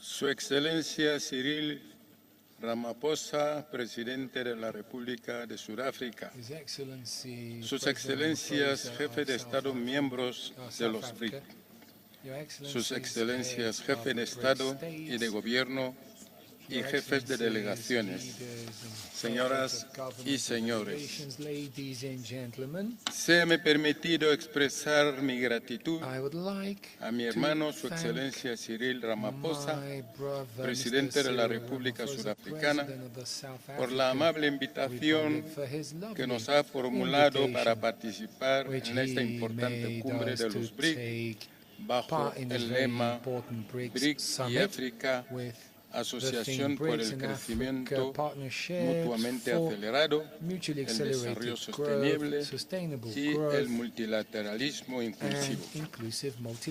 Señor Presidente, el Gobierno de la República de Guinea Ecuatorial reafirma su opinión sobre la pertinencia de la creación de los BRICS y la necesidad de su reforzamiento hacia una universalidad para crear una plataforma más fuerte y globalizada, capaz de corregir las injusticias que predominan y hacer prevalecer las desigualdades en el actual sistema de relaciones internacionales. Apoyamos efectivamente la configuración de ampliar el grupo BRICS, por lo cual consideramos que Guinea Ecuatorial es una buena candidata para ser parte integrante de los BRICS ampliados. Por su convicción en la capacidad de los BRICS de crear un sistema mundial más justo y equitativo que puede contrarrestar el viejo orden mundial en las relaciones entre los países. La República de Guinea Ecuatorial cree que África ha superado los tiempos del dogmatismo teórico para ir a la realidad de las acciones que impongan cambios visibles en la vida de las naciones emergentes del sur global. Esta lucha solo puede conocer victoria efectiva con el poderío económico y monetario y con una voluntad y determinación de los BRICS orientado hacia el crecimiento económico acelerado, el desarrollo sostenible y el multilateralismo inclusivo entre sus Estados miembros, contra las injusticias del actual sistema político y económico inicuo que sigue sumiendo a los pueblos africanos desde que se liberaron del sistema colonial por los países detentores, dueños de la economía mundial y sus organizaciones afines, por mantener el statu quo de su poderío económico sobre los estados emergentes. Señor Presidente, para hacer frente a esta situación, la República de Guinea Ecuatorial cree que los BRICS reforzados con una estructura más universal podría crear una moneda convertible más fuerte, apoyada por los recursos de sus Estados miembros, con el fin de establecer un sistema financiero inclusivo que permita a todos sus miembros y asociaciones a un reparto equitativo de los beneficios como contrapeso al actual sistema económico internacional inicuo. Concluyo señalando que todos los países del mundo, sean grandes o pequeños, de todas las procedencias, gozan del derecho fundamental de desarrollar su potencial, de tener acceso a las oportunidades de la prosperidad, de la paz y beneficiarse de los procesos económicos globales. Los BRICS deben ser el motor de esta visión de desarrollo sostenible e inclusivo. Deseo plenos éxitos y fructíferos resultados a la results. 15ª cumbre de los BRICS. It is very important Muchas to gracias. have been at the 15th BRICS Summit that has given us such important results. Thank you, President. I now call upon on the virtual platform President Nicolas Maduro, the President of the Bolivarian Republic of Venezuela. Excelentísimo compañero Cyril Ramaphosa, presidente de la República de Sudáfrica y presidente pro tempore de los BRICS, querido presidente Xi Jinping de la República Popular China, querido presidente compañero Lula da Silva, presidente de la República Federativa del Brasil, estimado primer ministro de la India, Narendra Modi, estimado presidente Vladimir Putin, quiero saludar con mucho entusiasmo la celebración de esta histórica 15ª cumbre del bloque de economías emergentes conformado por Brasil, Rusia, India, China y Sudáfrica, que ha venido sentando bases muy sólidas de cara a la construcción de un nuevo sistema mundial verdaderamente libre, inclusivo, justo y solidario, donde se restituyan los principios del derecho internacional, amenazado por el viejo sistema hegemónico imperial. Venezuela agradece sinceramente la invitación cordial que Sudáfrica, en su condición de presidente pro tempore de los BRICS, nos ha extendido para participar en esta histórica cumbre y contribuir en el diálogo de acercamiento BRICS Plus. Estoy muy complacido de transmitir además la admiración y el reconocimiento de todo el pueblo de Venezuela hacia los pueblos y gobiernos de los BRICS. Países que han asumido la vanguardia en la construcción de un mundo de paz y de prosperidad económica, basado en el respaldo a la diversidad civilizatoria. En ese sentido, es importante y oportuno recordar las palabras del gran Nelson Mandela, pronunciadas aquel 24 de mayo de 1994, en su discurso de toma de posesión, a pocos días de haber asumido la presidencia en la nueva Sudáfrica post-apartheid, cuando hizo un llamado al establecimiento de un nuevo orden mundial de cooperación, justicia, prosperidad y paz, mutuamente beneficiosas para nosotros y para las naciones del mundo, como afirmó Nelson Mandela. Al vernos aquí, junto a ustedes, Venezuela, participando en esta cumbre histórica de los BRICS, viene a mi mente el comandante Hugo Chávez, quien junto a otros líderes del mundo durante décadas levantaron sus voces para la construcción de un nuevo orden internacional, político, cultural, económico, sustentable. En este contexto que recordamos la también histórica cumbre de los BRICS UNASUR, realizada el 15 de julio del año 2014 en Brasil.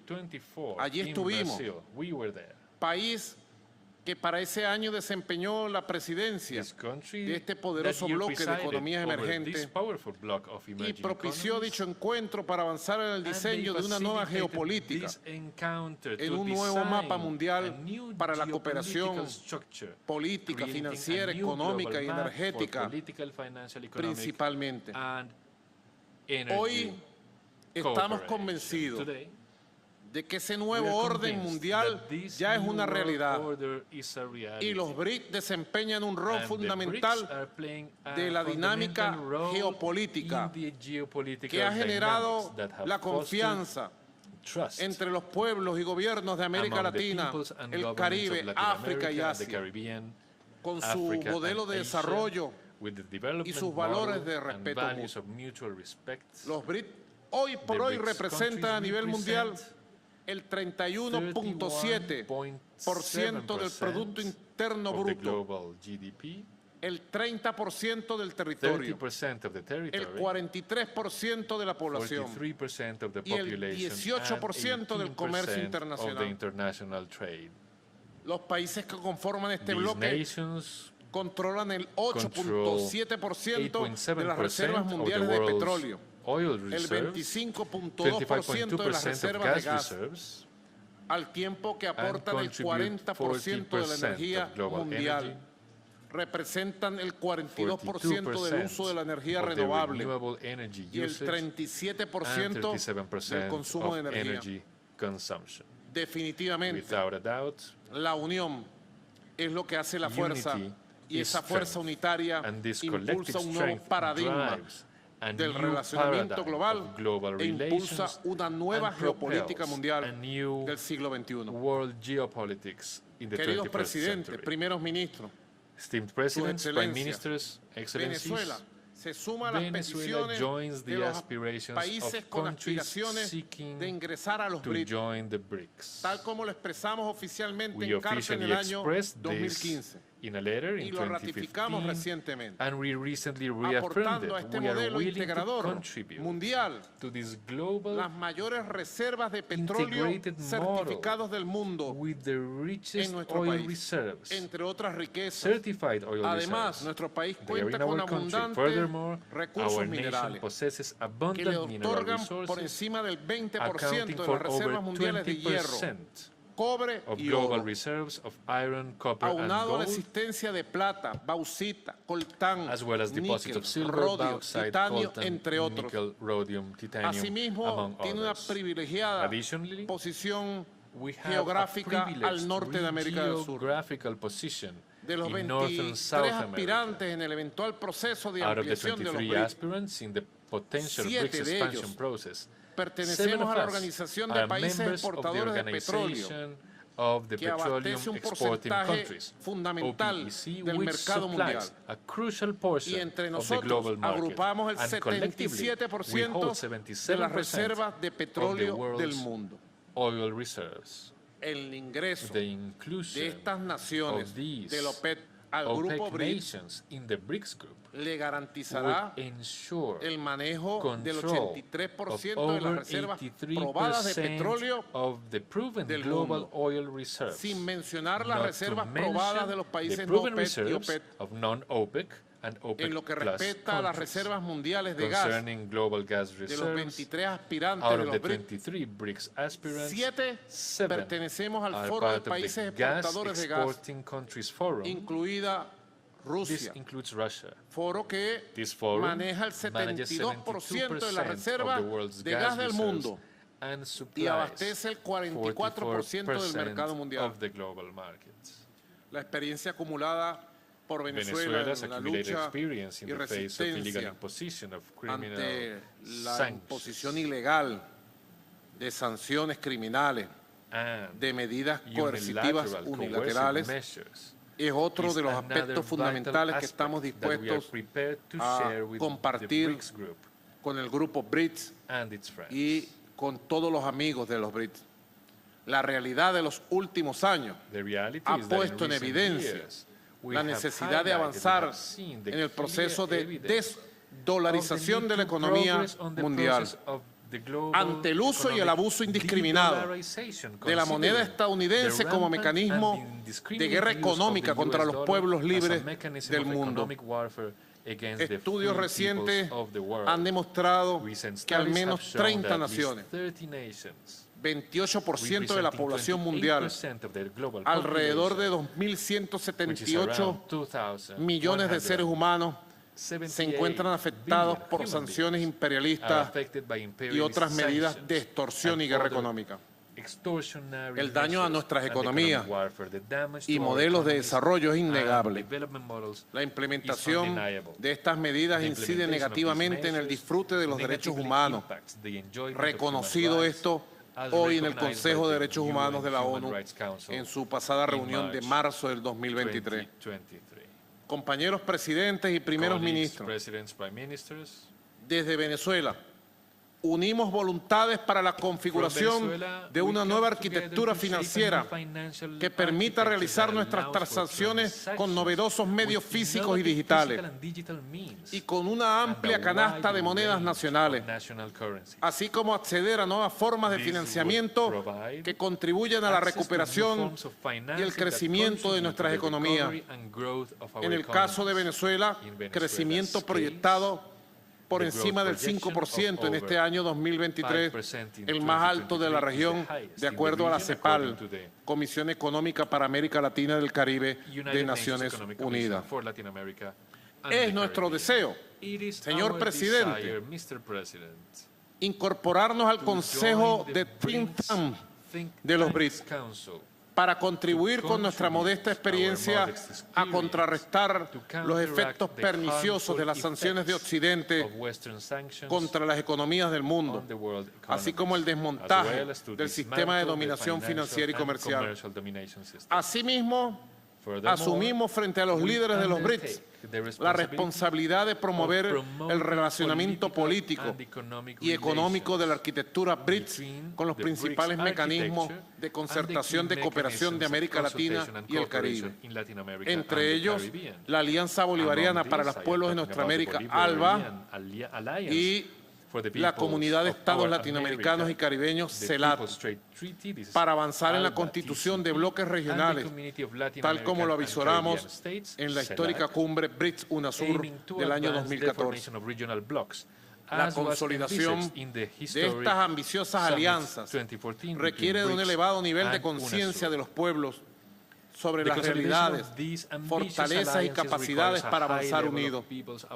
A tales fines, proponemos fortalecer la alianza comunicacional a través del reimpulso de la cooperación entre TV BRICS y Telesur, plataforma multimedia y multiestatal latinoamericana y caribeña. Compañeros, excelencias, el BRICS ha sido concebido desde su conformación con una visión inclusiva y de complementariedad, colocando como núcleo el sistema multilateral como la Organización Mundial de Comercio y su reforma, apoyando el crecimiento de las micro, pequeñas y medianas empresas para integrarlas a las cadenas de valor globales y ampliando la cooperación en los campos de la economía digital y el desarrollo verde, entre otras acciones. Por ello, el llamado a ampliar su membresía representa la esperanza para quienes en nuestro noble y modesto propósito tenemos la voluntad de aportar desde diferentes perspectivas, a ser parte de un nuevo modelo de desarrollo que viene creciendo bajo el liderazgo de los BRICS y que sin duda encuentra hoy en esta magna reunión de Johannesburgo un trascendental punto de impulso hacia el futuro. Hace 200 años, en plena lucha por nuestra independencia, por la independencia de América, nuestro libertador Simón Bolívar se planteó la construcción de lo que hoy pudiéramos nombrar un mundo multipolar y pluricéntrico, como lo dijo él, para alcanzar el anhelado equilibrio universal. Sinceramente creo que con el surgimiento de los BRICS estamos más cerca que nunca de lograr el sueño de Simón Bolívar, que es el sueño de la patria grande, que es el sueño de la patria humana. Por eso, presidente Ramaphosa, le ratifico toda nuestra voluntad y todo nuestro apoyo y todo nuestro agradecimiento por haberse invitados a esta cumbre histórica. Venezuela da un paso adelante con los BRICS por el mundo de paz, por el mundo de cooperación, por el mundo del siglo XXI. Y decimos desde el corazón que vivan los pueblos del sur global. Muchas gracias.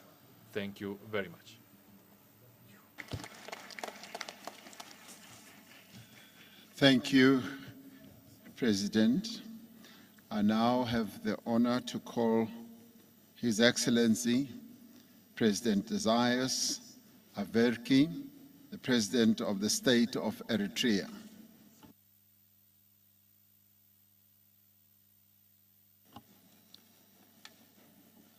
Excellency, thank you.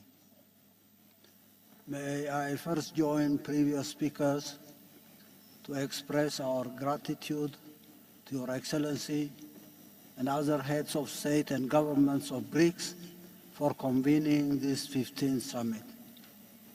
Our deepest thanks too for the people and government of South Africa for their renowned hospitality. This meeting is taking place at a critical time when our global community is at a veritable crossroads. The flaws and deficits of the prevailing global governance architecture, whose defining features are dysfunctional, non-inclusive, and unfair rules and regulations, are too evident to merit emphasis. U.S. exceptionalism, or Pax Americana, has unleashed malaise that have gravely impaired global progress for almost a century now. Bipolarity, ushered in after the end of the Second World War, and attempts to impose unipolarity in its sequel in the past 30 years have resulted in endless spiral of conflicts and perpetual instability. Opportunities for global progress, meaningful participation between nations and peoples based on inherent commonality of interests and aspirations, social harmony within societies that depend on fair access to and distribution of the national pie have been squandered. This, in spite of mankind's exponential technological progress in the last 2 centuries, a capability which could have changed the quality of life for all humanity if it were seen, indeed as it should, in purely ethical terms, as a common public good. And at this 11th hour, the principal advocates and proponents of hegemony are pushing our global village to the brink of unprecedented disaster. The tendency for unbridled escalation of the war in Ukraine, led by the United States and NATO, is fraught with consequences that are ghastly to contemplate. Yet, the United States and its allies continue to doggedly pursue this perilous path in a desperate attempt to turn back the clock of history and assert what they term as their unassailable global superiority and dominance. Differences of scale aside, the devastating wars incubated by these policies in Africa, the Middle East, and other parts of the world in the past decades have and continue to incur colossal losses. The situation in Niger is only symptomatic. It's symptomatic of modern slavery. Imagine bringing back all the uranium that had been going to Europe to electrify this marginalized continent. Vast literature on and related institutions for conflict resolution and the maintenance of peace aside, costly wars unleashed directly or through proxies find no solutions in the majority of cases and are instead compounded by deliberate subterfuge. Peacekeeping forces, humanitarian assistance, etc., are mere palliatives to project semblance of serious concern. Most of the times, the institutions and conceptual pillars of global governance, the cogent principles enshrined in the UN Charter, are circumvented and supplanted by illegal frameworks and approaches. Grave issues of international peace are not addressed by and referred to legitimate international bodies for adjudication. Alliances and power blocs, coalitions of the willing are the preferred tools in order to breach international law. Illegal and unilateral sanctions, weaponization of US-dominated financial, economic, and judicial institutions, as well as other punitive instruments in their toolbox, are routinely invoked to punish those who do not toe the line. These suffocating and malicious policies are embellished by high-sounding phrases in order to claim the moral high ground. They are also propagated extensively through their wide and subversive media outlets. But for all their efforts, these misguided and reckless policies have and continue to endanger or engender robust and growing popular resistance in all corners of the world. The tiny few aside, the lofty aspirations of humanity as a whole is for a just and fair global order where justice and the rule of law prevail, where nations and peoples forge meaningful and symmetric ties of cooperation and partnership on the basis of respect for national independence and sovereignty, for societies anchored on compassion and social justice. These amorphous movements will require higher coordination in their critical layers. BRICS and other international organizations and platforms that broadly share these values and aspirations must shoulder the responsibility of better articulating and mapping out concrete objectives and strategies. The judicious approach will certainly involve a basket of concrete and consensual instruments that can roll back and sustainably dent the most vicious measures in their toolbox of repression. In this respect, the measures of de-dollarization, already on the offing with varying pace and through different alternative frameworks, could be supplemented by continuous consensus building and joint action in appropriate international forums to prevent conflict. Mechanisms can be worked out to expedite fair and comprehensive resolutions when and if they erupt. Similarly, the opportunities for coordinated and effective action may be explored to rectify systemic weaponization of judicial and other instruments that they have developed for ulterior ends and that are not in consonance with international law and the Charter of the United Nations. I thank you.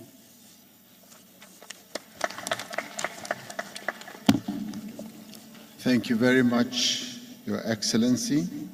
I now call upon Your Excellency Dr. Abiy Ahmed Ali, Prime Minister of the Federal Democratic Republic of Ethiopia.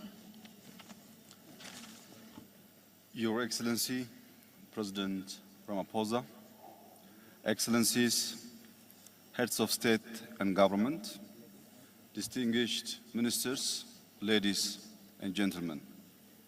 At the outset, allow me to thank our host, President Ramaphosa, for the kind invitation and hospitality. I would also like to express my profound appreciation to Your Excellency for your able leadership as the current chair of the BRICS, in which you have amplified the collective voice of Africa. This BRICS Summit is taking place at a critical moment in time, when often unheard voices in the global arena are striving to be heard. The many crises we have faced as a global community, particularly after the COVID-19 pandemic, have further exposed how cooperation is key for our collective survival. Hence, a growing and inclusive multilateralism is essential to overcome common challenges. A reformed multilateralism entails inclusivity, cooperation, and diversity of voices and interests. By amplifying voices from various corners of the globe, we can collaboratively work for an equitable and peaceful world. In an ever-interdependent world, collectivity is essential to adequately solve global challenges. Transnational problems require joint solutions. At this crucial time, promoting dialogue and harmony is highly critical for overall peace and prosperity. That's why Ethiopia has always been a champion and a defender of multilateralism. And the BRICS is indeed one key initiative, responding to the repeated calls for a new and inclusive multilateralism. Excellencies, ladies and gentlemen, the name Ethiopia evokes memories of origins and of an ancient and wealthy civilization. Remarkable works of architecture and monuments grace its land. Multiple kingdoms ruled over the dominion thousands of years ago. In this modern history, Ethiopia has remained uncolonized, and it has a long history of diplomacy stretching over 100 years. As a founding member of the League of Nations and the Organization for African Unity, Ethiopia's engagement in the international stage has been quite meaningful and impactful. Ethiopia is Africa's second most populous country, with around 120 million people, a greater majority of which are young and dynamic. This demographic dividend, if harnessed properly, can be a significant asset for cooperation through driving innovation, consumption, and providing a large workforce. Located in the Horn of Africa, Ethiopia also serves as a crucial gateway between Africa, the Middle East, and wider Asia. The efforts we are making in intensive infrastructure development within and across the whole region is a testament to our endeavors toward this regional integration. Our strategic position could provide the BRICS with enhanced connectivity opportunities across these regions. Ethiopia's substantial investment in roads, airlines, clean energy, and telecom infrastructure not only demonstrate our ambition, but also our potential to be a hub of connectivity for the African continent. Our positioning offers a vital link to East Africa's market and has the potential to foster a richer and a more inclusive integration of the global economy. Excellencies, my country has also recorded one of the highest economic growth rates in Africa and has showcased its potential to become one of the continent's largest economies. This growth is backed by a mix of agriculture, manufacturing, and service, demonstrating a diversified and resilient economy. For the past 5 years, Ethiopia has also been in the driver's seat to practical solutions to address climate change. Through our massive Green Legacy tree planting program, the initiative launched in 2019 will be the largest afforestation program in the world, when by 2026 we will have planted 50 billion trees in a total of 8 years. Till last week, we have already planted 32 billion seedlings. Over the past 2 years itself, our Green Legacy program has spread to neighboring countries in the home region as we collaboratively work on green diplomacy. Furthermore, Ethiopia has been an active participant in regional and international diplomacy, including its long-standing contribution to UN peacekeeping missions. Therefore, Excellencies, our rich historic past, the breadth and depth of our bilateral ties across the world, as well as being forerunners in the establishment of key global and regional multilateral institutions, not only makes Ethiopia instrumental to BRICS bloc, but a key voice for inclusivity in the global arena. Excellencies, in joining hands with the BRICS, Ethiopia aspires to build BRICS, foster understanding, and work towards a shared future that benefits all. As I reiterate my gratitude to you once again, Mr. President, let me conclude by reaffirming Ethiopia's commitment to further enhancing multilateralism towards inclusivity. I thank you. Thank you, Prime Minister. I now ask His Excellency President Nana Akufo-Addo, President of the Republic of Ghana. Excellencies, ladies and gentlemen, I'm grateful for the opportunity to address the 15th BRICS Summit, in which everyone present here is in agreement about the intensity and scale of the challenges facing our world and the urgent need to address them.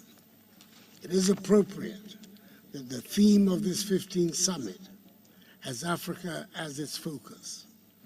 And I thank President Matamela Cyril Ramaphosa and the South African government and people for the invitation and for the warm hospitality the Ghanaian delegation has enjoyed here in South Africa.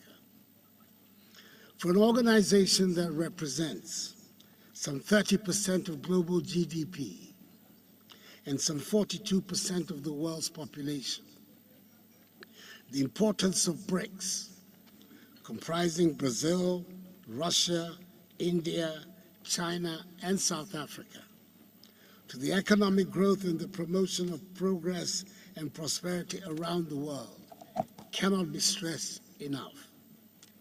And I must applaud successive leaders of the BRICS countries for sustaining the relevance of this body. Excellencies, never has there been a time in recent history where malevolent forces have combined in such a manner to bring hardships to the world, especially to those of us in Africa. We are indeed operating in the most difficult of times. The interlocking challenges and the convergence of crises we are faced with pose existential threats that require immediate solidarity and collective action. It is obvious that the world has virtually run out of time to work together in the spirit of multilateralism. If we do not renew our commitments to build, keep, and consolidate peace and democracy all over the world, we would have to brace ourselves to live in a new and more dangerous world today and in the future. The issues of peace, progress, and prosperity in BRICS countries and Africa are deeply intertwined, which presuppose that ensuring the development of Africa should be in our common interest, which will help right the historic injustice of Africa, the richest continent in the world, being as a result of systemic exploitation, the continent with the highest number of the poorest people. Africa, I need reminding you, has 1.3 billion inhabitants, nearly 18% of the world's population, and in 2050 will be 2.5 billion, meaning that 1 out of every 4 persons in the world will be African. Now more than ever, strong partnership between the BRICS nations and Africa, reinforced political dialogue, and expanded cooperation in the fields of economic growth and international security are required. We have to work together to achieve our goals, including a fair, equitable process of energy transition, which recognizes that the entire African continent is responsible for less than 4% of global emissions, and which safeguards the prospects of Africa's development. Excellencies, I urge this meeting to address one issue of importance for us in Africa, and I believe for the world generally. That is the urgent necessity for the reform of the United Nations, especially of the composition and structure of its Security Council. The contemporary world has moved on significantly from the post-1945 world, which gave rise to the birth of the United Nations and the makeup of the Security Council. The world of 2023 is not the world of 1945. The crisis of the global financial institutions and of global governance under the United Nations system, which were created from the rubble of the Second World War, is a deep crisis. It will continue until a fair system is put in place, a system that reflects the new balances, no longer based on who won or lost the Second World War, but on the major contemporary and future balances. I believe strongly that despite its numerous challenges, Africa is on the cusp of building a great new civilization, which will unleash the considerable energies and huge potential of the African peoples, so that we will make our own unique contribution to the growth of world civilization. Together, working with the rest of us on the continent and with our increasingly educated, skilled, dynamic, and growing youthful population, operating under the aegis of the African Continental Free Trade Area, whose Secretariat Ghana has the honor to host, I'm confident a strong partnership with the BRICS nations can help construct a prosperous and self-confident Africa. Now, I'd like to end by extending hearty congratulations to Prime Minister Narendra Modi on India's historic achievement of yesterday. I thank Your Excellencies for your attention.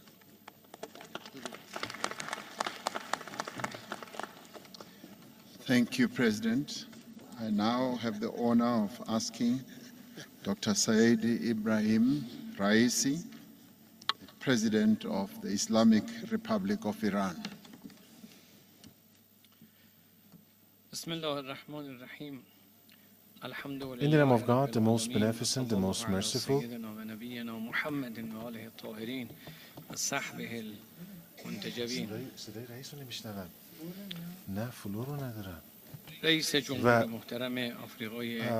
Honorable President of the South Africa, at the outset, I deem it necessary to thank you and the government دعوت از این جانب و میزبانی گرم شما سپاسگزاری نمایم. لازم است از جناب عالی و رؤسای محترم جمهوری چین، روسیه، برزیل و نخست وزیر محترم هند به جهت فراهم نمودن این فرصت تشکر کنم و خرسندی خویش را از حضور در جمع همکاران عزیزم از قاره آفریقا و کشورهای دوست بریکس نیز ابراز دارم. بدون تردید تصمیم اعضای بریکس برای گسترش گروه اقدامی قابل تقدیر است که مسیر توسعه جهانی را در بستر عدالت هموار می کند. مطمئناً فواید عضویت جمهوری اسلامی ایران در گروه بریکس تاریخ ساز خواهد شد و فصلی نو و گامی قوی‌تر در جهت عدالت، انصاف، اخلاق و صلح پایدار در صحنه بین‌المللی رقم خواهد زد. جناب آقای رئیس، این سومین بار است که کشور آفریقای جنوبی ریاست بریکس را بر عهده گرفته است. در هر سه نوبت اهتمام آفریقای جنوبی به تقویت همکاری و شراکت اقتصادی در گروه بریکس و قاره آفریقا ستودنی است. قاره آفریقا یکی از سرمایه‌های اصلی جهان جنوب است. تنوع غنی فرهنگی، قومی و زبانی در کنار مناظر زیبای طبیعی و منابع سرشار معدنی این قاره را متمایز کرده است. خوشبختانه وزن سیاسی و اقتصادی قاره آفریقا روز به روز رو به افزایش است و بخش مهمی از آتیه جهان در حال توسعه در این پهنه جغرافیایی در حال رقم خوردن است. من به آقای ماندلا و قهرمانان آفریقا که در مقابل استعمار ایستادگی کردند باید احترام بگذارم و یاد و نام آنها را گرامی بدارم. جمهوری اسلامی ایران از دیرباز یار آفریقا بوده و تقویت همکاری‌های اقتصادی با کشورهای آفریقایی در دستور کار ما قرار داشته است و در سطوح دو جانبه و چند جانبه برنامه‌های ویژه‌ای برای همکاری با کشورهای مختلف آفریقایی داریم. حضار گرامی، سلطه‌طلبی، بی‌عدالتی، تبعیض و بحران اخلاقی جهان را در وضعیت پیچیده و بغرنجی قرار داده است.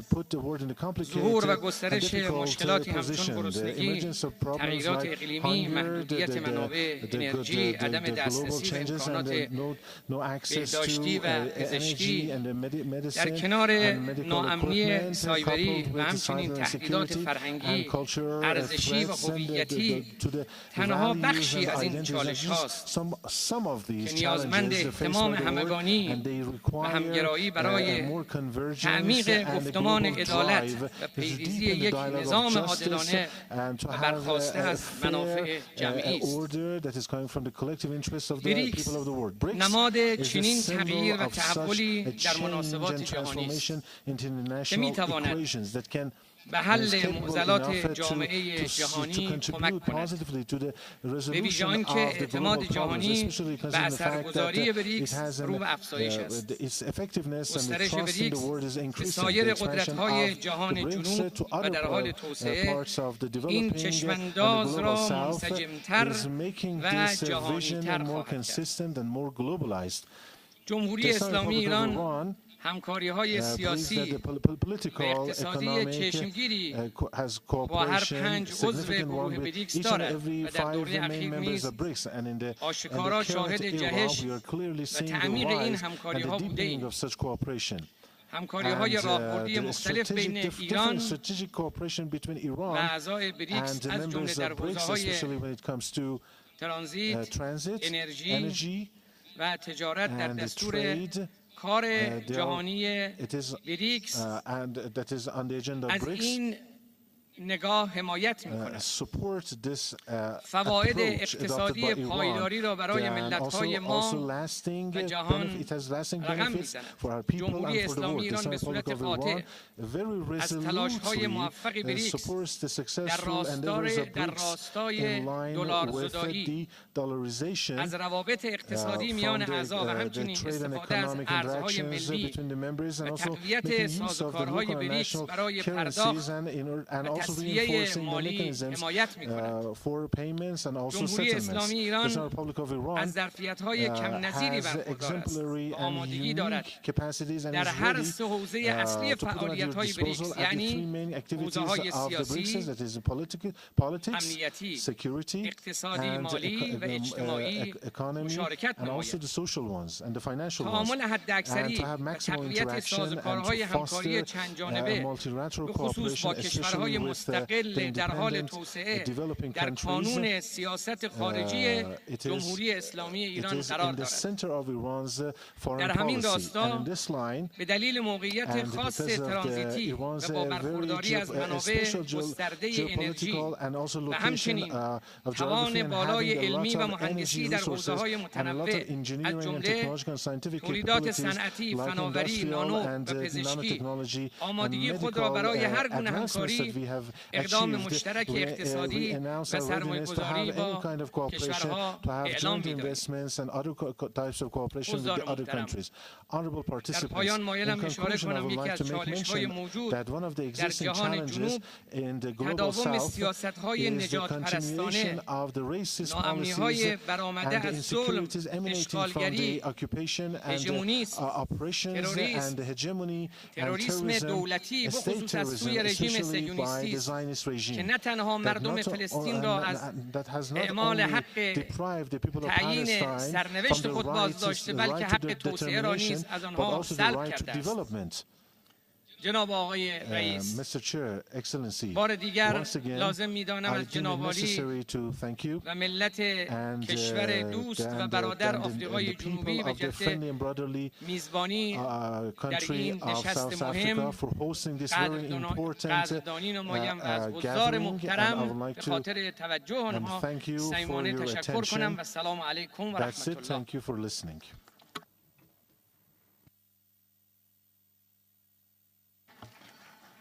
Thank you, President. My next speaker is His Excellency Ntsukwane Samuel Matekane, the Prime Minister of the Kingdom of Lesotho. Your Excellency President Ramaphosa, Your Excellencies President of the BRICS nation, Your Excellencies Heads of State and Government present, distinguished invited guests, ladies and gentlemen. I'm deeply honored to address you on this momentous occasion of the BRICS Africa Outreach and the BRICS Plus Dialogue. On behalf of the people and the government of the Kingdom of Lesotho, I would like to express our gratitude to President Ramaphosa for inviting us to this historic summit and for the foresight to dedicate this session to the Africa outreach. In the like manner, I wish to applaud the BRICS leadership for striving to create a better world. We pledge our support to them and cooperation in building a stronger and more cohesive South-South cooperation. This platform provides us with a unique opportunity to establish partnerships with the BRICS countries, the private sector and business communities for the growth and development of our African countries and the global South as a whole. Excellencies, today we gather against a backdrop of uncertainty as the world grapples unprecedented multitude of global crises. The prevailing geopolitical tensions, global pandemics, and the far-reaching effects of climate change continue to have a devastating impact on human life, livelihoods, economies, and communities around the world. This is further compounded by soaring food and fuel prices, as well as the unsustainable levels of debt. Tragically, it is the people in the global South who bear the heaviest brunt of all these challenges. Therefore, the agency of a dialogue among developing countries to promote economic development, peace and prosperity has never been greater. We call for dialogue and negotiation as fundamental tools for achieving economic development and peaceful resolution of conflicts around the world. In this regard, the reform of the UN security is central to the achievement of sustainable peace. We call on the BRICS countries to support the African common position in this regard. In the same token, the reform of the Bretton Woods institution is key to ensuring equitable economic growth. This is an agenda that we must all join hands in pursuing. Excellencies, we commend the rising influence of the BRICS bloc in recent years and believe it can serve as a valuable platform for addressing the key challenges faced by the Global South. By fostering stronger relations among developing countries, we can unlock considerable opportunities for trade, investment, and technological development. BRICS countries are among the largest export markets in the world, and their role and influence in global trade cannot be overstated.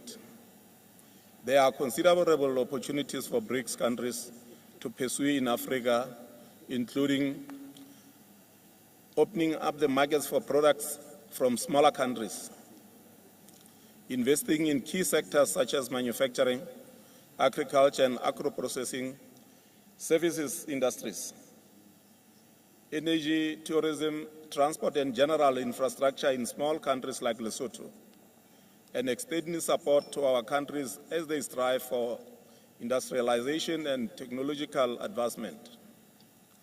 Excellencies, as we approach the 78th session of the United Nations General Assembly, it is evident that many countries lag behind in our collective pursuit of the Sustainable Development Goals, SDGs. To address this situation, Lesotho recently signed the United Nations Sustainable Development Cooperation Framework 2024-2028, aptly entitled Kalebelo la Ntshege, and loosely translated as fast-paced implementation. This serves as a testament to our resolve to accelerate progress towards achieving the SDGs. In addition, we are actively engaging the youth to explore more innovative approaches to ensure swift yet effective implementation of the UN Agenda 2030 for the benefit of current and future generations. Excellencies, the need for immediate action is crucial when addressing global challenges like climate change. Our ability to confront these challenges relies on our collective unity. In addressing climate change, Lesotho has embarked on an ambitious clean energy initiative.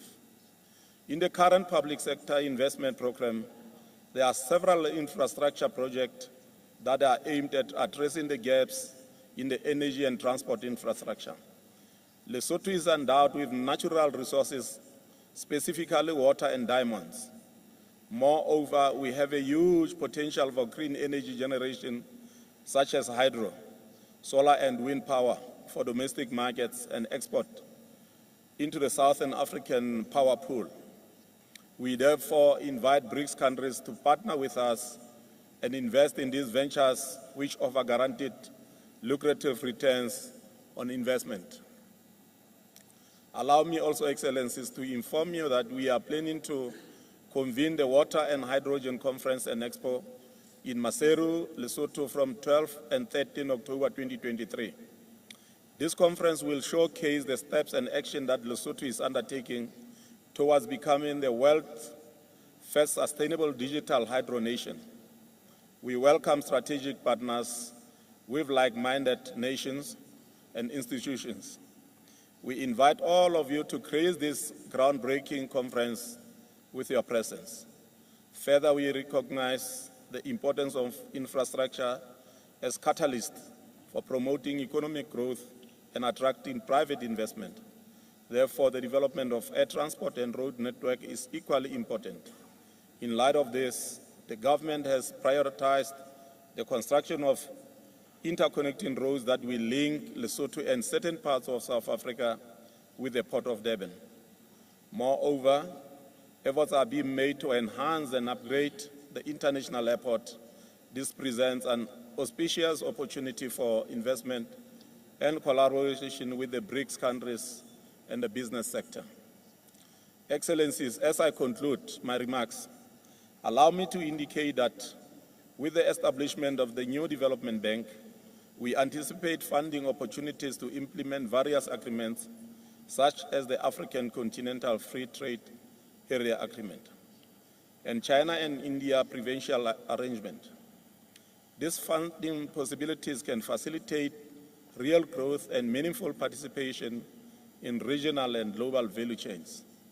Even as that happens, we need to place greater emphasis on the three fundamental pillars underpinning BRICS, namely promoting financial and economic development through cooperation and openness, respecting the sovereignty of other countries and pursuing peaceful resolutions to conflicts, and working to ensure justice and representation in the global governance system. With BRICS and Africa in partnership, the better life for all is achievable. I thank you.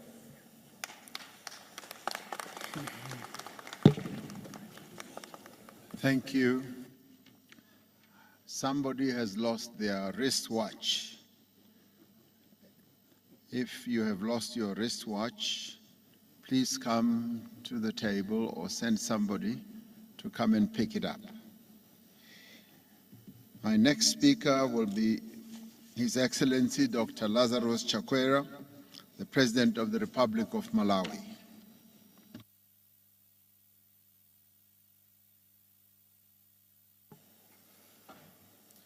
Your Excellency, Mr. Matamela Cyril Ramaphosa, President of the Republic of South Africa and Chair of the BRICS. Your Excellencies, Heads of State and Government, distinguished delegates, ladies and gentlemen, this BRICS dialogue comes at a critical time for us as nations in the Global South, a time in which three consecutive global crises, namely the COVID-19 pandemic, climate change impact, and the war in Eastern Europe, have exposed two harsh realities we can no longer deny nor find acceptable.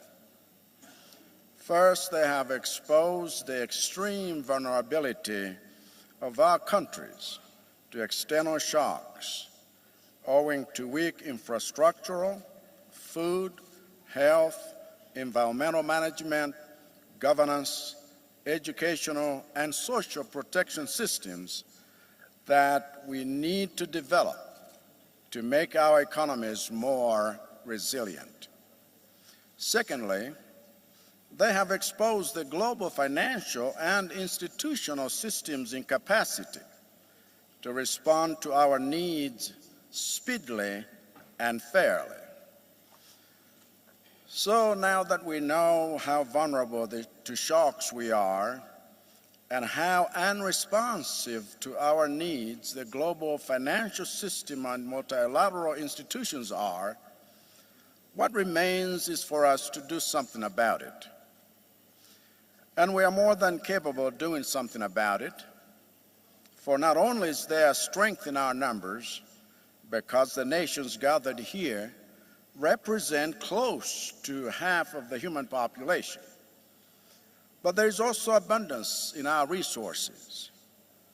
For the nations gathered here are the custodians of the bulk of the natural resources the world needs for the creation of the digital and green economies of tomorrow.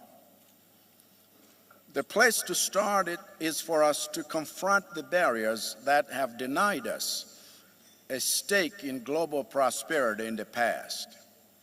One such barrier is our own failure to build our own institutional and financial systems, systems that can better facilitate the implementation of instruments like the African Continental Free Trade Area, AFCTA, and the aspirations of platforms like the Forum on China-Africa Cooperation, FOCAC, the Russia-Africa Summit, and the India-Africa Forum Summit, IAFS. A second barrier we must confront is the monopoly that some countries enjoy of multilateral institutions like the UN Security Council, where we must insist that it is no longer acceptable for a handful of countries that claim to love democracy and equality to have the power to undemocratically make decisions about us without us. 5 months ago, As outgoing chairperson of the least developed countries, LDCs, I presided over the launch of the Doha Program of Action for LDCs for 2022 to 2031 in Doha, Qatar, under the auspices of the United Nations. And yet none of the 46 nations that are part of this program have a permanent representation on the UN Security Council, where decisions are made affecting its progress. This is unacceptable. 5 months ago, I led my nation in mourning the loss of over 1,000 Malawians, the displacement of over 500,000, and the destruction of crops and infrastructure that over 2 million depend on, following the devastation caused by Cyclone Freddy. And yet Malawi has no nation to permanently represent its interest on the UN Security Council, where the nations that are the greatest cause of climate change remain unaccountable for meeting their obligations for climate change mitigation, adaptation, and loss and damage. That is unacceptable. In the face of these global challenges, Malawi is determined to work with BRICS nations to promote multilateralism and uphold international law in a new and better framework, because Malawi is not satisfied with a post-colonial geopolitical framework that has failed to deliver equitable prosperity for our people. We must reboot the system. We must reboot it now. And we are here to help BRICS nations design the software. I thank you for your attention.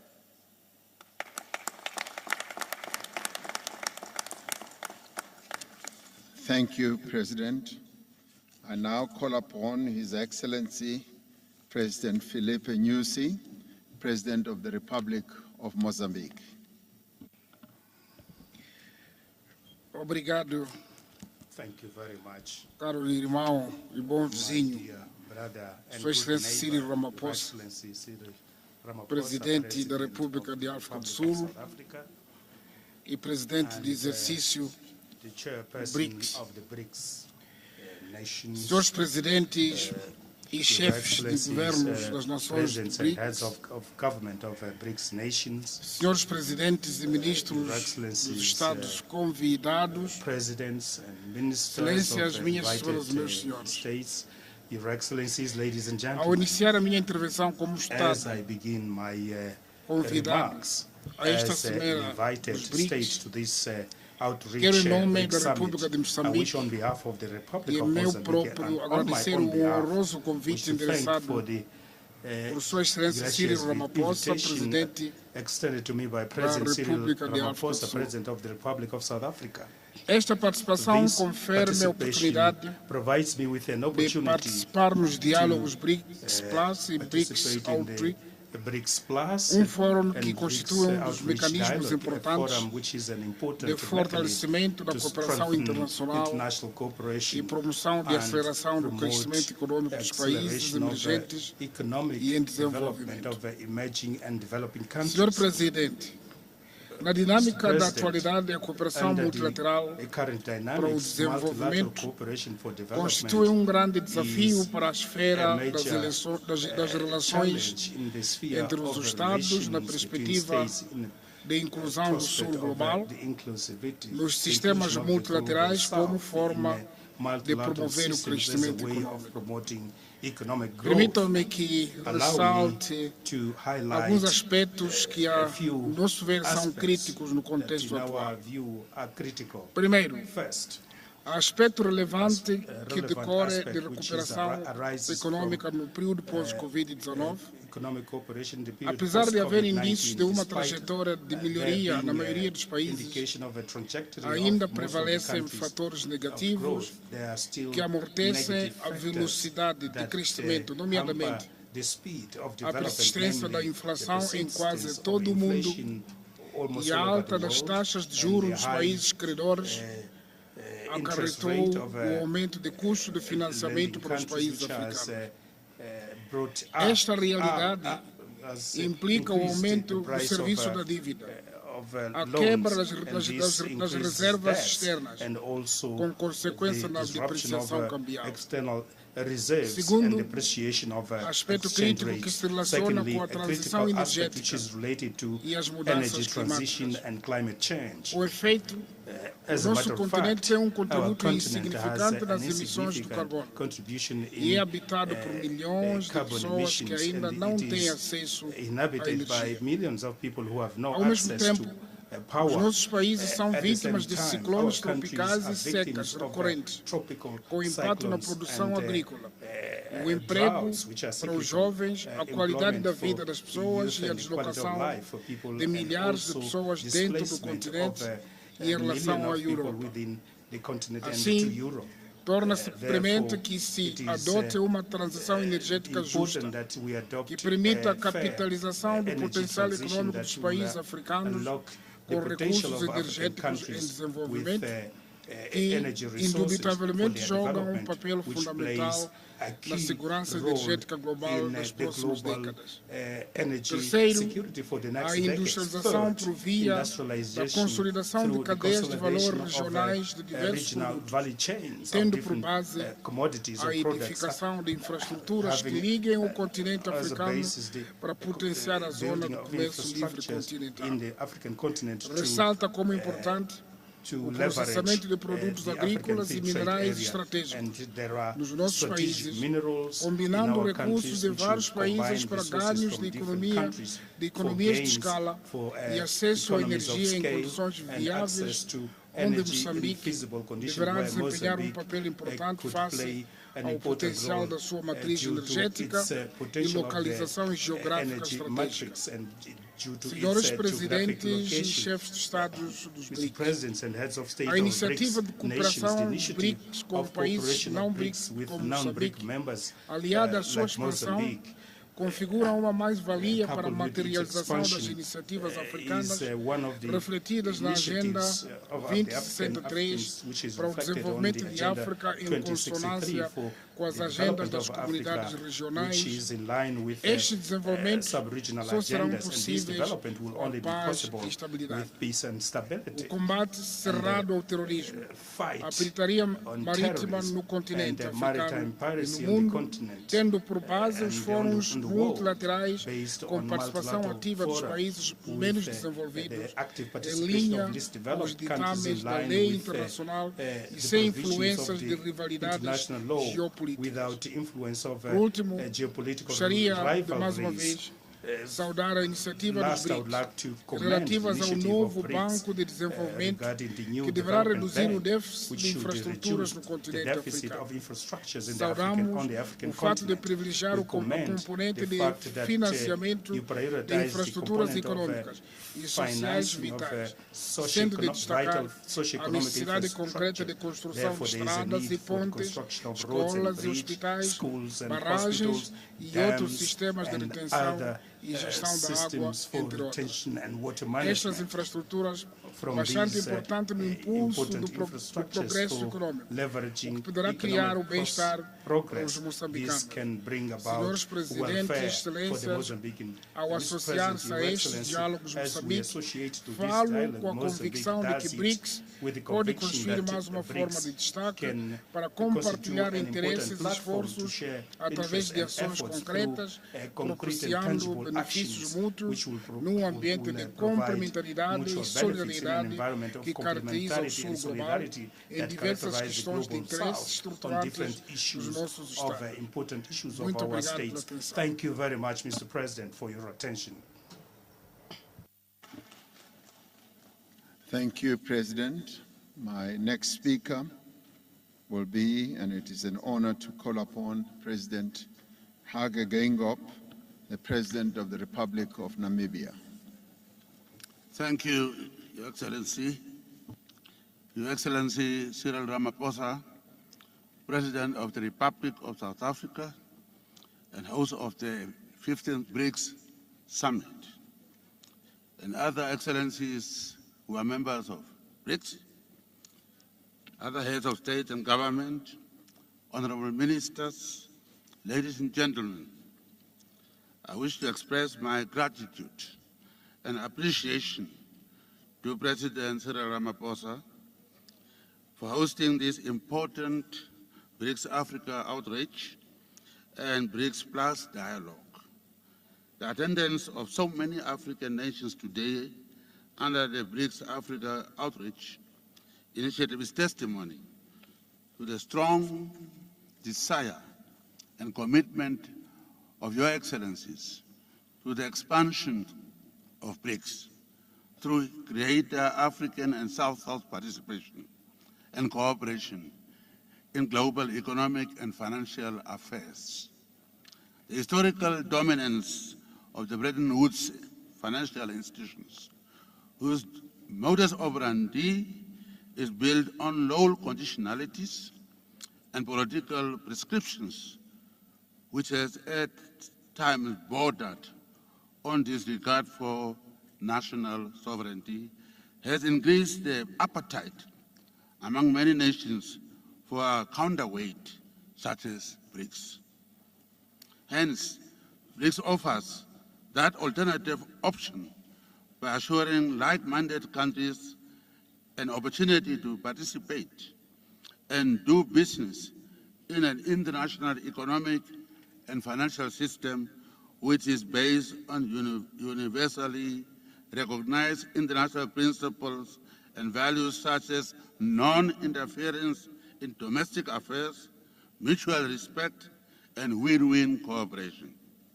In Namibia, we too hold dear these principles as a condition sine qua non to build a shared, peaceful, and prosperous global community in which all countries, big and small, interact as sovereigns on equal footing, without any country being left out or subjected to the forceful imposition of particular value system.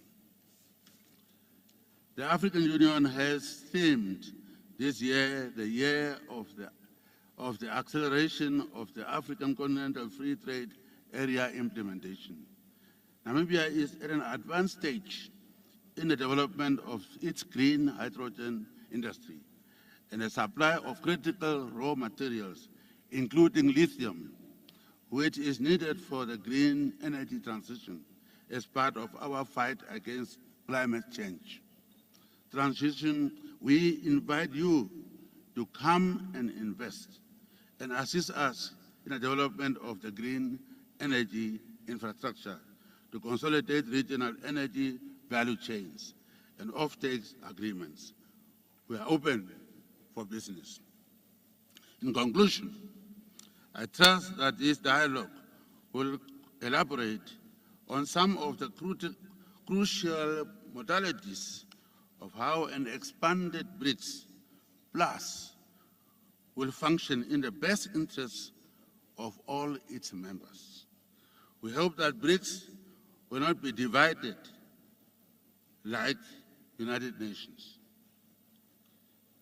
which has a Security Council for the few of the veto powers and a General Assembly for the majority of member states who don't enjoy the same privilege of a veto. We believe that an important global grouping of nations such as BRICS, which is born from a collective desire of the countries from the South to make the international order more just and equitable and favorable to peace and development for all, will, if that we do that, will go down or break down the barriers of division, confrontation, and conflicts. I wouldn't like, if we are going to have, and I don't know the conditions for membership for others, I wouldn't like to see we're going to have a BRICS, the original members, to be like the United Nations Security Council, and the rest will be others, will be General Assembly members, no veto right. in that case, we are not adding anything. We are going to have a group of original members who will be the Security Council 5 with veto rights. And we come in, if you come in as BRICS and others. Are you going to be named one by one or just others? We don't have any veto power or say. We must first report to you maybe, and then you approve, and then we can then say we are members. That kind of a situation is not going to be good.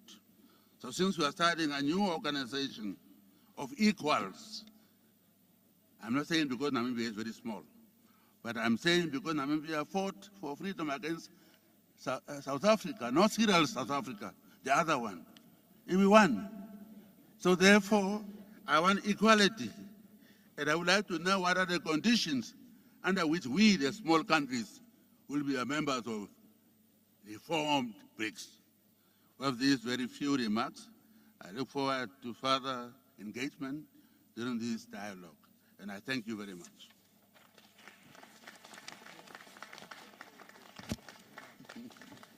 Thank you, President Gengop. BRICS does believe in equality, and I can assure you there won't be any UN Security Council effect in BRICS, with some countries having a veto power. Our belief in equality and respect is what really defines what BRICS is all about. So be rest assured, your fears must be waylaid. So fear not, my dear President. I now want to call upon His Excellency President Ibrahim Ghali, President of the Sahrawi Arab Democratic Republic, to take the floor. فخامة الرئيس السيد رامابوسا، رئيس جمهورية جنوب أفريقيا، الرئيس الحالي للمنظمة أصحاب الفخامة والمعالي رؤساء الدول والوفود الممثلة لمجموعة البريكس، رفاقي أصحاب الفخامة والمعالي رؤساء دول ووفود منظمة الاتحاد الإفريقي، ضيوف قمة بريكس إفريقيا الأعزاء، الحضور الكريم، يطيب لي بداية أن أعرب عن جزيل الشكر والتقدير لجنوب إفريقيا، بلد نيلسون مانديلا، حكومة وشعبا برئاسة فخامة السيد الرئيس سيريل رامابوسا، على الدعوة الكريمة التي تلقيناها باسم مجموعة البريكس، وعلى ما حظينا به من كريم المفادة وحسن الاستقبال، وما وفرته من ظروف رائعة لإنجاح هذا الاستحقاق قمة بريكس الاتحاد الإفريقي. إفريقيا قارة تمتلك قدرات هائلة بشبابها الحيوي، وتزخر أرضها بثروات هائلة، إلا أنها عانت وما زالت تعاني من التهميش وحتى من الاستغلال والمديونية التي أفقرت العديد من بلدانها وحالت دون نموها الاقتصادي والاجتماعي. الجمهورية الصحراوي تعتبر أن السلام والاستقرار في قارتنا مرهون بتحمل المجتمع الدولي، وخاصة أعضاء مجلس الأمن لمسؤولياتهم في فرض احترام الشرعية بعيدا عن الكيل بمكيالين. فالجمهورية الصحراوية تخاطبكم من منطلق أنها تعاني اليوم في القرن 21 من ظلم صارخ وانتهاك سافر للقانون الدولي ونهب متواصل لثرواتها الطبيعية بتدخل مخجل من أطراف دولية تسعى لفرض خيارات أحادية ظالمة بما في ذلك على مستوى بعض أعضاء مجلس الأمن الدولي تحول دون تمكين الشعب الصحراوي من استكمال سيادة بلده على كامل ترابه الوطني. وهكذا أصحاب الفخامة والمعالي والسعادة فإن الجمهورية الصحراوية تعتبر أن نظاما عالميا متعدد الأطراف لكي يلبي اليوم تطلعات البشرية يجب أن يكون قائما على العدالة وسيادة القانون الدولي لا بد له من أن يجعل من حقوق الشعوب في تقرير المصير والاستقلال ومن تصفية الاستعمار ومخلفاته أحد ركائزه الأساسية. لا بد له من أن يضمن خلق ديناميكية جديدة تقضي على الفوارق الظالمة سياسيا واجتماعيا واقتصادية بين مختلف مناطق العالم وتصب في النهاية في مصلحة البشرية جمعاء. لا شك أن ذلك هو الفارق الذي سيميز مجموعة البريكس. كل النجاح والتوفيق لهذا اللقاء. شكرا والسلام عليكم ورحمة الله.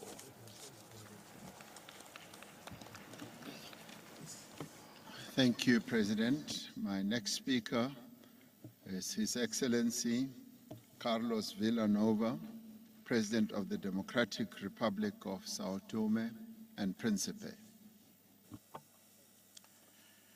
Sua Excelência Cyril Ramaphosa, Presidente da República da África do Sul, Excelências, chefes de Estado e de Governo do Brasil, da Rússia, da Índia e da China, ilustres chefes de Estado convidados, minhas senhoras e meus senhores, quero em primeiro lugar agradecer o honroso convite que me foi formulado pelo Presidente Cyril Ramaphosa, Presidente da República da África do Sul e Presidente pro tempore dos BRICS, para, na minha qualidade de chefe de Estado de São Tomé e Príncipe, um pequeno Estado insular, participar nesta prestigiada 15ª Cimeira dos BRICS, nomeadamente nesta reunião BRICS África Outreach.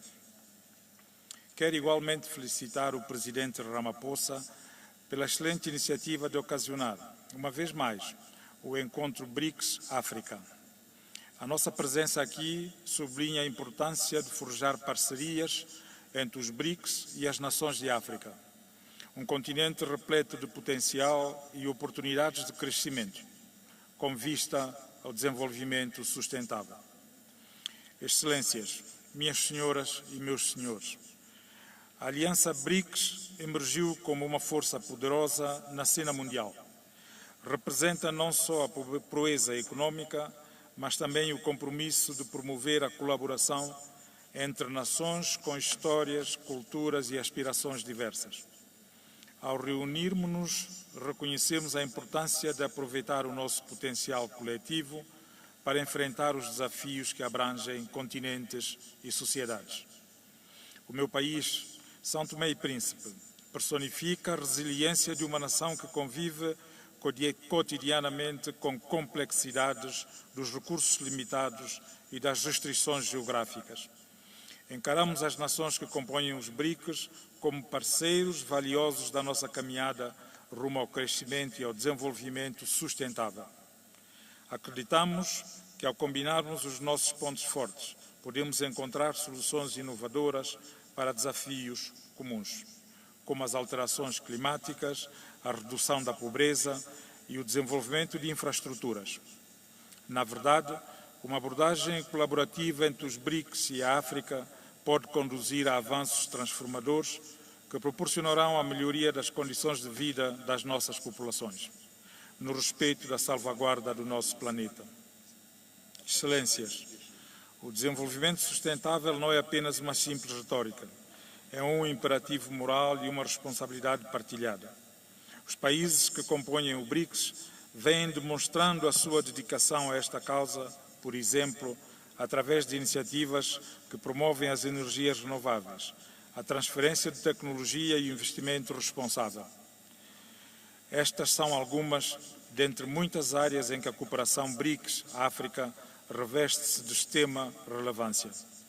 Com efeito, ao alargar essas iniciativas às nações africanas, podemos promover um crescimento econômico inclusivo que ajude as comunidades mais vulneráveis. O meu país, por exemplo, pode servir de centro de experimentação de energias renováveis, demonstrando como as práticas sustentáveis podem ser integradas mesmo nos ambientes geograficamente mais limitados. Através do compartilhamento de melhores práticas e cooperação em políticas, poderemos adotar abordagens mais eficazes para enfrentar desafios socioambientais. O princípio do multilateralismo inclusivo está no centro das nossas aspirações. No mundo cada vez mais interligado, é imperativo que os nossos parceiros reflitam a diversidade de perspectivas e vozes. A ênfase dos países BRICS numa ordem mundial multipolar alinha-se perfeitamente com o desejo de África de ter uma plataforma onde cada nação, independentemente da sua dimensão, possa contribuir de forma significativa. Assim, a parceria com os BRICS, além de configurar um espaço de cooperação mutuamente vantajosa, pode representar para as nações africanas uma plataforma para ampliar a sua presença no palco global, assegurando que as nossas preocupações são ouvidas e que as nossas soluções são integradas no discurso mais alargado. Ao concluir, e na convicção plena de que os nossos desafios, embora numerosos, não são insuperáveis, quero aqui reforçar a parceria entre os BRICS e a África. É um farol de esperança, um testemunho do poder de colaboração e dos objetivos partilhados. Juntos, podemos forjar um conjunto para o crescimento e desenvolvimento sustentável, a paz e o multilateralismo inclusivo. Agradecendo uma vez mais o convite que me foi formulado para participar neste importante evento, faço votos que as conclusões e deliberações aqui chegadas sejam válidas contribuições para construirmos um futuro em que as nossas nações e os nossos povos prosperem e o nosso mundo se torne um lugar mais justo e equitativo para todos. Muito obrigado pela vossa atenção.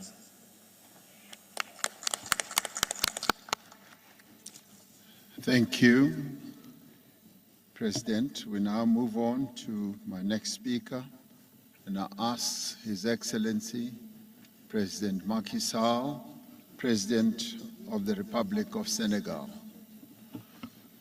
Merci beaucoup, Président. Thank you very much, President Cyril Ramaphosa. Dear colleagues of member states of BRICS, and then invited Monsieur le Secrétaire Général des Nations Unies, the General Secretary of the United Nations, ladies and gentlemen. Merci, Président Cyril Ramaphosa, thank you, President Cyril Ramaphosa, for your kind invitation and then the generous hospitality that we received during this 15th BRICS Summit. I would like, before I start, to extend my gratitude, my warm gratitude and congratulations to the member states that have just joined BRICS as a full member, namely Saudi Arabia, Argentina, Egypt, United Arab Emirates, Ethiopia, and then the Islamic Republic of Iran. That is an indication that BRICS is working in the direction of history. So we need to continue with this journey to expand more. So Senegal is saluting the spirit because we would like a new world order that will be more inclusive, more just, and then equitable. In a global context of world crisis aggravated with the impact of a high-intensity conflict. So I would like to raise 4 priorities that I think are more crucial.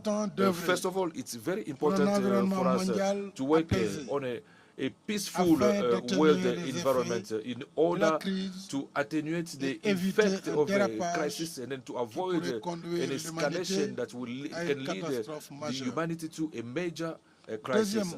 Secondly, Senegal wish that the BRICS support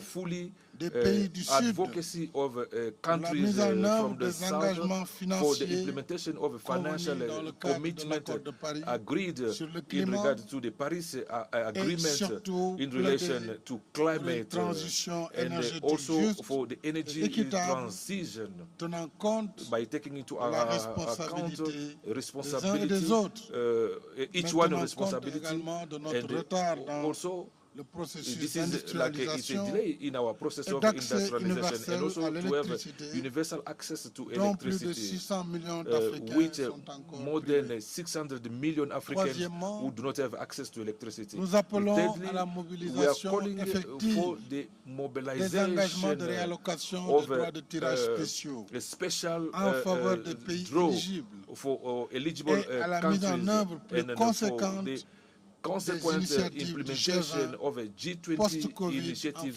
post-COVID in the relation for the funding of South economies.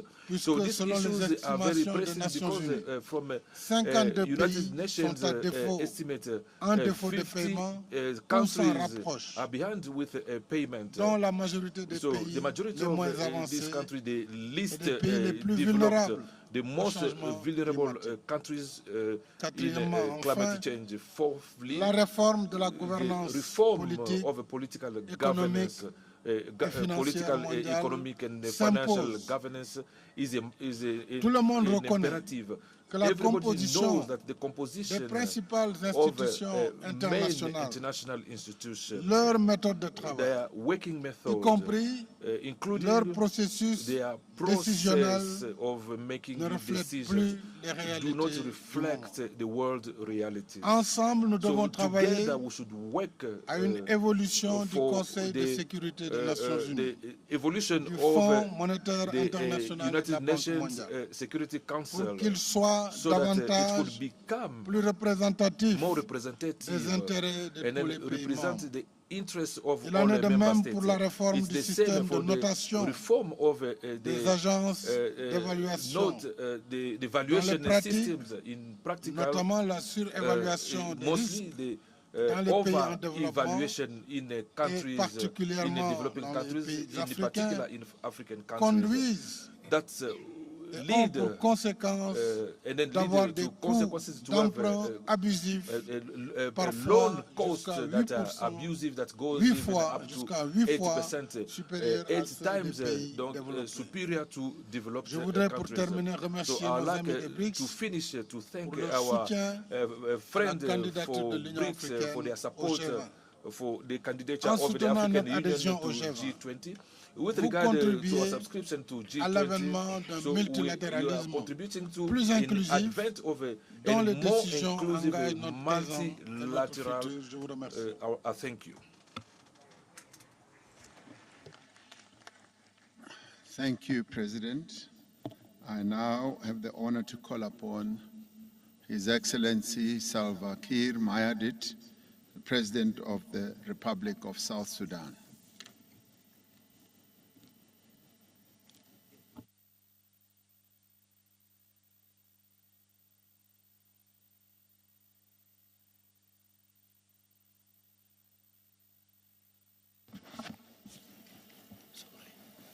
Thank you.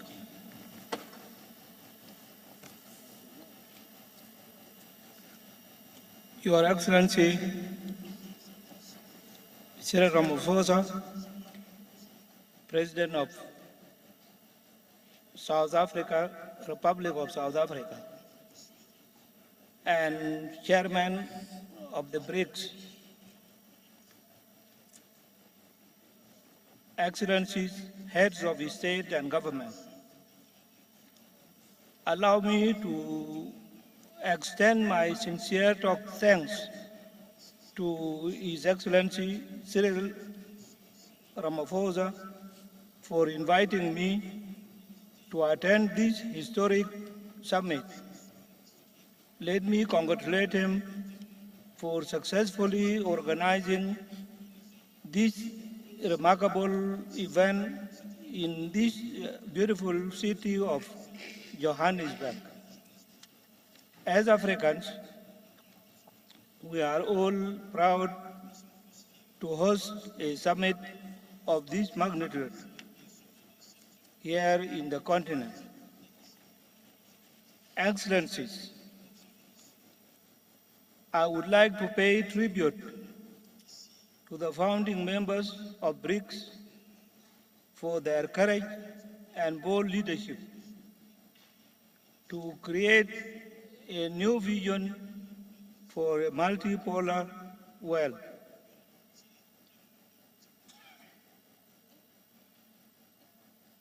The world that is governed by inclusive and genuine economic interdependence. The theme of this historic summit, BRICS and Africa, partnership for mutually accelerated growth, sustainable development, and inclusive multilateralism captures this new spirit. With BRICS, people in the global south can now imagine a new world where nations can cooperate and trade on mutually acceptable terms. With BRICS countries, we can enter into economic cooperation without any fear of strategic considerations of certain powerful states coming in between the mutually agreed economic and trade arrangements. Your Excellencies, given that BRICS stands for alliance with our vision of multilateral institutions, I am publicly announcing that South Sudan is interested in joining the bloc, subject to meeting criteria set by the organization. Like other states that have expressed their interest in joining this organization, we hope that BRICS will become for us the institution that believes in and cherish sovereign equality of states, not only in words, but also in its practices. As a young country with numerous development-related challenges, South Sudan will be looking at BRICS alternative financial system as an avenue to borrow from, to fast-track roads building, boost agricultural production, and in the long term, build its industrial and manufacturing capacity. Excellencies, ladies and gentlemen, thank you very much for listening.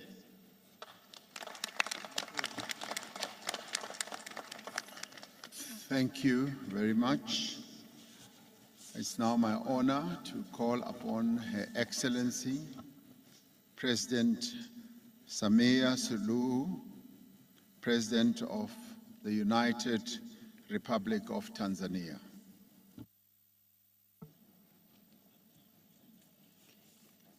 Your Excellency Cyril Ramaphosa, President of the Republic of South Africa, heads of state and government of BRICS member states, fellow heads of states and governments of the African Union member countries, ladies and gentlemen, it is both a pleasure and an honor to join you in this beautiful city of Johannesburg for the 15th BRICS Summit. Mr. Chairman, allow me to use this brief time allotted to me to applaud you, members of the BRICS, for keeping this association going since its establishment in 2009. Indeed, the international challenges that inspired the creation of BRICS have evolved, and one may say to the worse. Henceforth, in the face of the poly crisis and rising global uncertainty, there is a great need to have a meaningful dialogue that seeks to find common solutions to common challenges. That's why I welcome and commend the selection of the theme for this dialogue. I'm very optimistic that this dialogue will advance deliberations geared toward resolving the complex challenges which our countries are facing both individually and collectively. Excellencies, one aspect which I personally consider critical in the course of the dialogue is the call to redouble efforts and take concrete actions to address the North-South divide so as to deepen strategic, financial, trade, investment, and economic partnerships based on a just international economic order.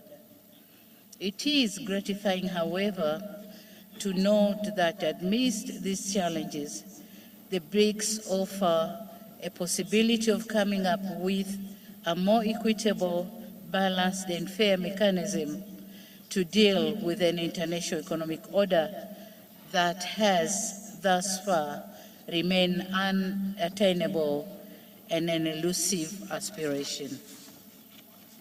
It is on these grounds that BRICS African Partnership needs to focus on unlocking potential opportunities on the continent towards realization of both Agenda 2063 and the Sustainable Development Goals, which includes the operationalization of African Free Trade Area.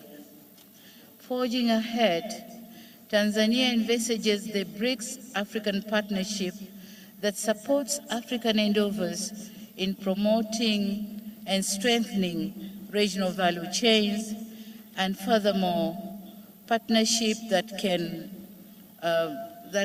promote or help African producers to be able to gain access to broader export markets. Excellencies, the second issue which I wish to underscore is the continued relevance and the validity of multilateralism. I note with satisfaction that this has been captured in the theme of this summit. Indeed, multilateralism stands as the major tool in addressing most of global geopolitical challenges. And in this regard, as we convene in multilateral fora such as this one, we should not lessen our efforts to strengthen the United Nations. At its 78th years of existence, it remains the sole body with universal membership. And so, Tanzania, at this point, would wish to reiterate this in the strongest voice on the need to reform the UN Security Council to make it fairly representative, effective, and reflective of the current geopolitical realities.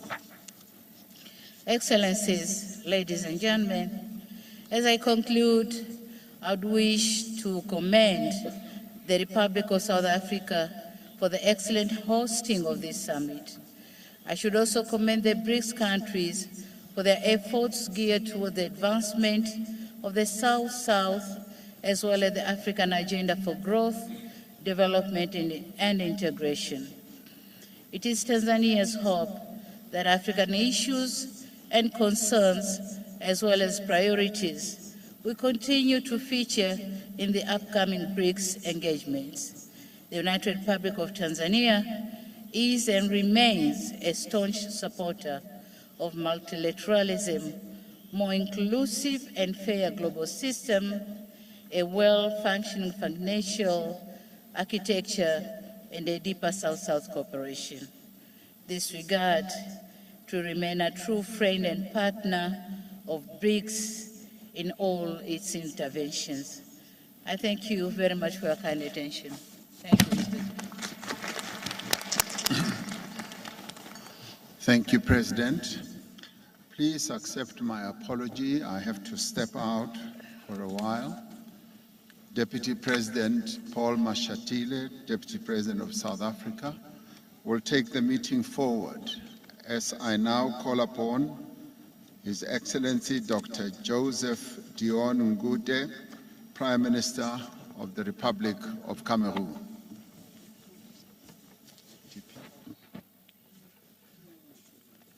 Your Excellency Cyril Ramaphosa, President of the Republic of South Africa, your brother and counterpart, the Head of State of Cameroon, His Excellency Paul Biya, received your kind invitation to attend the 15th BRICS Summit here in Johannesburg. The Head of State would have liked to be here in person, but owing to a prior engagement, he has asked me to represent him.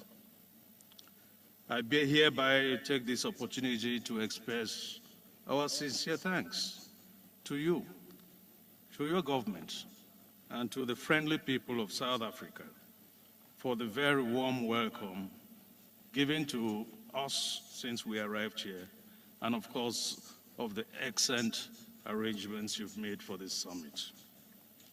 At this moment, I would like to pay a vibrant tribute to the leaders of BRICS, their excellencies, Luiz Inácio Lula da Silva of the Federative Republic of Brazil, Vladimir Putin of the Russian Federation, Narendra Modi of the Republic of India, whom we heartily congratulate for the successful landing of the space vessel on the south side of the moon. Excellency Xi Jinping of the People's Republic of China, and of course our host Cyril Ramaphosa of the Republic of South Africa. I wish to emphasize that Cameroon has excellent cooperation ties with each of your countries. Your Excellencies, Head of State and Government, distinguished guests, ladies and gentlemen, further to the 14th BRICS Summit held in Beijing, China in June 2022, which affirmed the ambition to foster a high-quality partnership between the BRICS and open up a new era for global development. The BRICS leaders are at this 15th summit discussing the BRICS Africa Partnership for mutually accelerated growth, sustainable development, and inclusive multilateralism. The challenge is to ensure that we continue to work together to build solidarity around the core values that motivated the establishment of this important group. Our world is currently facing many challenges, including, amongst others, insecurity, terrorism, climate change, cybercrime, the militarization of space, and the malicious use of social media. Faced with these global challenges, the hopes and expectations of our people continue to grow. Individually, countries are finding it difficult to respond promptly and adequately. To this end, Cameroon welcomes and appreciates the various initiatives under discussion for the development of the African continent and for the drive towards a fairer, more united, and more equitable world. This vision of the world is in line with that of Cameroon, based on a commitment to inclusive multilateralism, respect for the sovereignty of states, and other principles of peaceful coexistence in the quest for shared growth and co-prosperity. Your Excellencies, heads of states and government, distinguished participants, ladies and gentlemen, under the leadership of the head of state, His Excellency Paul Biya, Cameroon is actively engaged in this path. In fact, Cameroon has embarked on a vigorous plan to implement the SDGs and the Agenda 2063 through the adoption of a national development strategy designed to make Cameroon an emerging country by 2035. For example, Cameroon is one of the pioneers in the implementation of the agreement on the African Continental Free Trade Area. In addition, Cameroon, in conjunction with other members of the Congo Basin Forest, which is one of the forest lungs of the world, is working actively to find solutions to climate change. To conclude, I would like to express the hope that the recommendations resulting from this summit will help to strengthen and consolidate cooperation between BRICS and Africa. I thank you for your kind attention. Thank you. Thank you very much, Your Excellency. I now invite Prime Minister, His Excellency Salef Kezabo of the Republic of Chad. You may make your statement, Prime Minister. Merci, Monsieur le Président. Thank you, Excellence, Monsieur le Président des pays membres de BRICS. Excellence, Monsieur le Président en Head of State members of the BRIC, and then Monsieur members le from Secrétaire the général African des Union, Nations Unies, Mr. the Monsieur Secretary le General of the Président des United communautés économiques Nations, régionales, and then Excellence, Chair of Mesdames et the Messieurs. Economic Regional Permettez-moi de me Community. joindre aux orateurs précédents pour Allow témoigner me ma to sincère join gratitude à my notre frère, previous Monsieur Cyril predecessors Ramaphosa, to président de la République congratulate d'Afrique du Sud, à son the gouvernement, President of South Africa, Cyril ainsi qu'au Ramaphosa, peuple frère his d'Afrique government, du Sud and also pour l'accueil et the l'hospitalité people of South Africa qui for nous their ont warm été réservés welcome that depuis notre arrivée à reserved Johannesburg. to us since we arrived in Johannesburg. Permettez-moi aussi Allow me de vous also informer to que, inform you compte tenu that d'engagements de dernière given minute, the last minute Son Excellence Mahamat commitment, Idriss His Déby Excellency Itno, président de Mahamat transition, Idriss président de la Déby, République du the Tchad, President of a transition, et the président President en of a Chad, exercice and de la the CENSAD, President of a n'a pas pu faire le CENSAT déplacement could not pour être avec nous travel aujourd'hui. to be with us Cependant, today. Therefore, il m'a chargé de livrer son he message. asked me to Message come and que deliver voici his et que message, je vous lis the message that intégralement. I was going to read Citation. for you as it is written. Je voudrais exprimer ma Quote, profonde I would like gratitude to à tous les express my membres de gratitude BRICS to the members pour of cette BRICS invitation qui for est this une marque de invitation, considération which pour is notre organisation, a la sign of CENSAT, consideration for us et in qui sera pour CENSAT, nous l'occasion which will be d'évoquer les an défis de opportunity l'heure for us to deal qui with méritent l'attention des challenges BRICS pour of un the développement time harmonieux. that requires a special Excellences, attention. Mesdames et Messieurs, Excellency, ladies le and thème gentlemen, de ce sommet the theme intitulé of this les summit BRICS et l'Afrique, titled partenariat pour une croissance Partnership mutuellement BRICS and accélérée, Africa for an un accelerated développement durable et un an multilatéralisme accelerated growth, inclusif, mutual growth, m'amène and à rappeler à inclusivity. votre auguste Remind assemblée me to la remind situation your des pays membres de la CENSAT meeting dans that un contexte the mondial member of marqué CENSAT par in des a world luttes pour relever context le défi du to développement, deal with de vivre challenges of ensemble, development, to de la live paix together in et peace de la stabilité and then politique. political stability. Je voudrais rappeler que les pays membres de la CENSAD, à l'instar d'autres pays, traversent une période charnière de leur histoire où la paix et la stabilité font l'objet de défis permanents. En effet, la situation sécuritaire dans la région sahélo-saharienne est pour nos États membres l'un des plus grands défis en matière de lutte contre le terrorisme et l'extrémisme violent en raison notamment de la circulation d'armes légères et de petits calibres, de criminalité transnationale organisée et autres.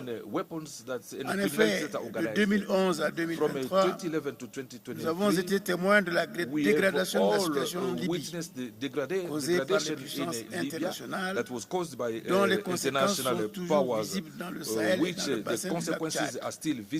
La situation sécuritaire dans nos États respectifs s'est en même temps progressivement dégradée comme par un effet domino. Le dernier exemple en date est le Soudan, qui vit actuellement l'une des pires périodes de son histoire, avec des millions de personnes déplacées ou réfugiées, notamment au Tchad, mon pays. Ces réfugiés ont besoin d'aide d'urgence qui tarde à se mobiliser. C'est le lieu d'appeler les BRICS et l'ensemble de la communauté internationale à faire preuve de plus d'humanisme et de solidarité à l'image de ce que nous avons observé ailleurs dans le monde. Les États membres de la CENSAD font face à cette situation avec responsabilité et détermination afin d'assurer leur part de l'histoire et leur contribution au développement humain et social global. Malgré ces défis, les pays membres de la CENSAD et particulièrement le Tchad demeurent des pays d'opportunités économiques qui doivent intéresser tous les pays de BRICS. Nous avons une population jeune et de ce fait, l'avenir nous appartient.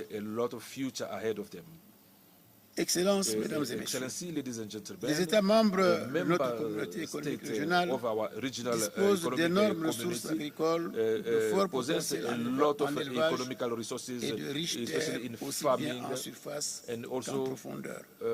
Aussi, nos pays peuvent-ils se révéler être d'excellents partenaires pour les entreprises des BRICS dans les domaines précités. Nos États ont besoin d'accompagnement pour la modernisation et l'exploitation responsable de ces ressources du sol et du sous-sol. Les BRICS, par leurs actions, pourront aider les pays de la CENSAD à élever leurs standards et à s'arrimer aux normes internationales en matière d'exploitation minière et de production agro-silvo-pastorale. Excellences, Mesdames et Messieurs, rien ne peut se réaliser dans un échange économique certain. Rien de concret ne peut se réaliser sans un échange économique certain. À cet effet, nous invitons les pays membres des BRICS à inciter leurs banques commerciales afin de s'installer dans nos pays pour fluidifier les échanges entre nos États, financer le développement et les infrastructures dans un contexte mondial dominé par une architecture financière internationale de plus en plus contestée. C'est ici le lieu de saluer la naissance de la Banque de développement des BRICS. Excellences, Mesdames et Messieurs, tout autour de nous, nous constatons que le monde change. Nous ne devons donc pas rester des spectateurs pour subir des lois anciennes qui ne favorisent pas notre essor. Ayons le courage de remettre en cause toutes les institutions qui sont nées après la Deuxième Guerre mondiale et qui ont été conçues sans tenir compte de nous, de nos intérêts et de nos populations. Oui, le monde change.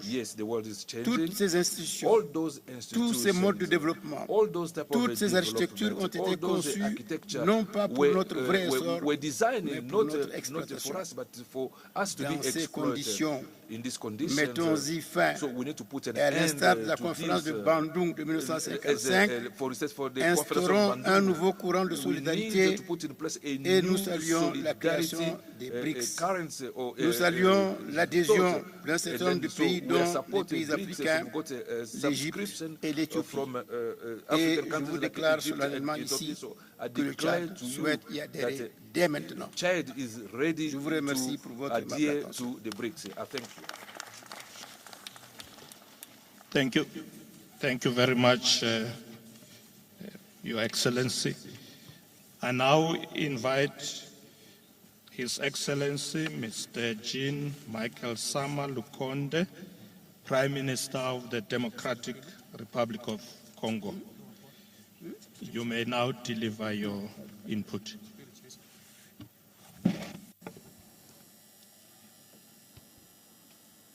Merci, Monsieur le Président. Thank you, Excellences, membres du BRICS. Excellency, members of Excellences, BRICS, Mesdames et Messieurs, ladies and gentlemen, les chefs d'État, de gouvernement state, et chefs de government délégation, head of Monsieur le delegation, Secrétaire général des Nations Unies, distingués invités. C'est pour moi un honneur mérité que d'être convié au nom de son Excellence, Monsieur Félix Antoine Tshisekedi Tshilombo, président de la République démocratique du Congo, à ce 15e sommet des BRICS. Je voudrais, comme d'autres avant moi, remercier sincèrement le gouvernement de la République sud-africaine pour l'accueil chaleureux réservé à moi-même et à ma délégation. Ce sommet s'inscrit dans la dynamique du changement de paradigme macroéconomique et géopolitique du monde et place nos États respectifs devant leur responsabilité de trouver des solutions appropriées aux grands défis qui se posent à l'humanité, à l'instar de la pandémie à Covid-19, du changement climatique, de l'atteinte des objectifs de développement durable à l'horizon 2030, de la transition énergétique et de la biodiversité. Face à toutes ces réalités, il y a lieu de relever que de Ekaterinbourg en Russie en 2009, à Johannesburg en Afrique du Sud en 2023, il y a certes des pas qui ont été franchis, notamment celui de l'existence de la Banque de développement et d'un fonds commun de réserve de change des BRICS, afin de consolider l'optimisme à affronter les problèmes qui se posent à l'humanité. Au regard de cette avancée, et devant apporter sa contribution à cet édifice, la République démocratique du Congo, qui affronte les défis d'une guerre d'agression injuste dans sa partie Est, vient à ce sommet comme pays solution. Pays solution en ce que la République démocratique du Congo dispose d'un potentiel et des atouts qui constituent un apport indéniable aux défis que je venais d'énumérer. Primo, de par son étendue, c'est un vaste territoire de 2 345 410 km², disposant de 80 millions d'hectares de terres arables, utiles au développement des grands projets agricoles. Mon pays héberge une main-d'œuvre de plus de 50 millions de jeunes. Secondo, sur le plan des écosystèmes, il dispose d'un massif forestier protecteur de la couche d'ozone d'environ 155,5 millions d'hectares, soit 10% des forêts tropicales de la planète et plus de 60% des forêts du bassin du Congo. En plus d'importantes réserves des écosystèmes naturels de la planète, les tourbières, puis de plus de 30 gigatonnes de dioxyde de carbone, et de plus, avec sa faune et sa flore, la République démocratique du Congo est classée 5e puissance mondiale en biodiversité. Tertio, pour ce qui est de la réponse au déficit énergétique, mon pays dispose d'un potentiel photovoltaïque estimé à 70 000 MW grâce à son exposition naturelle sous la ligne de l'équateur, mais également un important potentiel énergétique d'environ 37% du potentiel africain et 6% du potentiel mondial, et est en mesure de fournir plus de 100 000 MW grâce à son barrage hydroélectrique de Inga. Au sujet de la transition énergétique, il y a lieu de relever que la République démocratique du Congo détient au-delà de 60% de la production mondiale de cobalt. Outre le lithium, qui est assez connu, mon pays regorge d'autres minerais critiques qui entrent dans la fabrication des batteries et des piles à hydrogène, et dont la demande augmente sans cesse pendant cette ère des énergies renouvelables.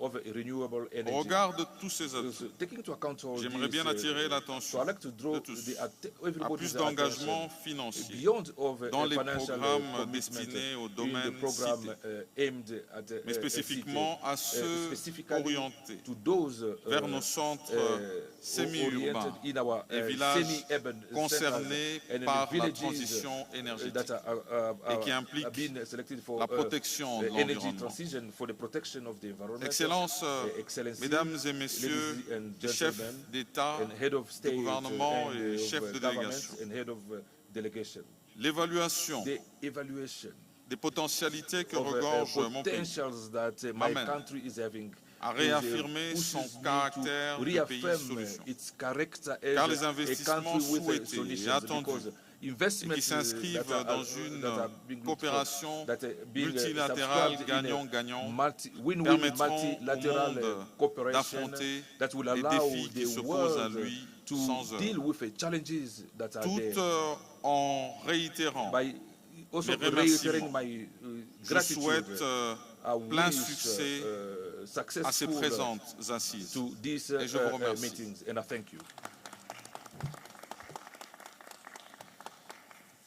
Thank you very much, Your Excellency. May I now invite Prime Minister Dr. Mustafa Medbouli of the Arab Republic of Egypt. You may deliver your address. بسم الله الرحمن الرحيم. فخامة الرئيس سيريل رامافوزا رئيس جمهورية جنوب أفريقيا ورئيس تجمع البريكس، أصحاب الفخامة رؤساء دول تجمع البريكس والدول الصديقة، السيدات والسادة، إنه لمن دواعي سروري أن أشارك اليوم في هذا الاجتماع الذي يعقد في إطار صيغة بريكس بلس تحت عنوان البريكس وأفريقيا، شراكة من أجل النمو المتسارع والتنمية المستدامة والعمل متعدد الأطراف الشامل. اسمحوا لي في مستهل حديثي أن أتوجه بخالص التقدير إلى فخامة رئيس جمهورية جنوب أفريقيا على استضافة جوهانسبرغ لهذا الاجتماع المهم في هذا الظرف الاستثنائي الذي يمر به العالم، والذي يشهد تعقيدات غير مسبوقة تنعكس آثارها بشكل كبير على الدول النامية واقتصادياتها. السيدات والسادة، أود الترحيب بالخطوة التي أقرها تجمع البريكس اليوم باتجاه توسيع عضويته، والتي أثق في أنها ستساهم في جعل التجمع أكثر فاعلية وأكثر قدرة على التعبير عن رؤاه على الصعيد الدولي. ولقد حرصت مصر خلال السنوات الماضية على توثيق علاقاتها مع تجمع البريكس من خلال المشاركة في الجلسات المختلفة التي عقدت في إطار صيغة بريكس بلس، كما انضمت إلى بنك التنمية الجديد في عام 2021، ونتطلع إلى أن تكون مصر عضوا فاعلا ومؤثرا داخل التجمع من أجل الإسهام في جهوده الرامية إلى إيجاد حلول عملية قابلة للتنفيذ لمواجهة التحديات التي تعاني منها دولنا، والتي تتطلب تكثيف التعامل المشترك في إطار التعاون الجنوب-جنوب. واسمحوا لي أن أستعرض رؤية مصر بشأن المجالات التي نرى أهمية التركيز عليها في إطار التعاون بين البريكس والدول النامية خلال المرحلة الراهنة، وهي كالتالي: أولاً، ضرورة تكثيف الجهود المشتركة للتعامل مع أحد أهم المخاطر التي تواجهها الدول النامية اليوم، وهي أزمة الغذاء وتبعاتها، وذلك من خلال تنسيق وتكثيف الجهود في إطار العمل متعدد الأطراف الدولي والإقليمي بما يلبي حاجات الدول النامية، بالإضافة إلى تطوير الزراعة والصناعات الغذائية وتحسين البنية التحتية في المناطق الريفية، ونقل تكنولوجيا الزراعة ونظم الري الحديثة المستدامة. هذا بالإضافة إلى استعداد مصر بالتعاون مع المجتمع الدولي لاستضافة مركز عالمي لتوريد وتخزين الحبوب بما يسهم في مواجهة أزمة الغذاء العالمية. ثانياً، إصلاح الهيكل الاقتصادي والمالي الدولي لجعله أكثر إنصافاً وعدالة واستجابة لاحتياجات الدول النامية بما في ذلك الدول ذات الدخل المتوسط، ووضع آليات لتخفيف عبء الديون الخارجية عبر الإعفاء أو المبادلة أو السداد الميسر، بالإضافة إلى المقترحات ذات الصلة بحوكمة النظام المالي العالمي. كما نتطلع إلى دعمكم لما أطلقناه مؤخراً مع الدول الأفريقية الشقيقة من مبادرة تحت مسمى تحالف الديون من أجل التنمية المستدامة، بهدف خلق إطار مشترك لتنظيم معاملات الديون المستدامة خاصة للدول النامية متوسطة الدخل، بما يتضمن مبادلة الديون بمشروعات تنموية. هذا بالإضافة إلى أهمية العمل المشترك على تشجيع الصفقات المتكافئة والتبادل التجاري بالعملات المحلية فيما بين دول تجمع البريكس والدول النامية، وأيضا فيما بين الدول الأفريقية. ثالثا، أهمية البناء على نتائج مؤتمر كوب 27 الذي استضافته مصر في عام 2022 وتعزيز دور بنوك التنمية متعددة الأطراف والمؤسسات التمويلية في تمويل العمل المناخي، والعمل على تنفيذ مخرجات مؤتمر شرم الشيخ وتدشين صندوق لدعم الدول النامية في مواجهة الخسائر والأضرار، ودعم جهود التحول العادل إلى الطاقة النظيفة والمتجددة. وفي هذا السياق نقدر أهمية تحقيق التوازن بين تأمين احتياجات دولنا من الطاقة وواجباتنا تجاه مواجهة أزمة المناخ العالمية. رابعا، ضرورة إعلاء مبادئ القانون الدولي وميثاق الأمم المتحدة في العلاقات بين الدول، واحترام سيادة الدول وعدم التدخل في شؤونها الداخلية، والاستناد إلى المحافل الدولية المتعددة الأطراف والعمل الجماعي لمواجهة التحديات المشتركة والاعتماد على سياسات التهدئة والحوار والتفاوض من أجل التوصل إلى حلول سلمية للنزاعات، لا سيما وأن السلام والأمن والاستقرار شرط أساسي لتحقيق التنمية.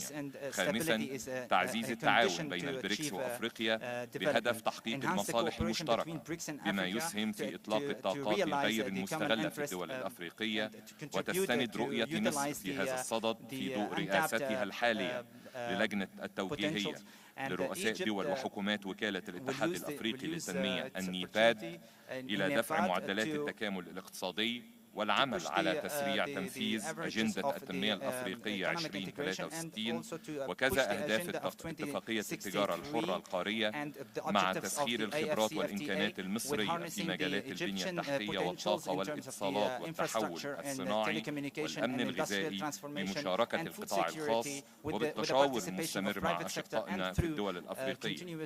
هذا بالإضافة إلى حشد الموارد المالية للمجالات ذات الأولوية لدول القارة من خلال تبني مقترح النيباد بإطلاق مبادرة فريق أفريقيا لحشد الموارد.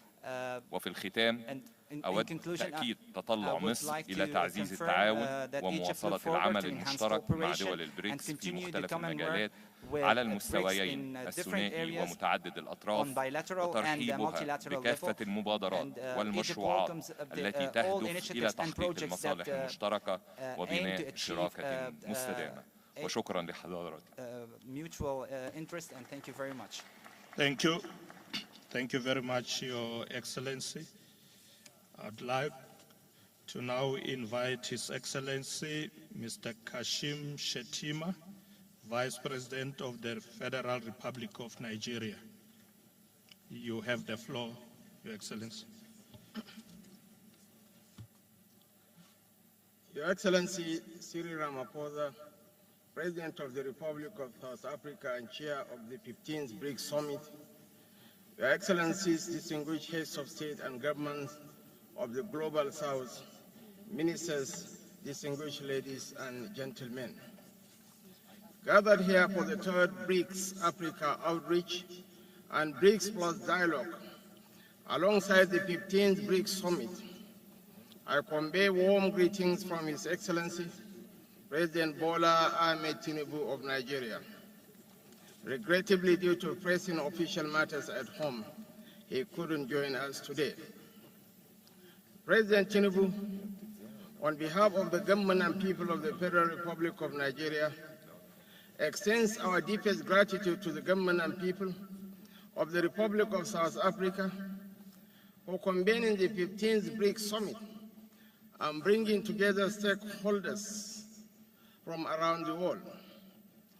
We are also witnesses to the host's warm hospitality, and my delegation and I are grateful to you for providing a home in Johannesburg for your brothers and sisters from the other edge of the Atlantic.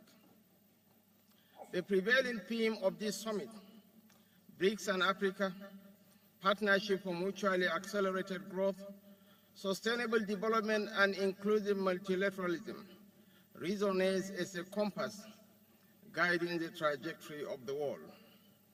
It underscores the profound realization that the cornerstone of stability within our intricate multipolar landscape lies in fostering developmental partnerships.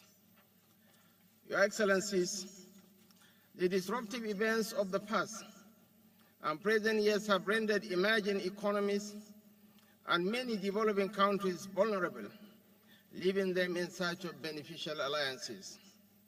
But I assure you that Nigeria is committed to shaping and fortifying the global framework and governance concerning all major international issues, particularly in the fields of economics, finance, environment, climate change, bridging the digital divide, adopting a comprehensive strategy towards debt alleviation, addressing food and energy insecurities, instituting post-pandemic recovery measures, and fostering financial inclusion within developing countries.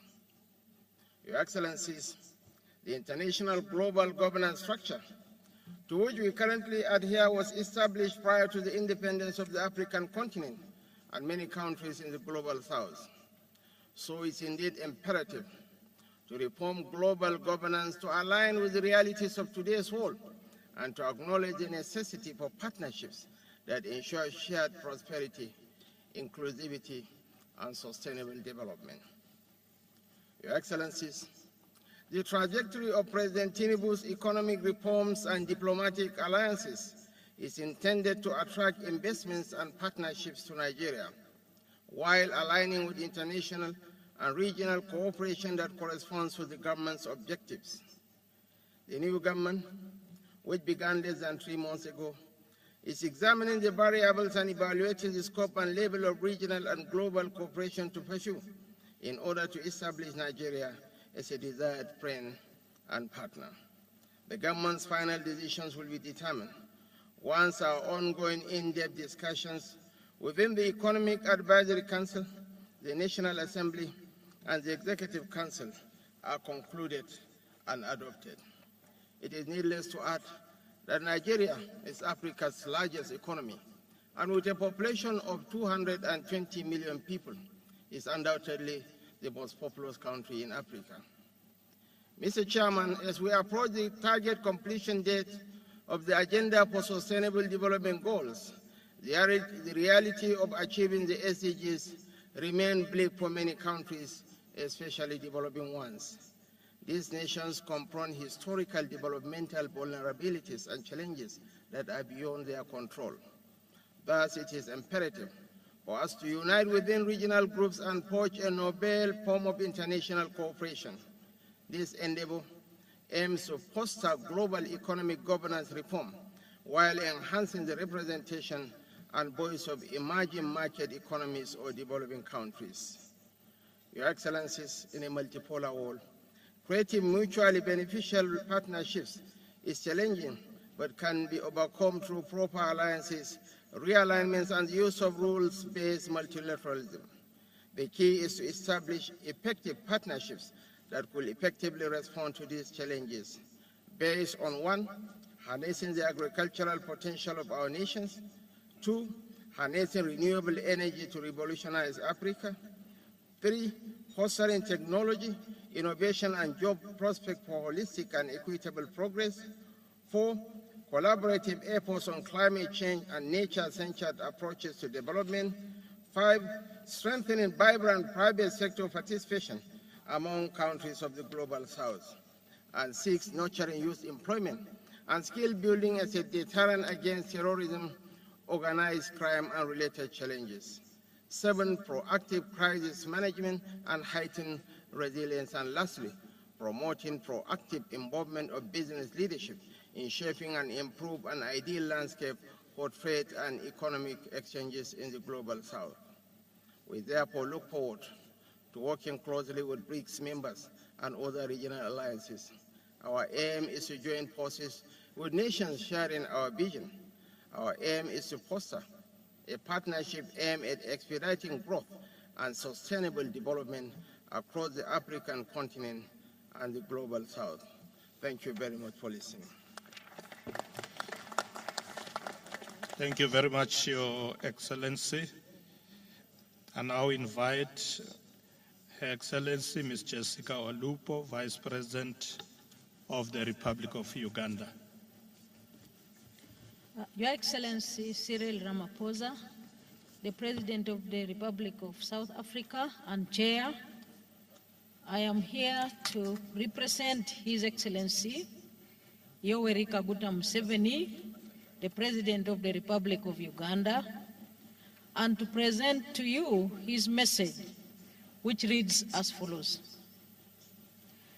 Your Excellencies, heads of state and government of BRICS countries and all other invited countries, I have sent Her Excellency, the Vice President Jessica Olupo, Major Retired, to represent us because I had an internal program that had been arranged long before.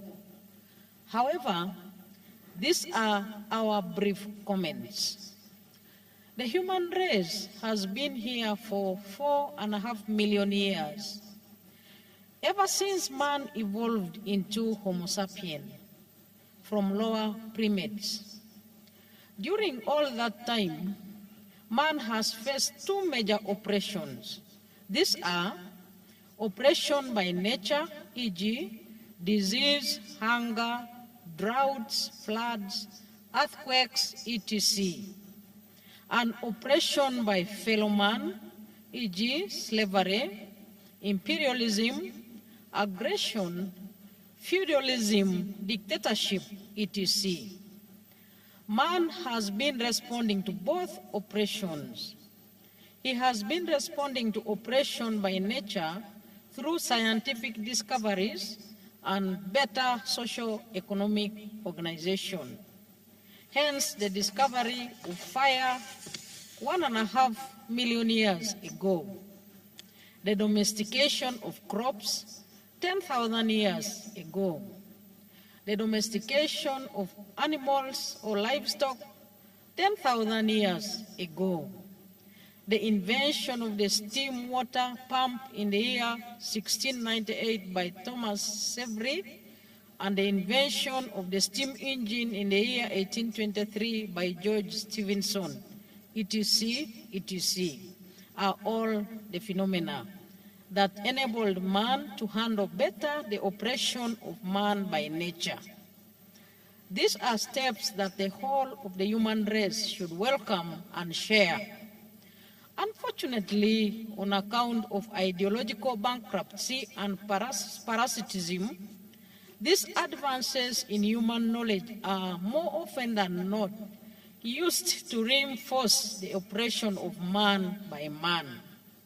That was the situation with the invention of the use of iron tools and weapons, the invention of gunpowder, etc., by some communities that pioneered these advances against those communities that were still lagging behind in respect to those inventions.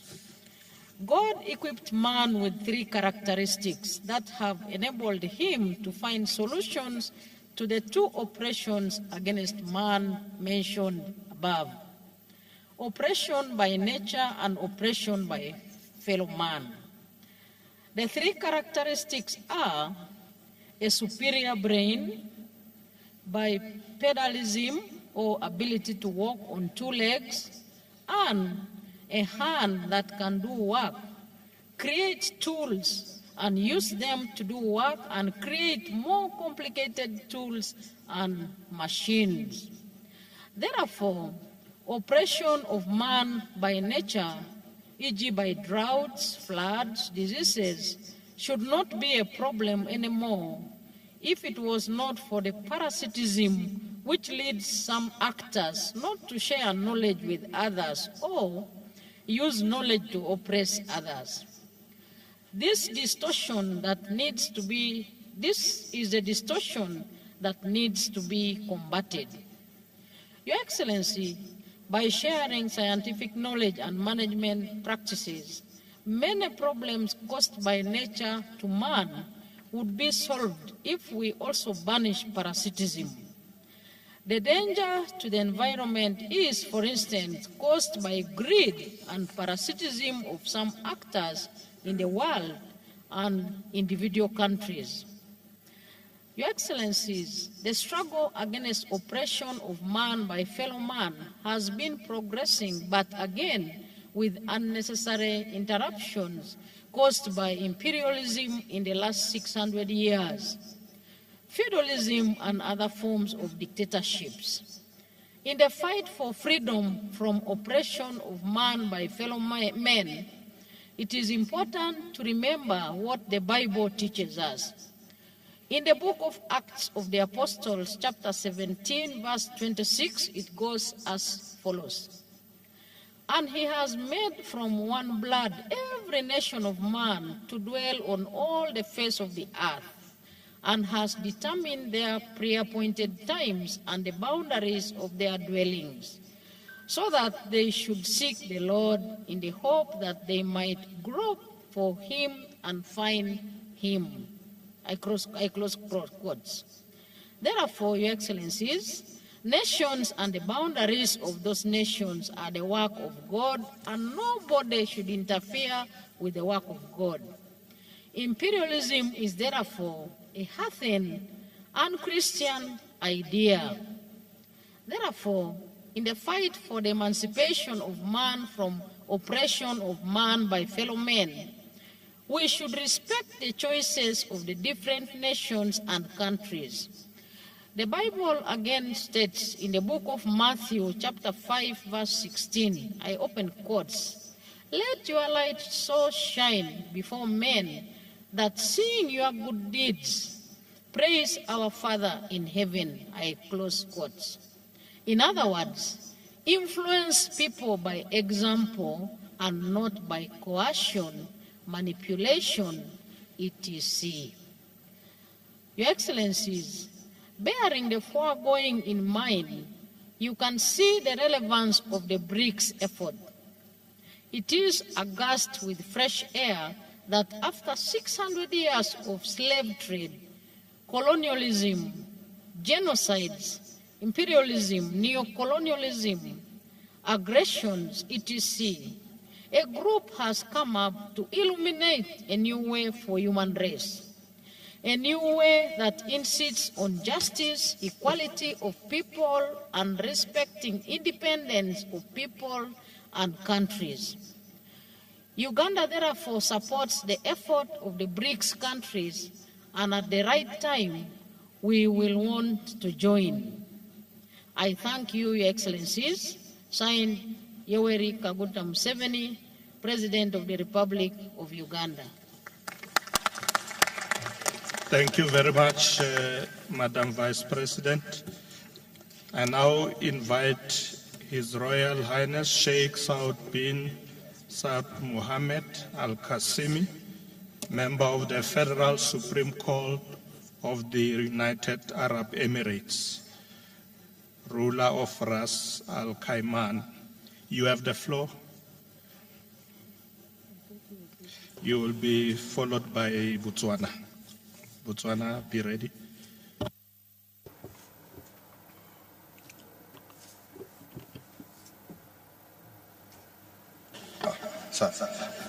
فخامة سيريل رامافوزا رئيس جمهورية جنوب أفريقيا، أصحاب الفخامة والمعالي رؤساء الدول والوفود، السيدات والسادة، السلام عليكم ورحمة الله وبركاته. أود في البداية أن أشكر فخامة الرئيس سيريل رامافوزا على التنظيم الناجح وكرم الضيافة التي تلقيناه من حكومة وشعب جنوب أفريقيا. نحن نقدر موافقة قادة مجموعة بريكس على ضم الإمارات العربية المتحدة into this group. In the recent years, the UAE has continued its search to obtain membership in international organizations while committed to enhancing dialogue. إن نهجنا يقتضي الاستمرار في بناء الجسور والتعاون من أجل إيجاد الحلول للتحديات الأكثر إلحاحا التي تواجه عالمنا، مثل تغيير المناخ والفقر والحصول على الرعاية الصحية والتعليم للفئات الأكثر ضعفا في مجتمعاتنا، والعديد من الفجوات التنموية الأخرى. كما يجب علينا أن نغتنم الفرصة للتواصل مع الدول والشعوب في هذه المجموعة وخارجها لتحقيق الرخاء والتقدم والإستقرار على نطاق عالمي يجمع كافة الشعوب على هذا الكوكب. أصحاب الفخامة والمعالي والسعادة، إن مجموعة البريكس التي تمثل ربع الاقتصاد العالمي وموطنا لنحو سكان العالم تستعد للقيام بدور محوري وأكبر في تشكيل الأجندة الدولية وتحديد الأولويات العالمية في السنوات المقبلة. وفي هذا الصدد أرى أنه من المهم التأكيد على أن الإمارات العربية المتحدة تعد من أهم الشركاء التجاريين والاستثماريين للدول الأعضاء في مجموعة البريكس، حيث بلغ حجم التجارة غير النفطية 677 مليار دولار، وبلغت تدفقات الاستثمار 38 مليار دولار بين عام 2018 between the year 2018-2023. من الجدير بالذكر It is worth mentioning that the United Arab Emirates is the second country that is not founder to join the new development bank in 2020. This emphasizes our understanding, a very early understanding of the role that BRICS can play in enhancing international development and economic growth for all. On the other hand, the United Arab Emirates has shown a strong commitment to political participation and close diplomatic participation with the BRICS countries and in a wider area using an open approach to international affairs, whether the framework of partners with the COP28, which is going to be held in Dubai in November, or other forums of multi-parties. Your Excellencies, ladies and gentlemen, the meeting of today in Africa indicates our joint objective, which aims to build something more than multilateralism. The United Arab Emirates is keen to benefit from international forums, including BRICS, to establish new partnerships and to support development agenda in the global south, in the sense that it is trade partner and investor in the African continent. Ladies and gentlemen, allow me to reiterate that the United Arab Emirates, being a country that lies in the crossroads of trade routes, is very keen to enhance peace and stability, prosperity in the Middle East, and aspires to enhance partnerships, wider partnerships with BRICS today and tomorrow. I am very happy with regard to our discussions today, and I would like once again to reiterate my appreciation of having invited me to participate in this platform. Thank you very much. Thank you very much, Your Royal Highness. And now invite His Excellency Slamba Tsohwane, Vice President of the Republic of Botswana. Thank you, Mr. Chairman. Mr. Chairman, allow me to recognize His Excellency Mr. Matamela Cyril Ramaphosa, President of the Republic of South Africa and Chair of BRICS, and his deputy. Allow me, equally important, to observe that the BRICS leaders have already been recognized. Allow me to deem protocol as observed. Mr. Chairman, I would like to thank the BRICS Summit host, President Matamela Cyril Ramaphosa of the Republic of South Africa, to have invited His Excellency Dr. Mokgweetsi Eric Masisi, the President of the Republic of Botswana, to participate in BRICS Africa Outreach and BRICS Plus dialogues under the theme BRICS and Africa, Partnership for Mutually Accelerated Growth, Sustainable Development and Inclusive Multilateralism.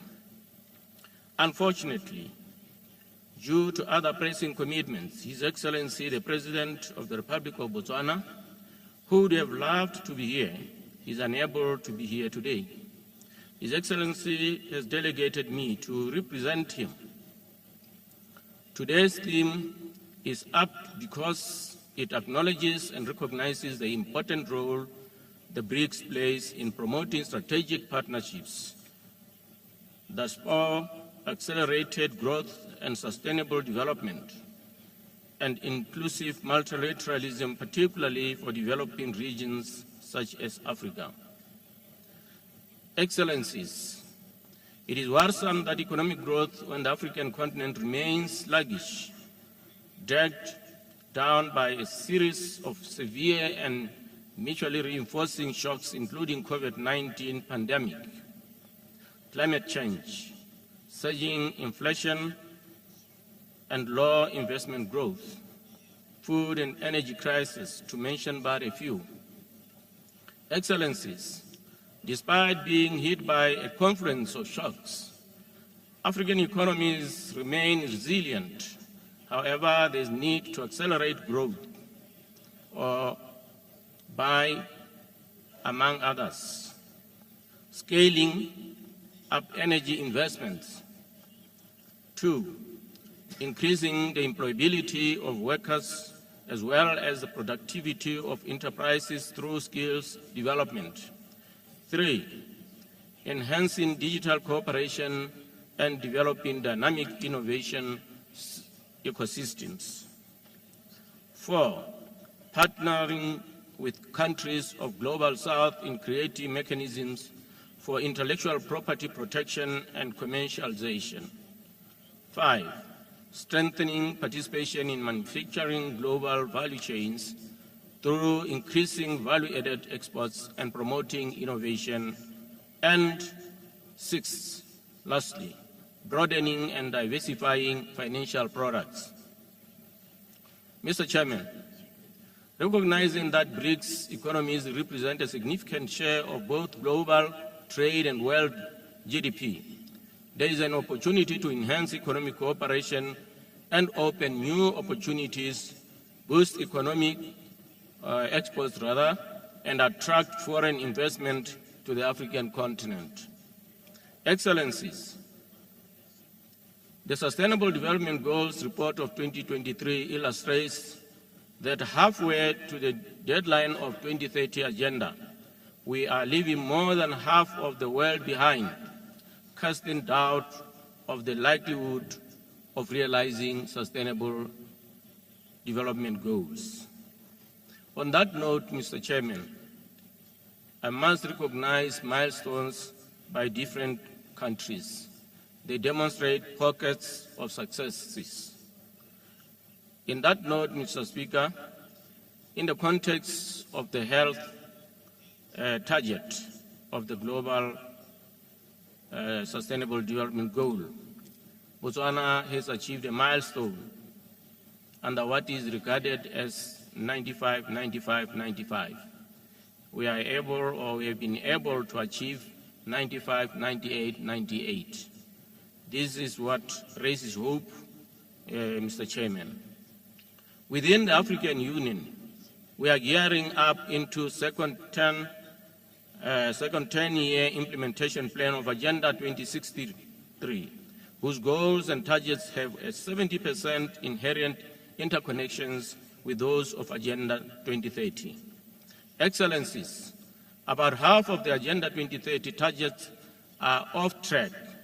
Then inevitably, Africa's Agenda 2063 is also in peril. Like Agenda 2063, Mr. Chairman, there exists an SDG financing gap that is exacerbated by climate change and conflict on the African continent. Clearly, reforms of the global finance system and more targeted financing solutions are needed to get back on track to meet the global goals. The BRICS New Development Bank stands to make a meaningful impact in providing valuable resources to help fill the massive gap in investment and infrastructure and sustainable development in developing countries. Excellencies, Botswana remains committed to a more equitable, inclusive, and effective international order. We are of the conviction that Africa ought to have an enhanced presence and voice at the table of global diplomacy.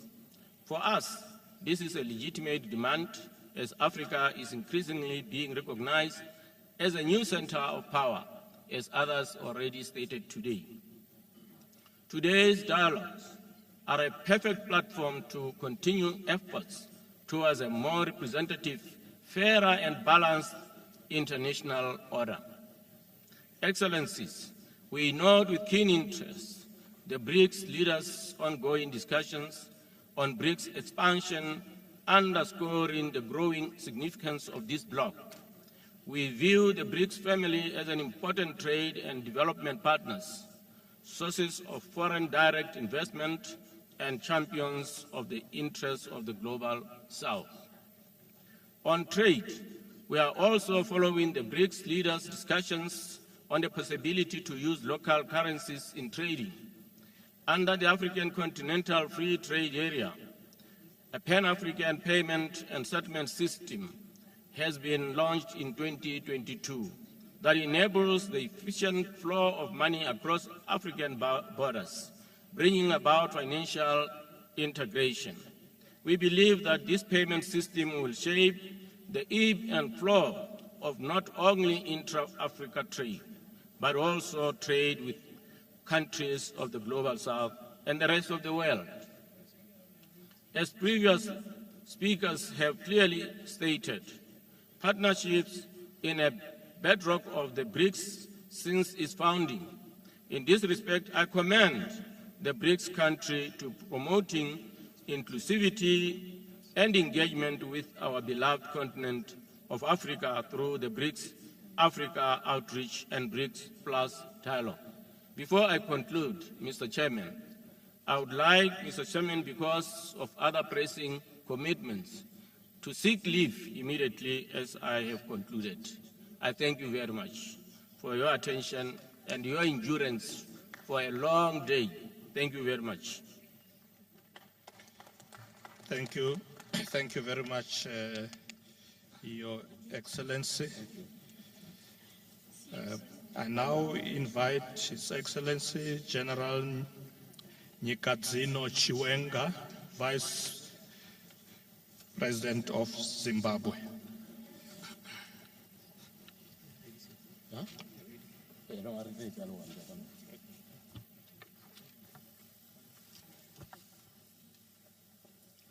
Thank you. Thank you, Your Excellency, President Cyril Matamela Ramaphosa, President of the Republic of South Africa and Chair of the BRICS, heads of states and governments, honorable ministers, Your Excellencies, shareholders of the new Development Bank, distinguished guests, ladies and gentlemen. I am representing His Excellency, the President of the Republic of Zimbabwe, Dr. Emmerson Dambudzo Mnangagwa, who could not be here because of we are running currently, we have got an election currently going on in our country. And I quote his message. On behalf of the government and people of the Republic of Zimbabwe, and on my own behalf, I wish to express profound appreciation to you, President Cyril Matamela Ramaphosa, and the people of the Republic of South Africa for your warm welcome and the hospitality extended to my delegation since their arrival in this beautiful city of Johannesburg. Let me commend you, Mr. Chairman, for inviting me and other leaders of the African countries to attend this auspicious summit and to engage in the dialogue with the BRICS leaders. Your efforts to ensure that the African continent is placed on the agenda of BRICS are highly commendable. Mr. President, your lobbying for concrete support from the BRICS nations towards Africa's development is indeed an attestation of South Africa's commitment to the ethos of the Pan-Africanism and South-South cooperation. Excellencies, this summit comes at a time when some countries from the global north are politicizing and weaponizing the global economy at the detriment of small and developing nations. The world is under pressure from multiple complex and interconnected crises, which the strong take advantage of the most vulnerable among the community of nations. Actions that incite conflicts, distort international norms, are now sacrosancted, whilst the Cold War mentality broke confrontation, protectionism, unilateralism, and the imposition of illegal, unilateral, politically motivated coercive measures ensue, encouraged by the powerful countries in the global north. Distinguished delegates, ladies and gentlemen, although global development has suffered major setbacks due to the evolving security challenges, this group of emerging economies has upheld the spirit of peace than of war, the spirit of progress than regression, the spirit of openness than isolation, the spirit of cooperation than confrontation, inclusiveness and win-win cooperation. This group has practiced true multilateralism and achieved solid results in pragmatic and mutual coexistence. To us, BRICS is family, and it is our hope that with the joining of more developing countries, BRICS will represent the global south with a louder voice on the world stage. Developing countries should stand together and refuse to be intimidated by imperialist behavior. We should reject zero-sum games, power politics, and unite towards the main goal of building a community with a shared future for mankind. Excellencies, Zimbabwe, like many other countries in Africa, is committed to pursuing a path of sustained economic growth and transformation through continental integration. We are pleased to be working with the BRICS partners to successfully implement our market integration objectives. All African countries and BRICS nations share similar views and interest in improving and reforming the current international order and global governance system. The world needs a just global order which provides the future we want, which leaves no one and no place behind. Excellencies, let me take this opportunity to express the strong and unwavering intent of Zimbabwe to join the BRICS alliance. Zimbabwe as a nation recognizes the immense value and potential that BRICS holds for the economic and political development of our country and the African continent as a whole. As a country, Zimbabwe perceives how BRICS represents a formidable alliance that fosters a multipolar and inclusive world order. Joining this alliance would provide Zimbabwe with a unique opportunity to collaborate with like-minded nations and harness the benefits for collective strength.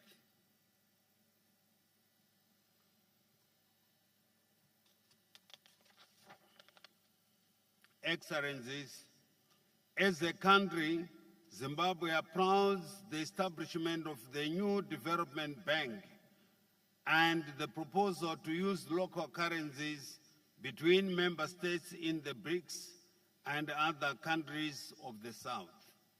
Like other countries of the South, Zimbabwe hopes to benefit from the new development bank as an alternative source of funding for developmental projects. I am pleased to inform you that despite our detractors to undermine our democracy, which we fought for through the armed struggle, Zimbabwe successfully held the much anticipated 2023 harmonized general elections in accordance with our laws. We are also guided and informed by the SADC principles and guidelines governing elections, as well as the AU Declaration on Principles Governing Democratic Elections in Africa. These were elections in which all parties were free to campaign in all areas of the country. Elections which competing ideas were discussed and debated freely and openly. I took it upon myself and other opposition leaders to preach the message of peace, non-violence, harmony, love, and unity before, during, and after the elections. Zimbabweans went out in their millions to define their destiny and shape their future, calmly and peacefully, in full glare of a broad spectrum of international observers and global media. The electorate exercised its democratic right to elect leaders of its choice.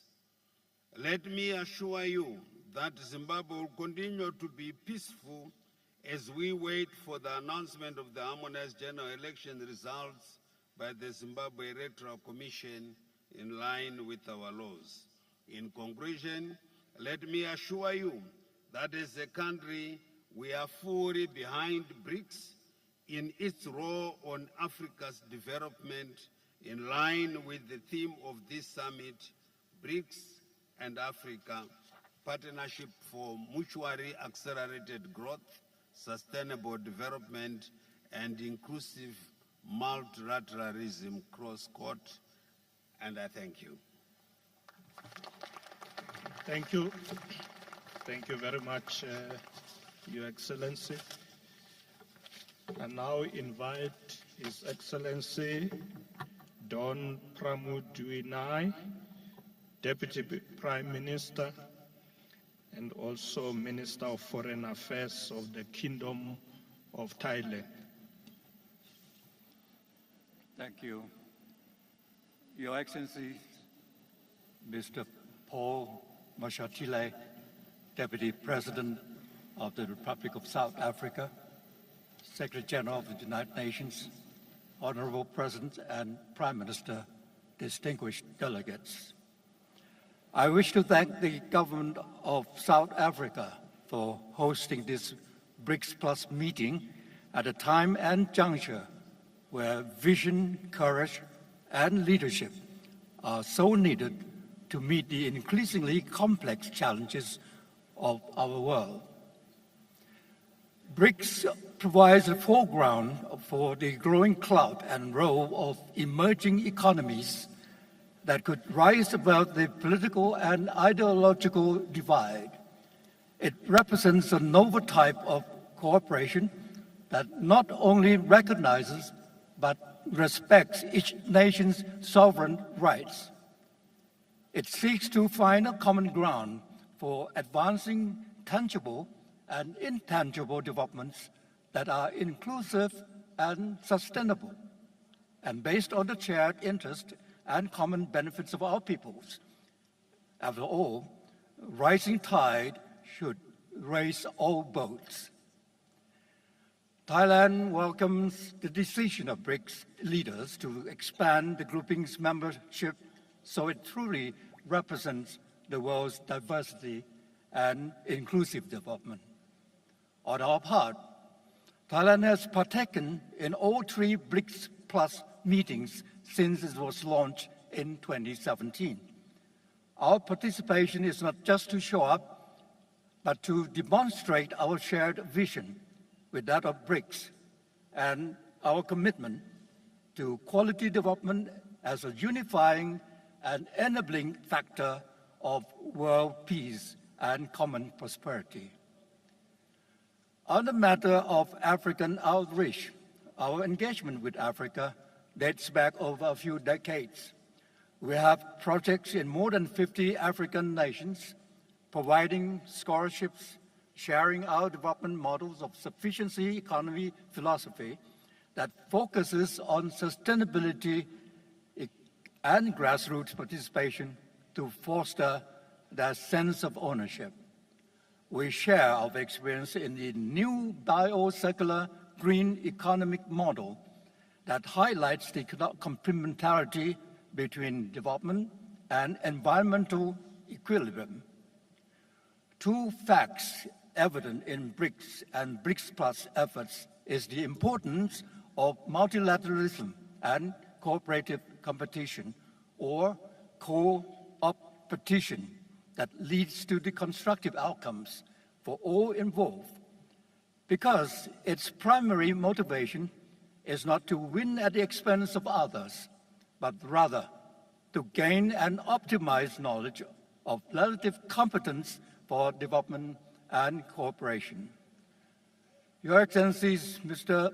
Deputy President or President at this juncture, distinguished delegates, Thailand shares the same fundamental policy direction with BRICS and BRICS Plus of enhancing the role of emerging economies and South-South collaboration in addressing the global governance, as well as the multifaceted human security, being it in the realm of economy, finance, infrastructure, food, energy, or climate change, etc., etc.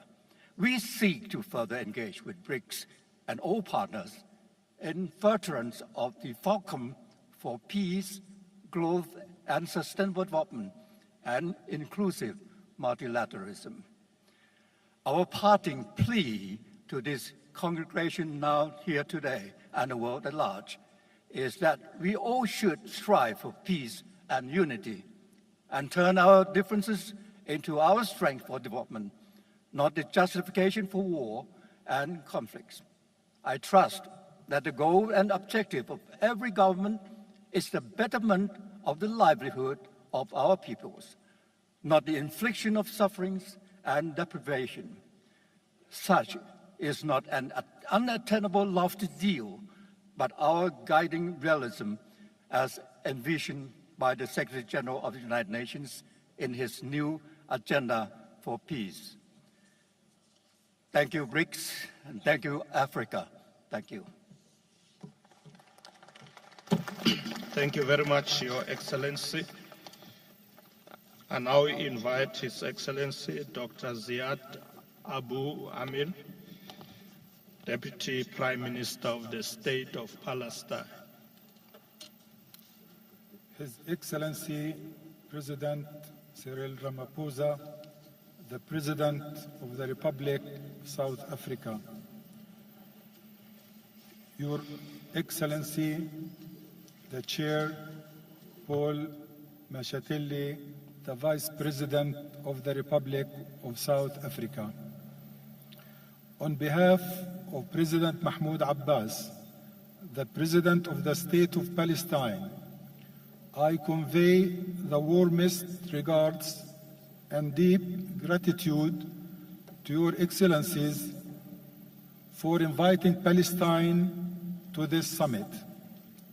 And I also convey the greetings of our President to the leaders of the BRICS group, as well as to all the leaders and participants in this important gathering. Excellencies, as we gather here today at this momentous summit, we are reminded of the remarkable resilience demonstrated by South Africa in its long journey towards freedom and justice. Just as South Africa's unwavering spirit inspired the whole world, we, the people of Palestine, draw strength from that narrative of a triumph over apartheid, oppression, and injustice. I stand before you as a representative of a nation that has time and again demonstrated its unyielding commitment to peace, justice, and human dignity. We are honored to be here among the distinguished leaders of BRICS, nations that collectively hold the potential to shape the path of global progress. Our presence in this summit as one of the friends of BRICS, a coalition of nations eager to join this dynamic alliance, bears testimony to our shared aspirations for progress and prosperity. We recognize the significance of BRICS as a beacon of cooperation, paving the way for a new era of global economic development and equitable growth. We in Palestine fully embrace the goals of the BRICS countries and the summit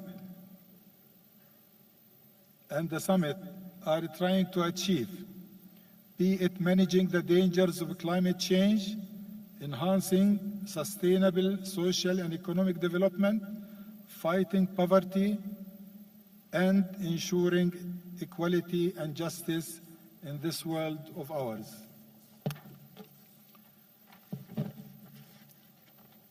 While respecting the BRICS' unique conditions for entry, Palestine hopes that the BRICS nation would consider at some point our request to become an observant or an associate member in this strategic dialogue.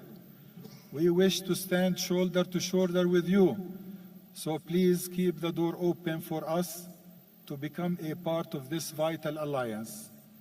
We are firm believers in justice, mutual respect, and shared prosperity, with the BRICS leaders and countries which the BRICS leaders and countries are promoting. And now, as we set our sights on the future, we call on each of our friends to support us to end the Israeli occupation of our country, to extend international protection to the people of Palestine. It's crucial to support our bid to become a full member of the United Nations. This endeavor represents a tangible step towards ensuring a just and lasting peace in our region. Thank you all for your support for the just cause of Palestine. Thank you. Thank you very much, Your Excellency. And now we invite Dr. Abdul Latif bin Rashid Al Zayani, Minister of Foreign Affairs of the Kingdom of Bahrain. Thank you, Mr. Chairman. In the name of God, most gracious, most merciful, Your Excellency President Ramaphosa, President of South Africa, Your Excellencies, ladies and gentlemen, greetings to all of you. I'm very pleased to take part in this forum on behalf of Bahrain and to convey the greetings of His Highness Mohammed bin Isa and his Crown Prince, and also to convey their wishes that this summit become a success. إن البحرين تقدر مجموعة البريكس باعتبارها شريكا رئيسيا للعديد من الدول في تعزيز الأمن والاستقرار والتنمية المستدامة في العالم، وترحب بالرؤية التي تعكس عالما أكثر عدلا وإنصافا وازدهارا للجميع. وقد سرتنا إنجازات مجموعة البريكس في مختلف المجالات، بما في ذلك بنك التنمية الجديد وشراكة مجموعة البريكس في شأن الثورة الصناعية الجديدة، والتي تعزز التعاون في مجال التحول الرقمي والتصنيع والإبداع. إن التحديات التي تواجهها اليوم ونواجهها جميعا تتطلب شبكات ثقة وتعاون أقوى وأوسع نطاقا بين أكبر عدد ممكن من الدول، كما تمثل في مواجهة جائحة كوفيد-19 وعواقبها التي أثرت على الانتعاش الاقتصادي للبلدان في جميع أنحاء العالم. ولا بد أن نشيد هنا بالمجموعة لتضامنها والدعم الذي قدمته لمكافحة الجائحة وآثارها في العديد من دول العالم. إن تنمية مثل هذه الشراكات التعاونية هو مبدأ أساسي في نهج سياستنا الخارجية في مملكة البحرين، وامتدادا طبيعيا لقيم التسامح والحوار والتعايش القديمة في البحرين. ولهذا السبب تقدمت البحرين مؤخرا بطلب للانضمام إلى مجموعة البريكس، ونرحب بقرار توسيع عضوية البريكس خلال هذه القمة، ونبارك للدول التي تم قبول انضمامها للمجموعة. ومن خلال تعميق التعاون بين الدول المتشابهة الفكر على أساس القانون الدولي والاحترام المتبادل والتعددية الأكثر شمولا وفعالية، يصبح بوسعنا تعزيز مصالحنا وتطلعاتنا المشتركة في مختلف المجالات، وأننا نرى منافع محتملة هائلة للعمل معا وتبادل الخبرات وبناء قدراتنا الفردية والجماعية في مجالات مثل التجارة وتقاسم التكنولوجيا والرعاية الصحية والسياحة، وسيمكننا القيام بذلك من تحقيق فوائد ملموسة لجميع بلداننا وشعوبنا ودفع عجلة الازدهار الاقتصادي وتنمية التعاون الاستراتيجي الذي يتجاوز الحدود الجغرافية. أصحاب الفخامة والمعالي والسعادة، أود التأكيد مجددا على التزام مملكة البحرين الراسخ بتعزيز علاقاتنا مع دول مجموعة البريكس والدول المشاركة في حوار مجموعة البريكس بلس اليوم، كما أؤكد على أننا لا نزال حريصين على المشاركة الفعالة والبناءة في الاجتماعات المقبلة، وأعرب عن ثقتنا بأن هذه القمة ستكون معلما بارزا في تعزيز التعاون الدائم والعملي لصالح العالم الأوسع. وفي الختام نتمنى لشعوب الدول المشاركة في هذه القمة ولشعوب العالم أجمع السلام والأمن والنماء والازدهار. شكرا لكم السيد الرئيس. Thank you very much. Thank you very much, Your Excellency. I now invite His Excellency, Mr. Sergei Alenik of the Republic of Belarus, the Minister of Foreign Affairs. You have the floor. Thank you, Mr. Chairman. Mr. President Ramaphosa, distinguished heads of state and governments, dear colleagues and friends, ladies and gentlemen. On behalf of the President of the Republic of Belarus, His Excellency Alexander Lukashenko, we congratulate the Republic of South Africa on its successful BRICS chairmanship and warm hospitality provided to all of us. Belarus highly appreciates the first-time opportunity to be a part of the BRICS Plus and BRICS Outreach dialogues. The historic significance of the 15th BRICS Summit and these dialogues is obvious not only for all those present here, but also for the majority of the countries in the world. At the times of global transformation, a key role should be played by the structures that do not multiply the dividing lines, but recognize the shared responsibility for the present and common future of the humanity.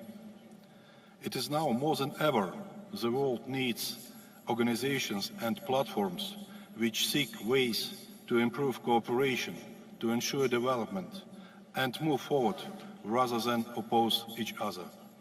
This is how Belarus sees BRICS. We are impressed by its inclusiveness and focus on common interests, equality and solidarity of all its members. This is the future we are seeking, whilst the discrimination and neo-colonial approaches should be left in the past. A growing number of countries wishing to join the association is a vivid proof of BRICS' appeal in the region and the world. Belarus is not beyond the pale of this process. Moreover, we maintain a high level of bilateral relations with all the member countries of BRICS. In May this year, President of Belarus officially expressed the intention of our country to join BRICS group. We hope that our application will be favorably considered and accepted. Of course, I would like to take this opportunity to congratulate all the countries which have been approved by BRICS members for the full-fledged membership. We have something to offer, and we are ready to work actively on all issues of its agenda. Belarus supports and generates initiatives aimed at building a more fair and safer world in the global and regional dimensions, and consistently advocates a diversity of ways for countries and people to progress. We are ready to consolidate the efforts and work closely together with the BRICS member countries in these most important areas. We do not pose a threat to anyone and do not generate tension. We advocate peace, creation and sustainable development. As many of you know, Belarus has been actively involved in peacekeeping efforts in our region for nearly a decade now. Despite an unprecedented illegal pressure my country is facing nowadays, Belarus is strongly committed to the principles of just world order, peaceful coexistence, indivisible security, and mutual respect among all state actors. Belarus is one of the world leaders in exports of IT services per capita. It's a significant producer of engineering, mining, agricultural machinery, chemical and petrochemical products, as well as food. We are a reliable partner for mutual trade and investment for the implementation of joint projects with BRICS members and with all the countries in Africa. We are ready to share our knowledge, and we are rely on joint mutually beneficial work and cooperation. We are ready to make a significant contribution to maintaining international food security, including in the countries participating in today's dialogues. Belarus is one of the world leaders in production of potash fertilizers. Until 2022, our country's share in global potash trade was 20%. Last year, it dropped to 9%. This happened due to illegal restrictions on its transportation imposed by a number of Western countries. As a result, there was a shortage of fertilizers in the world, and their prices went up. In 2022, Belarus' share in the African potash fertilizer market fell from 42% to 3%. As a result, 16% drop in the African grain harvest. In an effort to safeguard our joint interests and to prevent other countries from suffering for the benefit of Western ambitions, we are looking for the new logistics chains to restore fertilizer supplies. However, this requires non-standard solution and new tools. We are ready to look for them together with you, our esteemed partners. We support the aspiration of the BRICS countries to expand cooperation in logistics and cross-border e-commerce. Belarus is ready to join the BRICS effort to increase mutual payments in national currencies and create common payment instruments. The dominance of the dollar and the euro in international trade is a source of increasing global risk, as the financial policies of their issuers are not credible.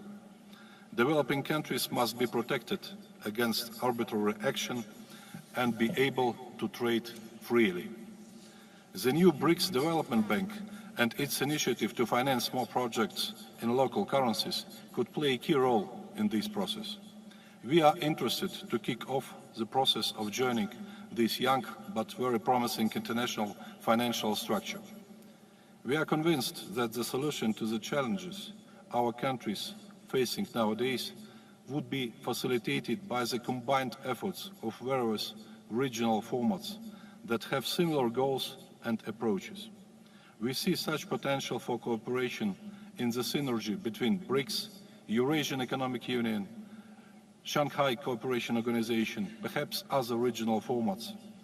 We propose to think about the practical implementation of the initiative of the President of the Republic of Belarus to hold a joint summit of these organizations.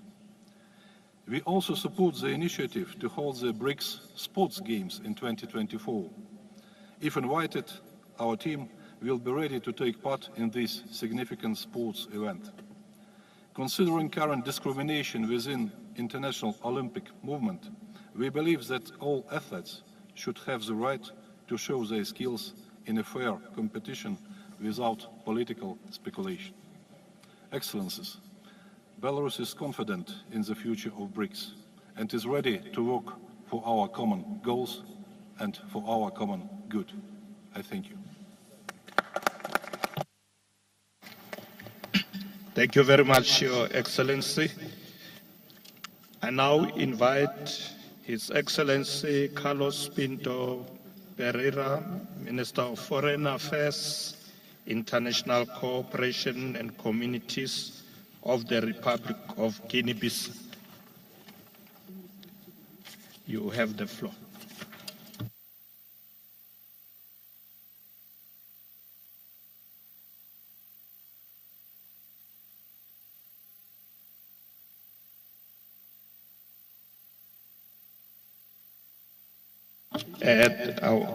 Minister of Foreign Affairs, Guinea-Bissau.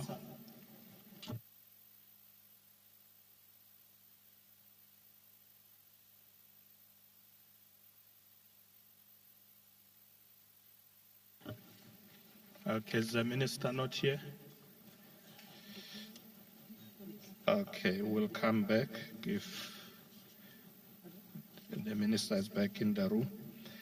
Let me then invite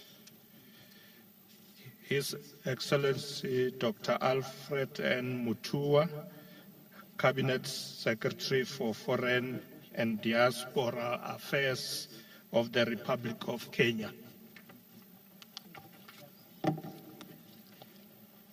Thank you, Mr. Chairman. Your Excellency Cyril Ramaphosa, President of the Republic of South Africa and Chair of BRICS, Heads of State and Government from Africa and the Global South, Excellency Ministers, all protocols observed, ladies and gentlemen. From the outset, allow me to express my utmost appreciation to you, Mr. Chairman, and the BRICS leaders for extending an invitation to His Excellency Honorable William Ruto of the Republic of Kenya, who could not be here today, but conveys his best wishes for a successful summit. When the great King Shaka Zulu was expanding his empire from Natal to Bulawayo here in southern Africa, my ancestors in Kenya were walking long distances to the Indian Ocean coast to bring goods to other traders from the Middle East, Asia, and beyond. The currency of choice then, whether here or the East African coast, was based on what one needed. You exchanged animal hides and got salt, gold and received silk, ivory in return for spices, among other goods. Today, listening to the discussions here at the BRICS Summit and remembering the way we traded in the currency system, which is pegged against most of us, I tell myself that the issues are no longer about if, but when we will adopt a fairer, predictable, and reasonable way of transacting with each other. My ancestors would be shocked, for example, if they woke up today and found that Kenyans cannot use the Kenya shilling to buy goods in the neighboring beautiful country of Her Excellency Samia Suluhu of the United Republic of Tanzania without using an external currency, resulting in high foreign exchange interest and monies lost. Quite ridiculous, to say the least.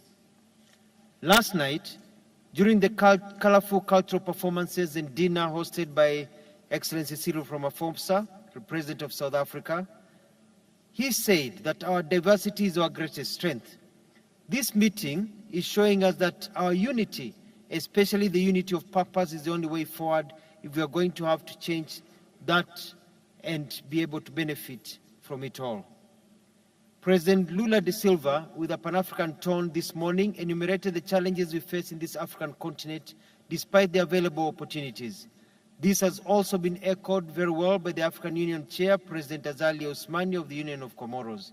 They have also stated very well, and many have repeated the same, that what we need is action. Truth be told, for example, many African nations are suffocating in debt that is becoming more difficult to repay. This modern-day slavery of our livelihoods cannot be solved with nice words, but concrete implementation of ideas. The global economy continues to feel the heat from soaring inflation, high cost of debt, and the rising risk of debt distress, slow growth of credit, persistent, disproportionate, and multidimensional impacts of COVID-19 pandemic, as well as the disruptions in the supply chain and the effects of climate change. We propose a systematic resolution of the developing country debt overhang rather than case-by-case debt defaults workouts under the G20 common framework. This debt overhang is a big threat to developing countries' ability to finance development.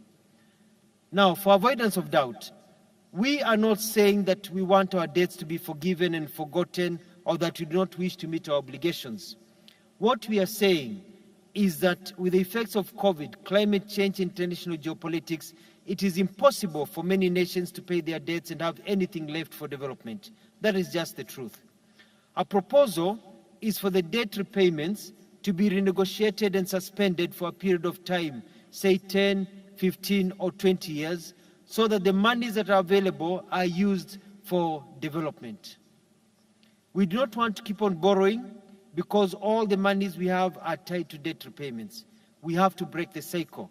After the deferred payment period, nations will have developed their economies to such an extent that paying the debts will be easy.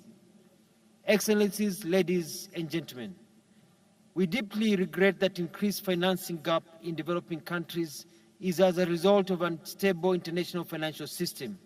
Indeed, the unpredictable and insufficient development financing continues to push its economies to the brink.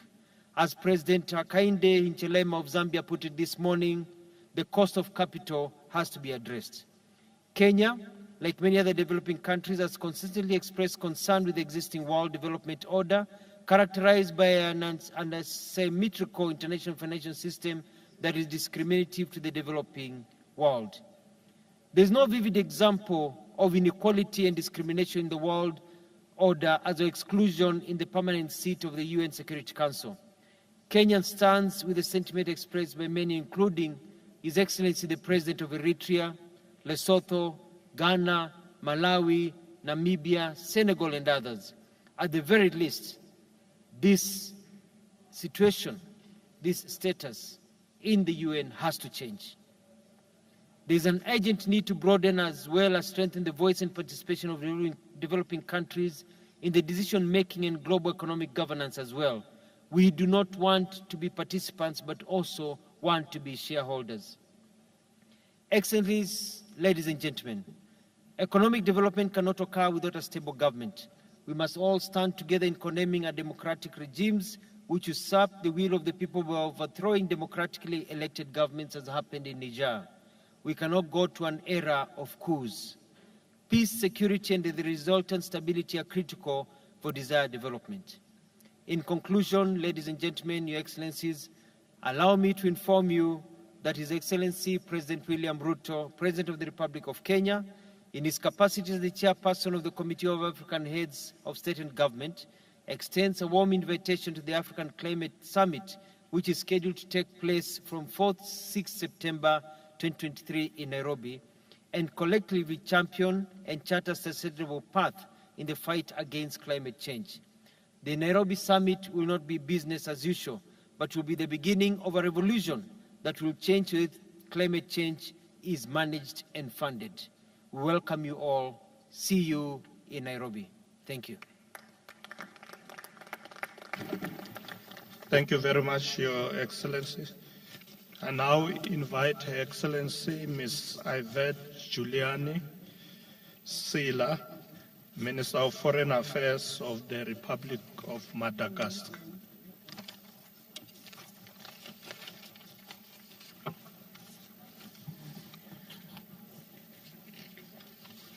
Excellences, Monsieur Cyril Ramaphosa, Président de la République d'Afrique du Sud et Président d'exercice des BRICS. Excellences, Messieurs les chefs d'État des pays du BRICS, Excellences, Messieurs les chefs d'État et de gouvernement,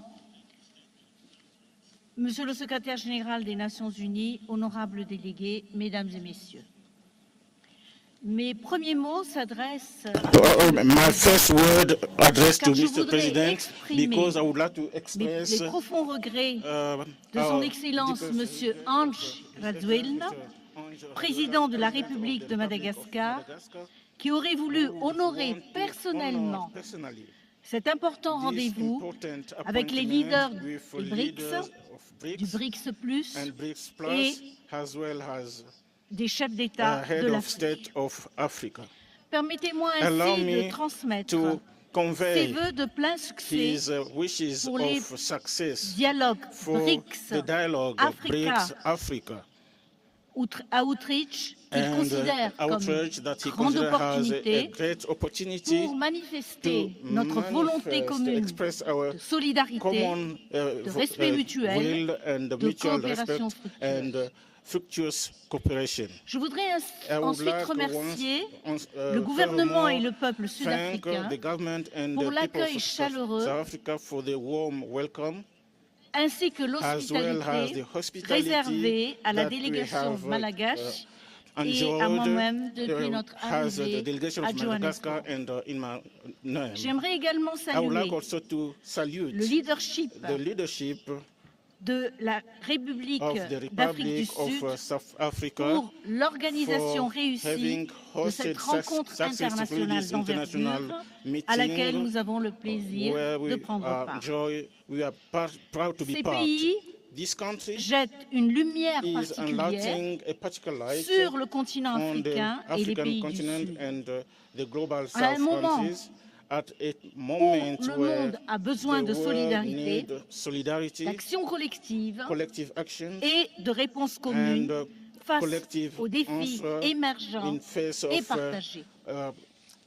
emerging Le challenges. thème And choisi the d'abord chosen theme est un thème pertinent is a qui relevant répond aux theme préoccupations which answers du to temps the présent. concern of today. Le thème est The un thème theme is a theme, opportun et porteur opportune, which comes puisqu'il at a reflète nos time which aspirations reflect our aspirations, ainsi que les as well résultats as the voulus et result attendus pour une expected croissance for et un développement durable pour tous. sustainable Ce thème growth. reflète This theme un reflects souci d'équité the face aux inégalités. concern Ainsi, for une croissance accélérée doit être équitablement partagée. Un des défis centraux de l'Afrique est en effet de réduire la pauvreté à grande échelle, transformer les économies du continent en vue de créer plus de richesses. À ce titre, nous, pays africains, nous nous attelons au développement et à la diversification de notre marché pour accroître notre part au commerce international ainsi qu'aux chaînes de valeur mondiales. Et tout cela à travers notamment le projet phare de l'Union africaine, la ZLECAf. Aujourd'hui, nous célébrons la coopération avec les BRICS. Que nous apporte donc cette coopération? La coopération entre l'Afrique et les BRICS nous permet de bénéficier d'un soutien technique et financier. Par ailleurs, l'Afrique compte sur l'augmentation de ses échanges commerciaux, des investissements étrangers directs, ainsi que de l'aide publique au développement en provenance de nos partenaires émergents. Pour Madagascar, nous nous réjouissons particulièrement de la coopération entre Madagascar et les pays membres du BRICS dans des domaines clés du développement tels que, entre autres, les infrastructures, l'agriculture, le renforcement de capacités et encore le commerce. L'objectif de Madagascar, de l'État malgache, est de réaliser les ambitions et les aspirations du peuple, celle de voir Madagascar sur le chemin de l'industrialisation, d'être un pays compétitif et attractif. Dans cette optique, nous avons opéré des réformes porteurs de changement en faveur de mesures incitatives qui ont été initiées en vue d'attirer les investissements massifs sur Madagascar dans tous les domaines du développement, l'agriculture, l'industrie minière, ainsi que la promotion de l'industrialisation, tout cela pour soutenir la création d'emplois et pour apporter de la valeur ajoutée à nos produits. L'Afrique regorge de richesses. L'Afrique possède des ressources inimaginables et inestimables. Les pays du BRICS et les pays du Sud gagneraient donc à travailler étroitement de concert dans une confiance mutuelle. Dans l'industrie minière, par exemple, Madagascar projette de travailler avec les pays de l'Afrique. Tout à l'heure a été évoqué la nécessité de changer de paradigme. Changer de paradigme, c'est oser le changement avec audace. Osons également penser avec audace. En effet, la financiarisation à outrance de l'économie exclut nos sociétés et nos économies de l'économie mondiale. Heureusement que l'Afrique se cherche de nouveaux partenaires pour satisfaire les facteurs clés de réussite dans sa trajectoire dynamique. Ce facteur de réussite, c'est l'accès au financement. L'Afrique gagne en effet à étendre son partenariat avec la nouvelle banque de développement des BRICS pour soutenir nos gouvernements dans la mise en œuvre de projets de développement durable, à l'instar des énergies renouvelables, qui représentent pour nous une priorité afin de pallier au faible taux d'accès à l'énergie. Mais nous avons un autre facteur extrêmement important, celui-là. L'Afrique, c'est le continent de la jeunesse. La jeunesse, la plus jeune au monde, se trouve en Afrique. Nos jeunes représentent un bassin de potentiel énorme. Mais elle nous questionne et nous lui devons des réponses. Je voudrais terminer en soulignant que croissance et développement nécessitent paix et sécurité. Je ne reviendrai pas sur ce qui a été dit auparavant. Le multilatéralisme inclusif est un moyen efficace pour parvenir à une paix durable. Mais il nous faut aussi unir nos voix pour faire primer le droit international. Nous sommes en train d'écrire une autre page de l'histoire, notamment de l'histoire de l'Afrique. Je vous remercie.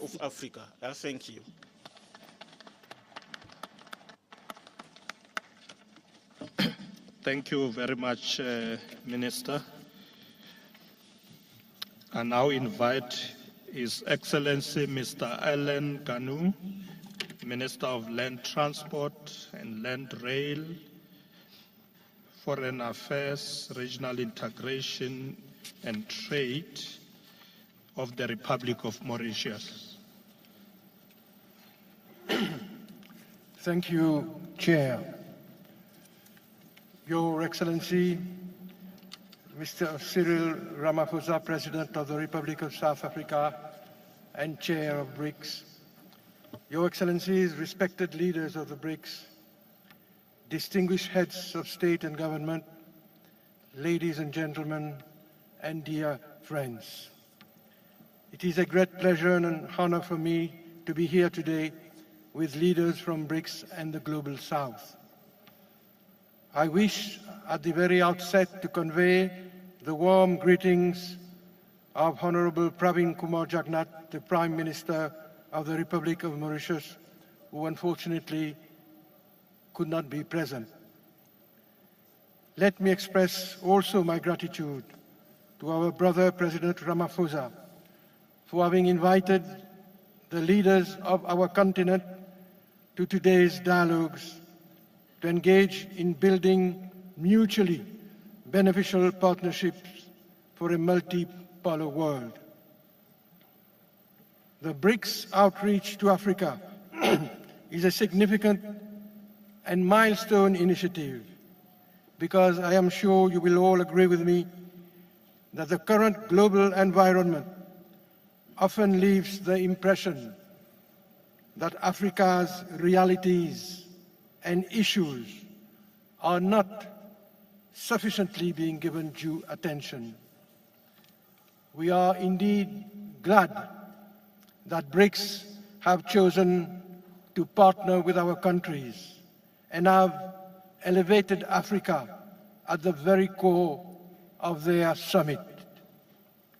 At this juncture, Chair, let me congratulate India for its technological and scientific prowess demonstrated by the successful Chandrayaan mission landing on the moon. I do so, Chair, because it is heartwarming to see that these vibrant economies, which are now driving the world into the future, have faith in partnering with Africa and Africans. Chair, for having established that nationally driven development processes are possible, BRICS provides an inspiration to Africa. It has created a real impact through its commitment for an equitable international order enabling the emergence of Global South. In this regard, the Republic of Mauritius looks forward to the complete decolonization of Africa and the eradication of the last vestiges of colonialism. Chair, the wide interest to join BRICS, as expressed during our debates since this morning, shows its growing economic and political relevance. And its decision toward expansion, as was announced this morning by the President of South Africa, will instill the organization with more clout. Mr. Chairperson, Excellencies, the presence of BRICS alongside Africa is a game changer. It will establish a political and economic architecture conducive to the development of our continent based on a just and an equitable governance system. Developing countries and BRICS will focus on issues such as sustainable development, innovation and digital technology, development finance, climate change, peace and security, and the imperative of a multilateral, rules-based world order. This collaboration, Chair, will not only address the complex realities of our continent, but also the multiple challenges of the vulnerable African small island developing states, the SIDS. The Secretary General of the United Nations this morning indicated that SIDS are today facing an existential threat, and this is no exaggeration. Chair, while Africa can look forward to business proposals from BRICS, African economies can offer large and affluent markets. BRICS can also provide investment finance, which was once the monopoly of the developed world. Mauritius, as the rest of Africa, expects mutually beneficial trade, investment, and economic cooperation. Africa can benefit from the expertise which has propelled BRICS' robust economic growth through technology transfer and development policies. As a strong organization promoting diversity and inclusivity and sharing the values of developing countries, BRICS has rekindled the hope for a multipolar world. Together, we have the opportunity of reshaping the rules and the global governance structures so that they become more responsive to the aspirations of our countries and peoples. Indeed, Chair, many of the long-standing arrangements which determine trade and development do not adequately serve the interest of developing countries. The international financial system is an obvious example and a clear illustration. our food security, energy security, and even the security of our people are often the first casualties of international events. Close collaboration with BRICS will therefore enable us to collectively chart major decisions in the interest of our welfare and of our common future. Chair, Excellencies, Mauritius believes in regular consultations between BRICS and Africa, which will strengthen our partnership and address issues on the global agenda for a better and brighter future.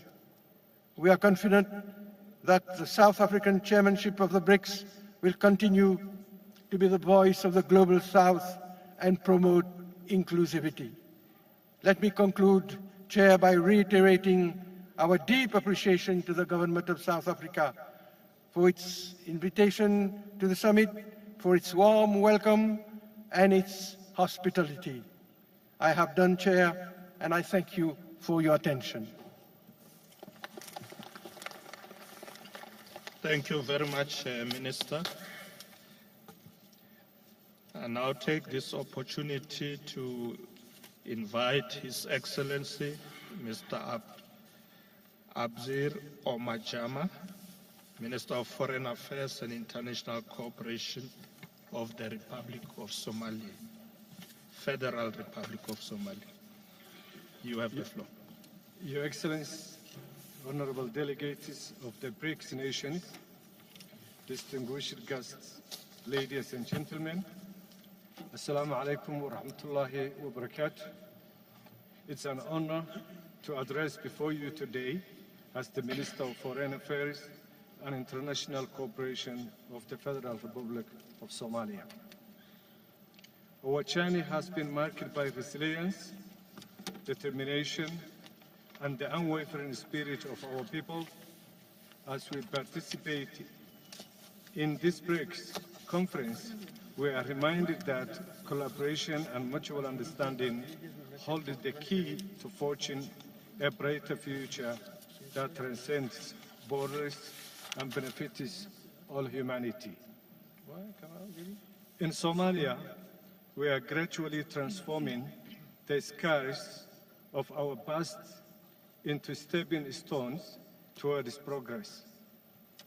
Our economy is emerging as a beacon of hope, a testament to the boundless potential that resides within each of our nations.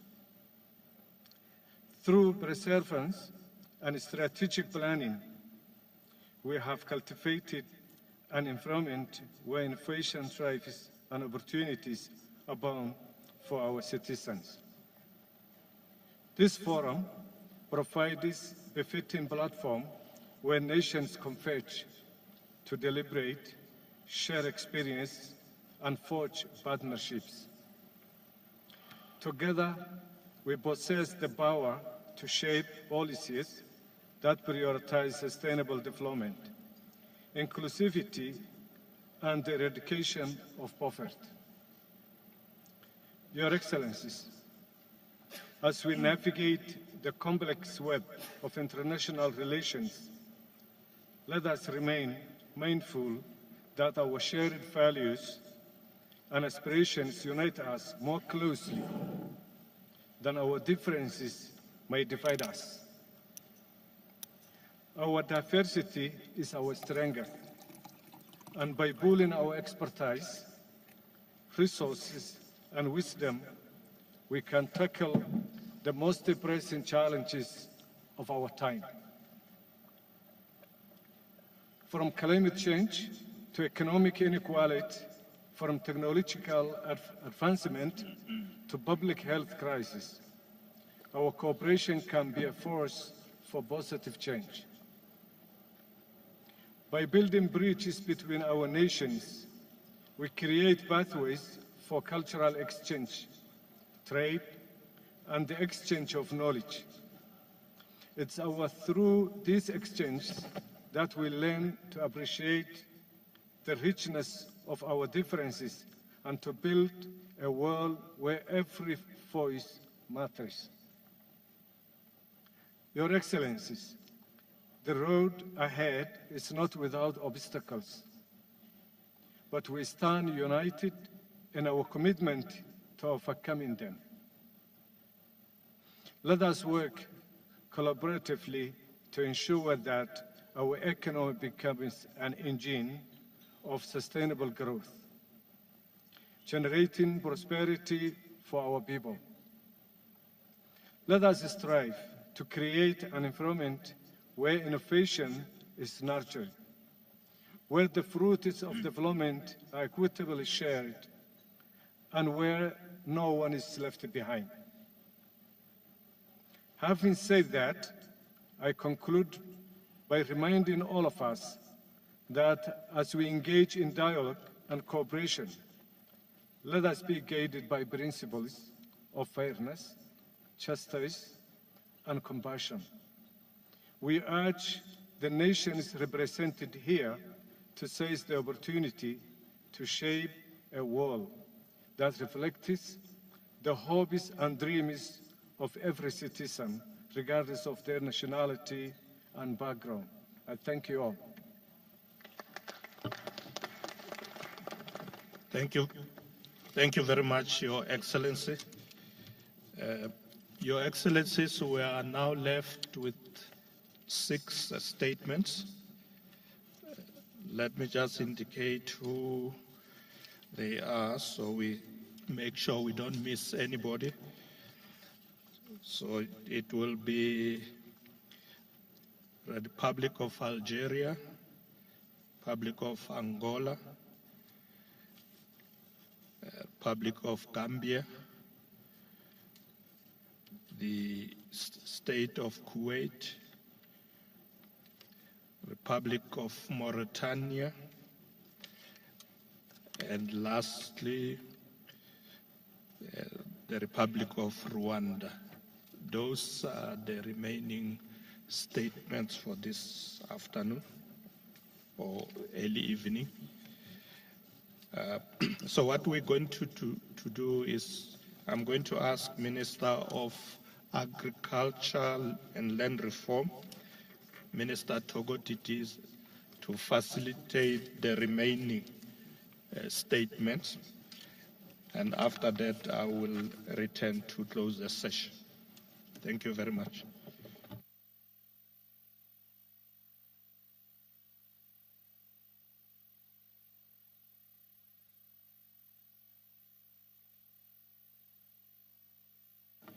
Thank you very much, Deputy President Mashatile, and good evening, ministers and deputy ministers present. I would now like to invite His Excellency, the Minister of Finance of the People's Democratic Republic of Algeria, Mr. Lazil Fayed. Over to you, sir. سيد الرئيس، أصحاب السمو والمعالي والسعادة، أيها السيدات والسادة الأفاضل، اسمحوا لي في البداية أن أنقل لكم تحيات الأخوية لرئيس الجمهورية الجزائرية السيد عبد المجيد تبون، وأخص بالذكر قادة الدول مجموعة البريكس وعلى رأسهم أخيها رئيس جنوب إفريقيا ماتاميلا سيريل رامافوزا على دعوته الكريمة للمشاركة في هذا المنتدى، حيث تناقش أهم الرهانات العالمية المترابطة وترتسم معالم مستقبل واعد لتعاون وتضامن الدوليين. سيد الرئيس، إن التغيرات المتسارعة التي يشهدها العالم اليوم أفرزت مزيج معقد من التحديات التي يجب التصدي لها ومن الفرص التي ينبغي استغلالها على أمثل وجه. ففيما يخص التحديات فإن العولمة السعيدة كما وصفت أصبحت اليوم في التراجع، وأطر الشركات متعددة الأطراف قد انتبه انتعاش الأنانيات والتشكيك في الغير والانكماش على الذات، كما بات من الواضح أن السلوكيات الأحادية ومنطق الإملاءات قد فرضت على الدول النامية محل القيم الأساسية للتعاون والشراكة والتضامن. أمام هذه التجاذبات فإن الموضوع الذي اخترته رئاسة جنوب إفريقيا لهذا الاجتماع يستوقفنا جميعا ليعبر على ضرورة الملحة لإعادة الترتيب النظام الدولي من منظوم الاستدامة والشمولية من خلال الارتكاز على مبادئ العدالة والإنصاف والتعددية القطبية المتناسقة. إن الجزائر تتقاسم هذه المبادئ الأساسية مع مجموعة البريكس التي تبرز اليوم كمحرك للتغيير الإيجابي في العالم، حيث تشكل مقاربة الشراكات التي تقدمها الدول المجموعات بديلا مجديا للتوترات والانقسامات التي تميز العالم اليوم، وفرصة لبناء نظام دولي منصف ومتعدد الأقطاب قائم على الاحترام المتبادل. إن التاريخ يشهد بأن الجزائر كانت في طليعة الدول التي رفعت من أجل بناء نظام عالمي اقتصادي جديد أكثر عدالة، حيث أقرت بلادي بمناسبة انعقاد الجمعية الرابعة لحركة عدم الانحياز بالجزائر في سبتمبر 1973 بأن جميع وسائل التحكم في الاقتصاد العالمي هي حكر على أقلية من الدول المتقدمة، داعيا بذلك إلى نظام دولي قائم على مبادئ العدالة والإنصاف. وعليه فنحن نرى أن رؤية مجموعة البريكس ما هي إلا امتداد للتصور الذي طالما دفعت عنه الجزائر منذ العقود. سيد الرئيس، إن الجزائر انطلاقا من تطابق وجهات نظرها مع الدول هذه المجموعة هي حيث رؤية استراتيجية ومبادئ الأساسية تقدمت بترشحها للانضمام إليها من منطق إدراكها أن خيار تحالف وتكتل هو خيار سيادي واستراتيجي وتنموي من شأنه أن يشكل لبنة تضاف لأطر التعاون والشراكات القائمة مع مكونات المجتمع الدول الأخرى، إذ أخذت بلادي علما بالقرار الذي أعلن عنه اليوم قادة مجموعة البريكس القاضي بدعوة 6 دول جديدة للعضوية المجموعة كمرحلة الأولى، وتطلعهم لفتح المجال في المستقبل القريب للدول الأخرى. فإن قناعتنا تظل راسخة بأن الجزائر بتاريخها المجيد ورصيدها الثري في مختلف المجالات، بالإضافة إلى موقعها الجيوستراتيجي، تقدم في مسعاها لعضوية مزايا جلية باقتصادها في التنوع والنمو التصاعدي بفضل طاقة شبانية خلاقة وموارد طبيعية وفيرة، وهي كلها عوامل تخلق فرص للتعاون المثمر داخل المجموعة.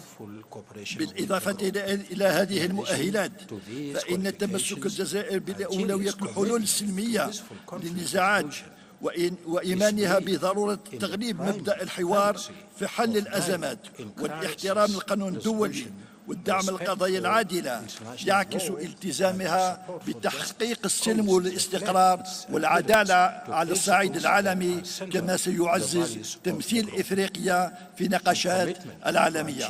سيد الرئيس، في الختام بودي أن أؤكد مجددا استعدادنا على العمل مع مجموعة البريكس لتأسيس شراكة متينة ودائمة وفق التصور التكاملي يعزز التعاون جنوب ويوثق روابط الأخوة بين الدول الأعضاء، يكون فيه الاحترام المتبادل القاعدة الأساسية في تفاعلاتنا. أشكركم على كرم الإصغاء، والسلام عليكم ورحمة الله تعالى وبركاته. Thank you very much, Your Excellency. We'll now move to His Excellency Mr. Jose Liba Mosano, the Minister of Economic Coordination of the Republic of Angola. Over to you, sir. Thank you. Sua Excelência, Sr. Cyril Ramaphosa, Presidente da República da África do Sul, Excelências Chefes de Estado dos BRICS, Excelências Chefes de Estado e de Governo, Ministros e representantes de organizações internacionais, altos funcionários e membros do corpo diplomático, minhas senhoras e meus senhores. Em nome de Sua Excelência, Sr. João Manuel Gonçalves Lourenço, Presidente da República de Angola, Gostaria de agradecer a Vossa Excelência, Sr. Presidente Cyril Ramaphosa, pelo convite e pela calorosa hospitalidade que nos foi reservada. Compreendemos que a realização deste importante encontro sobre a extensão BRICS África e diálogo BRICS Plus, que nos coloca reunidos aqui hoje, reconhece a oportunidade para uma cooperação multilateral equilibrada e o fortalecimento de parcerias mutuamente vantajosas entre países e comunidades que perseguem objetivos comuns de desenvolvimento socioeconómico.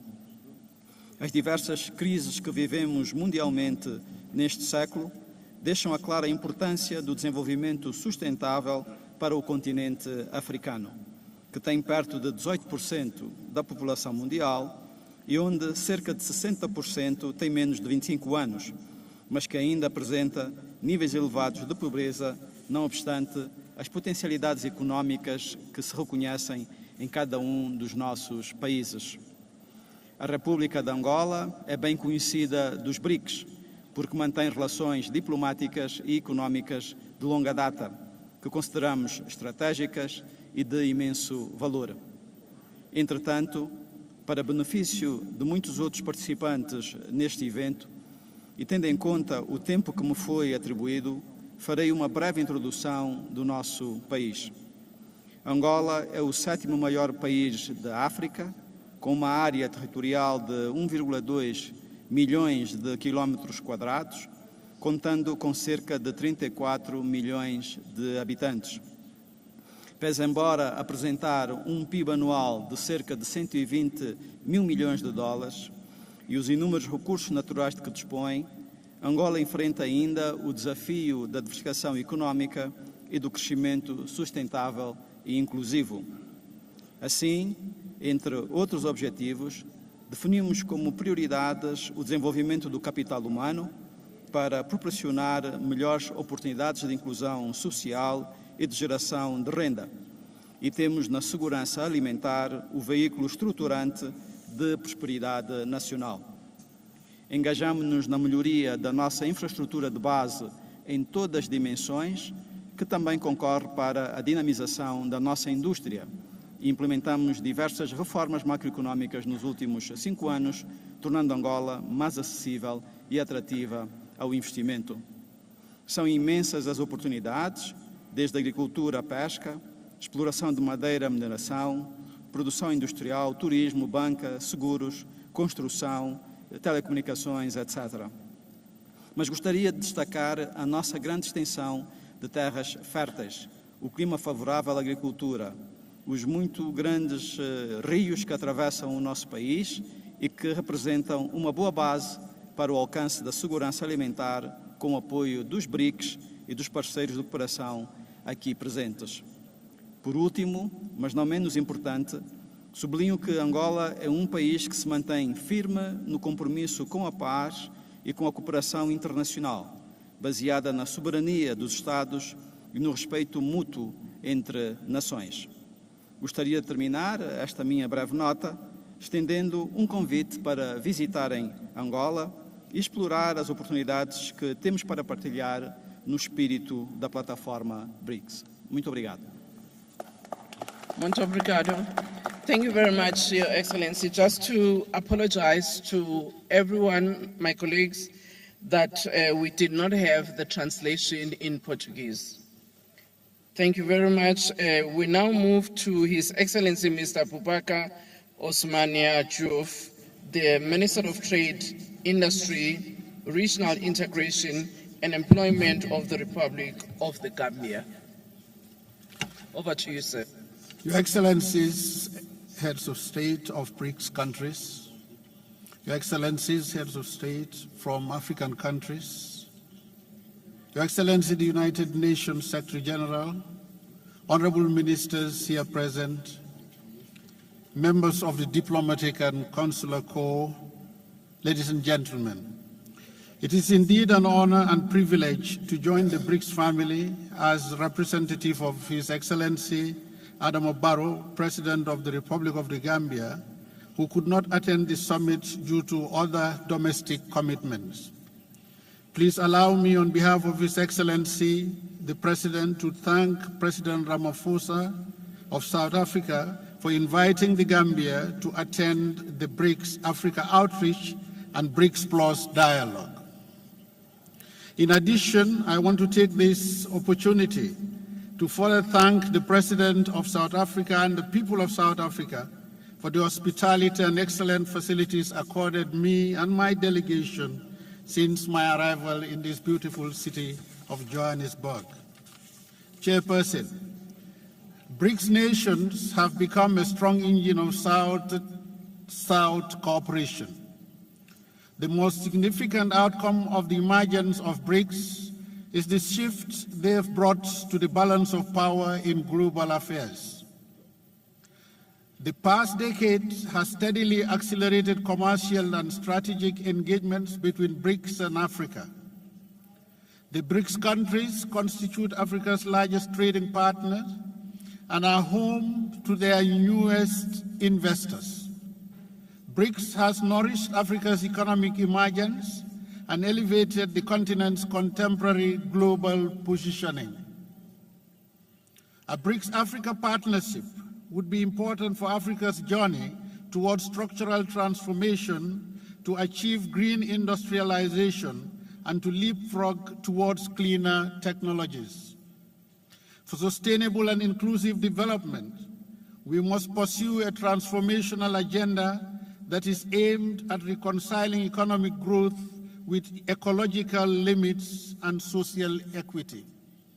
Chairperson, ladies and gentlemen, the 15th summit of the BRICS is happening at a time when the world is facing multiple crises ranging from post-COVID-19 pandemic impacts, climate change, to geopolitical crisis with untold suffering for our people, threatening global peace and stability.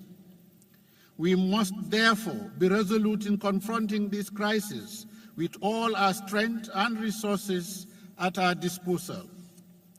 As an inclusive formation of developing and emerging economies that are working together, BRICS Africa Partnership would provide a strong foundation for global peace and security. The partnership must focus on addressing the increasing levels of poverty, inequality, and underdevelopment, as they are the biggest challenges facing the African continent for the longest. Africa is at crossroads between fragile economic growth and determination to race towards industrialization.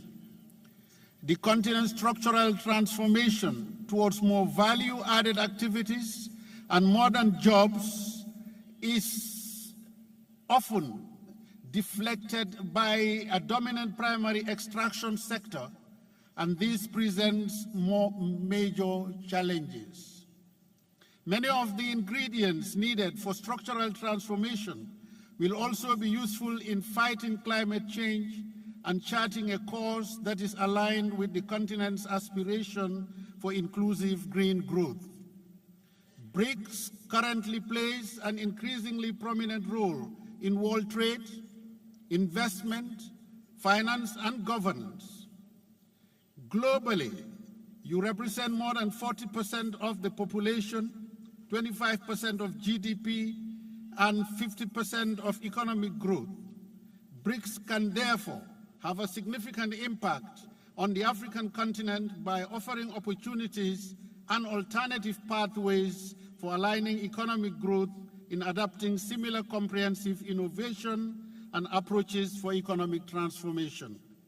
In conclusion, Madam Chair, I want to thank President and the people and all those in the BRICS family for inviting us to this very important forum and giving us the opportunity to share our thoughts. I thank you for your kind attention.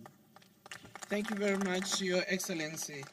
We now move on to accept the statement from His Excellency Mohammed Othman Al-Alban, Minister of Commerce, Industry and State of Youth of the State of Kuwait.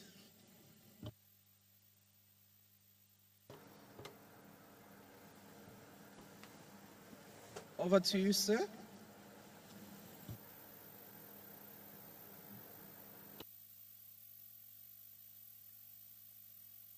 I don't see anybody taking the platform. Do we have Kuwait in the room? If not, we will come back, but for now we will move to His Excellency Mr. Mohammed Saleh Abdesalam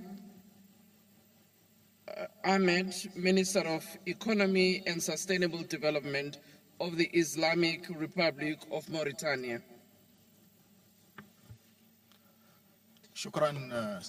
Thank you, Chair. بسم الله الرحمن الرحيم وصلى الله على النبي الكريم. Peace be upon the Prophet Muhammad. أود بداية التنبيه I would like إلى أنني first سألقي هذه الكلمة to say that I will address هذه نيابة عن on رئيس behalf الوفد of الموريتاني the head of delegation, وزير Mauritanian عبد السلام delegation, ومحمد صالح Minister Mohammed وزير Saleh, الاقتصاد Minister of والتنمية Economy المستدامة. and Sustainable Development. صاحب الفخامة سيد سيريل His Excellency رامافوزا Mr. رئيس جمهورية Cyril Ramaphosa, President جنوب of the إفريقيا. Republic of South أصحاب Africa, الفخامة والمعالي Your أيها السادة Excellencies, والسيدات. ladies and gentlemen, اسمحوا لي أن أنقل إلى please allow me رئيس to جمهورية جنوب convey to the إفريقيا President of the شكر Republic فخامة of South الرئيس Africa محمد ولد الشيخ the القازواني gratitude of على His دعوته Excellency President of Mauritania for his gracious وتمنياته invitation لنجاح and هذه his القمة wishes المتميزة. for the success of this distinguished لقد summit. كان بود الرئيس محمد ولد His الشيخ Excellency القازواني President أن Mohammed Wuld يكون Sheikh معكم اليوم على هذه Ghazwani الأرض wanted to be التي here تحتل on this مكانة territory خاصة that في قلوب كل occupies special الموريتانيين place in the heart لولا of أجندة a مرتبة Mauritanian. مسبقا. But because of أصحاب الفخامة pre-arrangements, أيها he السادة couldn't. والسيدات. Your Excellencies, ladies and gentlemen, انعقاد قمة بريكس هذه the في ظل convening ما of this يجتاح summit العالم من أزمات amidst the أمنية crisis in the واقتصادية world, وبيئية security جسيمة crisis, economic لدليل على crisis, الإرادة is القوية a demonstration المشتركة for the strong will لهذه الدول للعمل مع الجميع وخاصة قادة القارة and الإفريقية especially من the أجل leaders of توطيد the African السلم والدفع continent بالتنمية. for the وفي هذا sustainable الإطار development. And in فإن this قناعتنا context, في الجمهورية الإسلامية الموريتانية our conviction that هي أن نجاعة ما in the يقام Islamic به Republic of من Mauritania توحيد that الجهود unifying والوسائل efforts لحل النزاعات and means to رهين resolve disputes بالقدرة على بناء نهضة شاملة تأخذ في عين الاعتبار تحديات البطالة والهشاشة والتفاوت والتهميش خاصة ضد المرأة الريفية والتغييرات المناخية. marginalization of women and also أصحاب the climate الفخامة change. والمعالي Your أيها Excellency, السادة والسيدات. President, ladies and إن gentlemen, الأمن مسؤولية الجميع. security is فلا responsible for فلا all. دوام لأمن ينبني على حساب And أمن there is no الآخرين. security that could be built on the ولن account of يكون من others. أمن مستديم And إلا في it ظل can't be أمن a sustainable الجميع. security ولذا without the فإننا في security of الجمهورية all. الإسلامية That's why we are الموريتانية in the Islamic Republic of ندعو في Mauritania. كل النزاعات إلى حل سلمي We أساسه call in all القانون الدولي conflicts to a peaceful ويأخذ solution that is بعين based on the الاعتبار international law ومصالح كل and takes الأطراف in consideration the interests of all parties ويؤسس and لاستقرار constitute وأمن دائمين as a lasting stability يشيدان and security لتنمية مستدامة. for to constitute a foundation for the sustainable development. The agenda of sustainable development that was launched by the United Nations in 2015 constitute a reference for us الاستناد عليه لرفع كل هذه التحديات التنموية. to address all these في هذا developmental الصدد challenges. يمكن لمجموعة In بريكس this context, التي تمثل 25% that represent بالناتج 25% القومي العالمي of the وبموجب global تجربتها GDP الواسعة والمختلفة and based on وقدرتها its المالية diverse وخبراتها التكنولوجية experience and المتقدمة the technological أن تلعب experience, دور القارة it can play a role دور القاطرة لنمو شامل في القارة it can play الإفريقية. the أصحاب role of a الفخامة driver والمعالي for an أيها inclusive السادة development والسيدات in the African continent. تتمتع Ladies and بلادنا gentlemen, بعلاقات مميزة مع our كل country من enjoy excellent كل relations واحدة with من دول each المجموعة على of حدة the BRICS وتتطلع nations إلى نسج شراكات individually and قوية looking forward مع منظمة to بريكس forge a والاستفادة strong من الفرص partnership with BRICS الاستثمارية countries الواعدة and to benefit from the التي تزخر بها investment بلادنا opportunities وأذكر هنا in على our سبيل country. And المثال here I would الحصر like to الطاقات mention المتجددة a والمعادن few, والغاز the والبترول renewable فبلادنا ستدخل energy, قريبا minerals, نادي and الدول المصدرة our للغاز country والبترول. will enter the club of countries who وفي هذا export الصدد gas and petrol. ندعو بنك التنمية الجديد إلى الاستفادة من هذه الفرص الاستثمارية وللمساعدة في تمويل البنية التحتية الاقتصادية ومشاريع الخدمات لمواجهة التحديات التنموية والبيئية والأمنية. أصحاب الفخامة والمعالي أيها السادة والسيدات، وهكذا فقد انتهجت الحكومة الموريتانية سياسة متكاملة وشمولية وتشاركية تهدف إلى ضمان الاستقرار السياسي والأمني ومحاربة الفقر وتعزيز اللحمة الاجتماعية من أجل تنمية مستدامة وخضراء تؤسس لتحول بيئي وطاقوي يأخذ بعين الاعتبار تحديات التغيرات المناخية. لقد واكبت هذه الإصلاحات المؤسساتية خلق إطار ملائم للاستثمار وتشجيع مناخ الأعمال ودعم المبادرات الخاصة، وإننا لواثقون من أن كل هذه الإصلاحات ستعطي نتائج هامة وقد بدأت بالفعل تؤتي أكلها، حيث نعول كثيرا على التعاون مع الدول الشقيقة والصديقة وخاصة مجموعة البريكس. اسمحوا لي قبل أن أختم كلمتي هذه أن أهنئ فخامة الرئيس رامافوزا والحكومة والشعب الجنوب الأفريقيين على عقد هذه القمة الناجحة وعلى جودة تنظيمها وعلى حسن الاستقبال وكرم الضيافة. وأشكركم والسلام عليكم ورحمة الله تعالى وبركاته. محمد عبد السلام Minister of Sustainable Development. Thank you. Thank you very much, Your Excellency. I now would like to call upon His Excellency Professor Nshuti Manasseh, Minister of State in the Ministry of Foreign Affairs and International Cooperation of the Republic of Rwanda. Over to you, sir.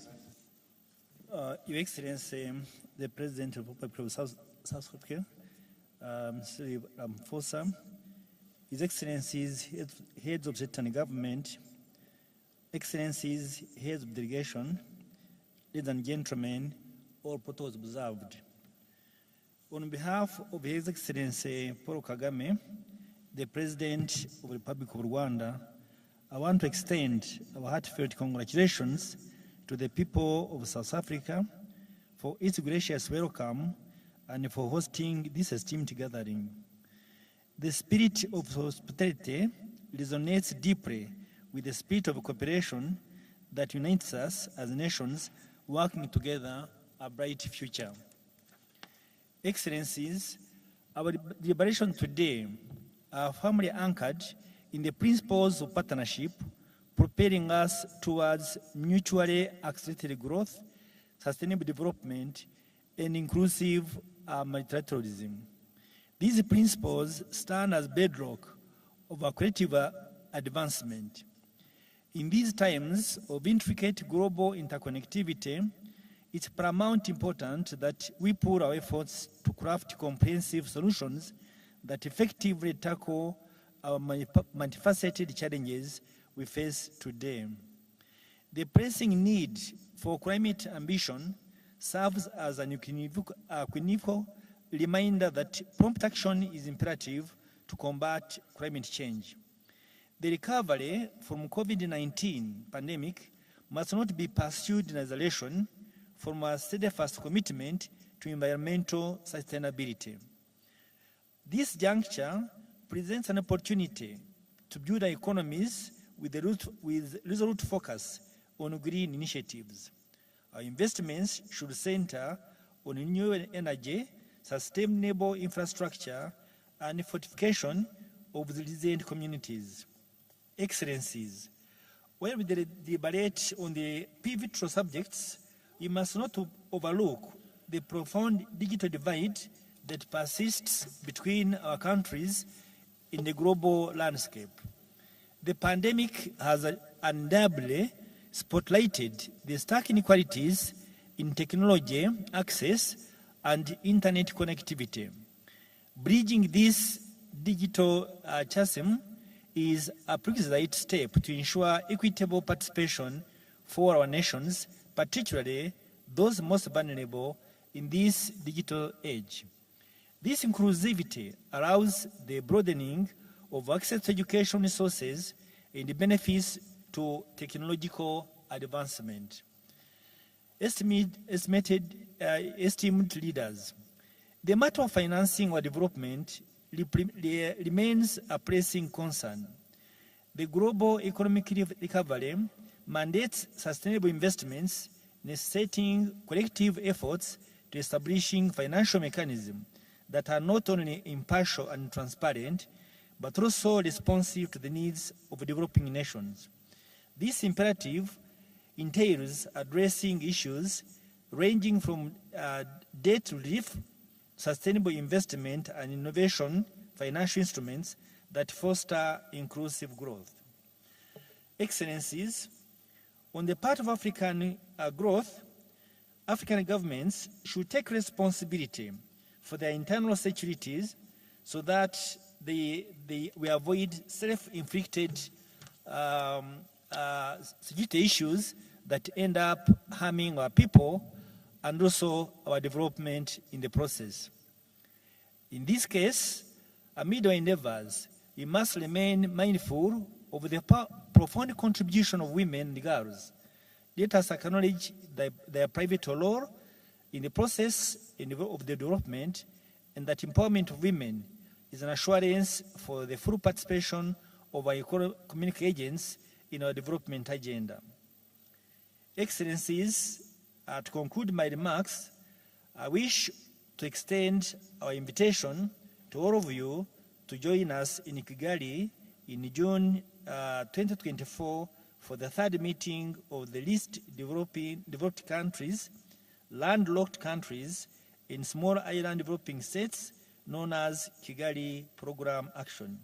Through it, we aim to propel our shared objectives of inclusive global economic recovery and sustainable development. I thank you for your kind attention. Thank you very much, Your Excellency. I would like to check whether His Excellency Mohammed Otam Alaban from the Republic of Kuwait is still here. If not, I would like to thank all of you, Your Excellencies, for the interventions that you have made, and I would like to call upon our Deputy President, Mr. Paul Mashatile, to close the session. Over to you, sir.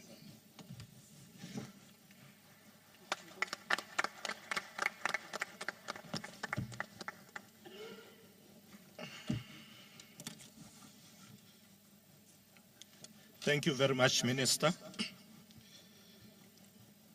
Excellencies, ladies and gentlemen, as we bring this session to a close, let me take this opportunity on behalf of our President, President Cyril Ramaphosa, to express our sincere appreciation for your participation in this dialogue and for answering the call to provide leadership, vision, and hope.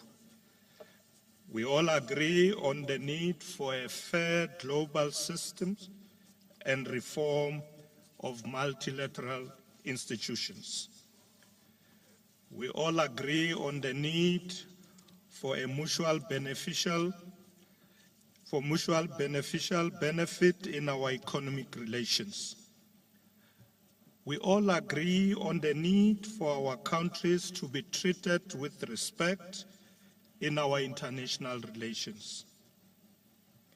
Let us move forward united in our effort to address our common global challenges. The geopolitical and economic shift taking place across the world mean that we must be quite intentional about how we move forward. We have always been clear that BRICS should champion the core interests of the Global South, especially in overcoming economic, financial, and political marginalization. There is broad consensus on the need for the reform of the architecture of global relations. Without that reform, the vision we set out will not be realized. We need to increase the representation of Africa and the South in all global structures. There should be nothing about us without us. We must continue to champion multilateralism with the United Nations and international law at its core. Actions that seek to limit our policy space, to make us conform to one worldview, to limit our foreign policy independence, or to entrench vested interests are an obstacle to multilateralism. Discriminatory trade barriers, policies, and border adjustment measures must be eliminated. These include punitive measures designed to reduce the competitiveness of countries of the Global South. There must be equal opportunities for Africa and the countries of the Global South to access finance, supply chains, trade and investment opportunities. Africa and the Global South must be fully represented in all management bodies, governing councils,